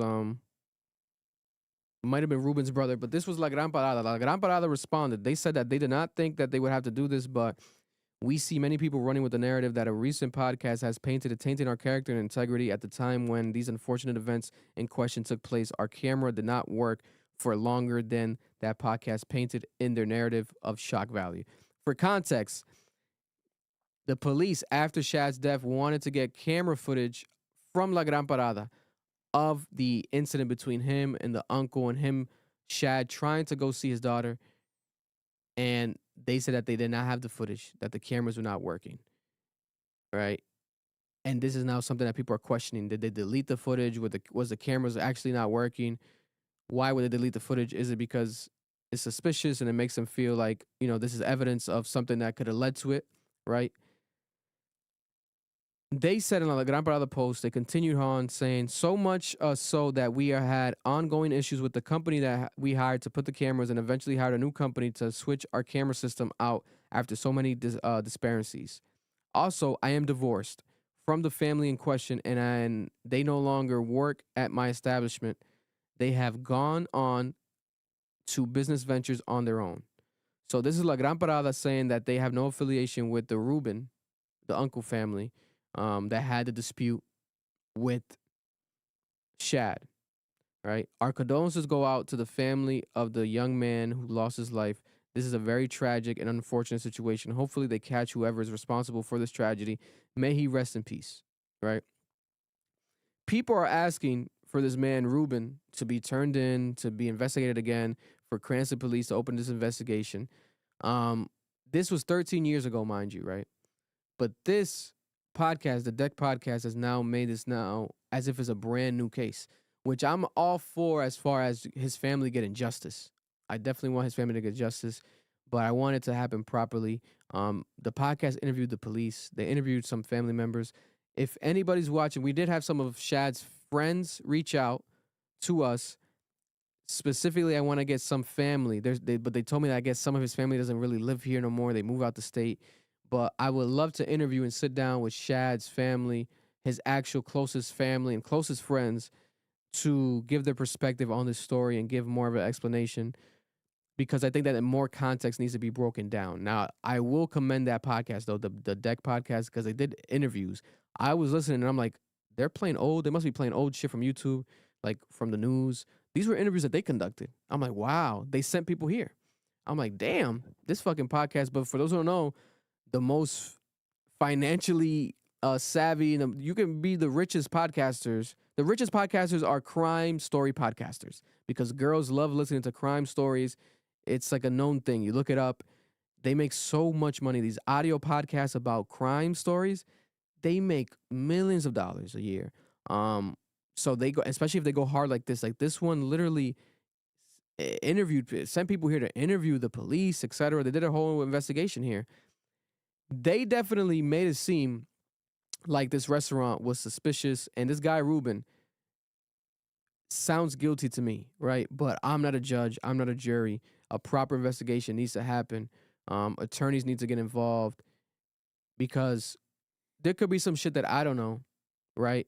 This was 13 years ago, but I do want some sort of justice to be served because that idea, right, where I don't think that this would happen today. I think obviously back then there was cameras and shit. Obviously, it's 2013, the technology existed. But right now, in this day and age, I don't think that you can just strangle somebody in a cemetery and burn them alive and get away with it. So they were saying, this is where I got frustrated. And this is honestly my attack on the Attorney General's office. They're saying he was murdered somewhere else and that he was And then transferred to taken that there. location. My thing is this. The way that there's a burden of proof when it comes to criminal matters, and the burden of proof is beyond a reasonable doubt. So there should be no logical explanation for why something could have went somewhere else. Like the evidence is so overwhelming that it's like, no, it has to be this. So when you look at the case, homeboy, there's an eyewitness who puts that car at the scene. That's number one. Yeah. Number two is there's video footage of Ruben picking homeboy up at the Institute of Nonviolence. And that is the last known location. That is also where the last place where his phone is. Ruben lied about his alibi. The geolocation on his phone also debunked the thing about his alibi. In the podcast, they don't talk about DNA evidence, whether they took DNA evidence from Ruben. And they're saying that they have proof that Ruben gave Shad's stuff back to the family after the fact. Yo, I'm sorry, but this is not about beyond reasonable doubt anymore. I know what this is. For a lot of you watching, your Attorney General's office would rather choose to not prosecute a crime in case if they believe they might lose or they may have to actually try and make an argument, a legal argument for a case, because then it could affect their conviction rates. They want cases that are shut and closed. Shut and closed means you have all the DNA evidence. You have someone who can put the person at the scene, like literally put them on the scene, choking the person out. But when you listen to this case, and if everything that was said was accurate on the podcast, this is very close to beyond reasonable doubt. There's a chance you may lose, but that shouldn't be the reason why you don't seek justice. I don't care about your conviction rate. I don't care about your reelection. This is why people resort to violence to seek justice, because the legal system is more concerned with someone's political career being advanced than they are about actually giving families closure. And this is why people are disgusted with the American legal system. Because this is ridiculous. Bro, I heard that shit and I'm like, wait, y'all had all this and you couldn't take it any further? You just gave up? He was paying the insurance policy for him. Yeah. He's paying the life insurance policy. And I'm not saying this because like on some rat shit. I'm saying it just because I've seen this enough times. I understand how logic works in a court of law. You could have made the legal argument. You could have. You chose not to because the Attorney General, from the state to the local to the federal, all they give a damn about is their conviction rate. It's not about seeking justice. It's not about creating better communities. These people are slimy and lazy, and they should be held accountable. And I wish that was the conversation. Why did the Attorney General at the time choose not to pursue this case? Because it's disgusting. Yeah, and this is something that, you know, it doesn't make the state look good. At all. Because how is this a case where now this podcast out of nowhere picks this story up and now people are like, wait a minute, this happened here 13 years ago and now we know about it? Like, why didn't we know about it that much? You know, and supposedly a lot of people are saying that they knew about it. But like you said, they just felt like, you know, they didn't care. Like the police here didn't care, or like the state didn't care. Like they did all that they could, etc. People to this day always would post, you know, every anniversary of his death or like his birthday, they still post it. I see it all the time. Shad, photos of Shad, hashtag Shad. So it always felt like a local legend here, a true local legend that people loved and still miss to this day. And now you coincided with this podcast story, which to me was like eye-opening. I'm like, wow, I did not know this story. I did not know about this Ruben guy and La Gran Parada family and all this shit that happened. It is very, very crazy. But imagine that. Taking a man's life after opening up an insurance policy on his life, which I think was $250,000. $250,000. Which is like a lot of money, yes. But it's not saying it would justify it. It's $400,000 in today's money. Okay, yeah, because what's it called? Inflation. Inflation. But it's not like, you know, because I know there's life insurance policies of millions of dollars, etc. That's a lot of money, Vic. It is a lot of money, though. It You is a could lot buy a of money. house. You It could is buy a a lot house of at that time. But to kill a guy, it's like, brother, at least be that, like, have it where it's like 20, 15 million or some crazy astronomical number. But if you buy a house right now, if you bought a house back then with $250,000, it might be worth $1 million right now, Vic. so with that, if this guy, let's say, did this, right, allegedly, and he did this, the money goes, I think it was No, to the baby mama. It went to the baby mama. It went to the baby They mama. confirmed that in The the baby mother podcast. was the one that was on the receiving end of that, She was the right? beneficiary. the beneficiary. I don't know where she is. I would love to interview her as well. You know, and I will continue to say this: we need to pray for that child because there's a child in this, and it's all you know, this messiness on Facebook and people calling this things out, etc. We also have to acknowledge that there is a child here, so we want to be respectful as possible because that child, you know, they go to school, etc. So let's just at least be mindful of that, this man's child. But I would love to find out more. The baby mother, where is she? Ruben has allegedly left the state. Where the fuck is this Ruben guy? And also, guys, for those who don't know, he does not represent us Dominicans, all Dominicans. When has this man been the ambassador for the Dominicans all across the world? That's not the case. So he could be a piece of shit Dominican. Does not mean that all Dominicans are pieces of shit, especially locally in Providence. Let's not do that. You know, let's not do that. No. But there are plenty of pieces of shit, and it seems like this guy was that. Because this is nasty. If he did this, especially, this is nasty. And if he didn't do that, brother Ruben, get lawyers and sue people for defamation. Sue that podcast for breaking this case and actually present actual evidence that shows that you didn't do it. Like, where's the truth? Where's the proper justice? And I'll tell you this much. This has gone so viral that I guarantee you within the next 6 months, we're going to see developments on this case because there's going to be more pressure on everyone because it's going to be unavoidable. We're speaking about it. More people are going to keep speaking about it. Justice needs to be served. And I hope that this is not just an example of many more other stories like this that we don't know.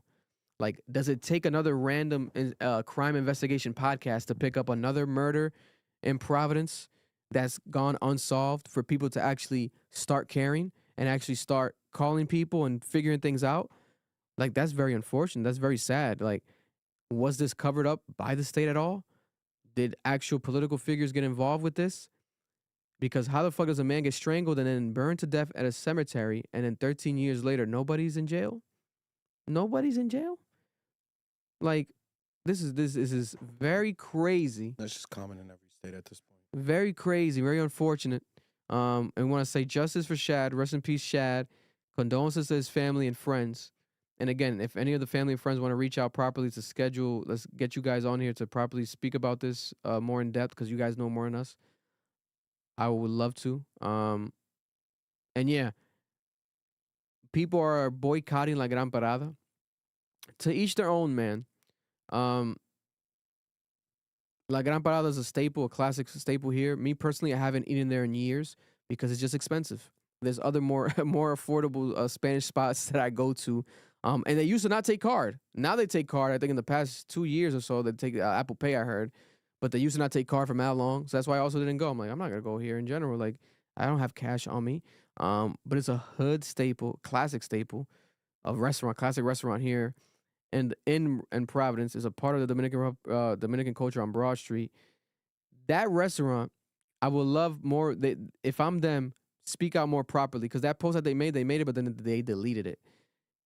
They're going to have to speak up properly more. Like, is Ruben still around?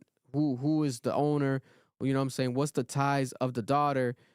Like, because it's going to suffer. Their business is going to suffer. You go to the comments, their comments are cooked, bro. Mm-hmm. Their comments on their posts are cooked. So listen, I listen. I'm gonna keep praying, and again, anybody that knows more properly, reach out. You know, reach out.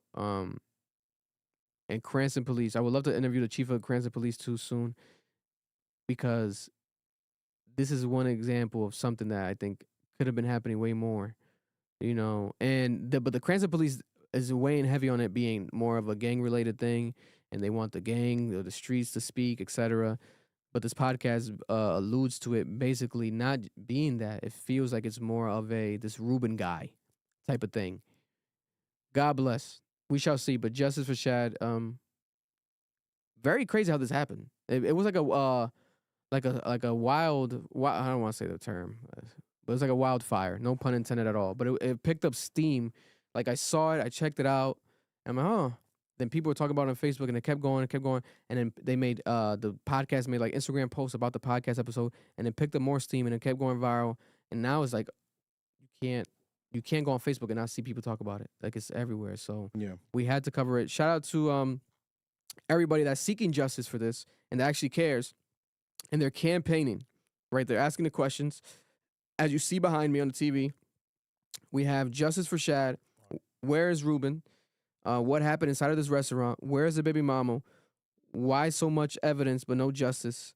How do I do this? Who was the second suspect? They're asking. Where the hell is it? Who was the second suspect? Why hasn't this case been resolved? Why was Ruben and the baby mama family basically? Why did it disappear? Justice for Shad, long live Shad, and this is a photo of Ruben right here.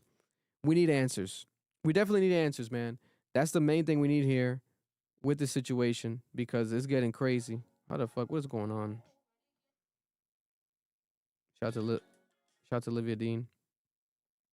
But yeah, no. I'm happy with just the people just speaking out, like, and being outcried and being mad about it. But I just feel like, be careful with the other shit. You guys are making this a conversation that is not. They were making it like a Dominican versus black thing. yeah. It's like you guys care about that more than the actual justice being served. Like, you guys are just creating these narratives and lying. Like, that's not all of us at all. Like, we know who the fuck we are. We're not these no sabo kids or these me no black I Dominican, like the Godfrey classic fucking comedy. That's not what's happening over here. You know what I'm saying? Maybe it happened somewhere else. You know what I'm saying? A couple weirdos, God bless. That's not the type of Dominicans that it's not what we are over here. Great you saying that. I do have one last topic I want us to talk about. Oh yeah? That's a great transition. So, Talking about some coons? yes, Really? this is very bad. So they finally were able to dox the ICE agents that killed Alex Preddy, and we could say was killed because they have ruled it a homicide. Oh yes. The two government officials that were identified as Border Patrol agent Jesus Ochoa and Customs and Border Patrol Protection Officer Raimundo Gutierrez. They're Latino. Spanish? They were Spanish? Yes, they were Latino, and they worked for ICE. And God damn! there is a bunch of articles that have been coming out from even the ex-wife from one of the individuals that shot the victim, and she was speaking about how he became more radicalized, that, you know, him going to ICE was part of the reason why she divorced him. And I'm reading this, and we have to have a conversation as Spanish people. Yeah. There is something wrong. And a lot of you guys ignore it because that's what our culture is. We see shit with the older folks or the people around us, and we just act like it's not going on. But a lot of the people that you post on your Facebook and your IGs, a lot of the people you share holidays with, they voted for Donald Trump. And you don't say nothing. A lot of these people stand on values and moralities that are problematic, and you don't say nothing. And it's gotten to a point now where innocent civilians are dying. And I'm sitting here and I'm like, yo, this dude really sat here and blasted this guy, and he's Spanish. Crazy. Like, you're going against your own people. Donald Trump's almost his biggest voter block by per capita was the Hispanic vote. And this isn't new. When Bush ran in 2004, one of his biggest voting blocks was us. And we don't hold each other accountable. I got people in my own family that voted for Trump. I got people in my own family who have this issue. And this is something I've noticed with Latinos. Yo, y'all get some money. Y'all get some comfortability. You get a house, you get a car, and you think you're white. Yeah. You think you're white. Facts. And you're not. They don't see you that way. They're never gonna treat you that way. You give them your vote and you sell all of us Shit's Creek. And you know what ends up happening at the end of the day? Things just get progressively worse for all of us. Because you wanna know what's funny, Vic? They voted for Bush in 04 because Bush fought day and night for Latinos to be homeowners. Yeah. Because he believed if they were homeowners, they'd be conservative. Because they bought a house, they got money now, they're chilling. The American dream. The American dream. Bush sold the Latin American community the American dream, and they fell for it. 08, the financial crisis happens. The housing market fails. The demographic that got affected the most by it were Latinos. They lost 66% of medium household wealth. Oof. And now we vote for Trump. Oh yeah, Donald Trump, he's gonna help us. He's gonna help Latinos. Bro, ICE is deporting people that are literally in this country, paying taxes, working, trying to make a living, arresting innocent Latinos. I think like 5% of them only are like high crimes or some shit. Yeah. Which was supposed to be 100% of them, but now it's only been 5% of them. So you guys are just literally just deporting people for just being undocumented. Is no longer now a threat to society. A threat to society. The people that have the high crime rates, it's only been 5%. What's going on? Yes. It's ridiculous. And this is my point. Now that it's gotten to a point where law enforcement are killing innocent civilians and we're watching it live on television, every single person that voted for Trump, this is your fault. You have to be held accountable for what you brought here. As a Latino person, where we are right now, you are arguably the biggest contributor to this problem. And it isn't until the young people start calling out their parents and their uncles and their grandparents who sit on this racist shit that has been going on for years. Because, bro, I don't look Dominican.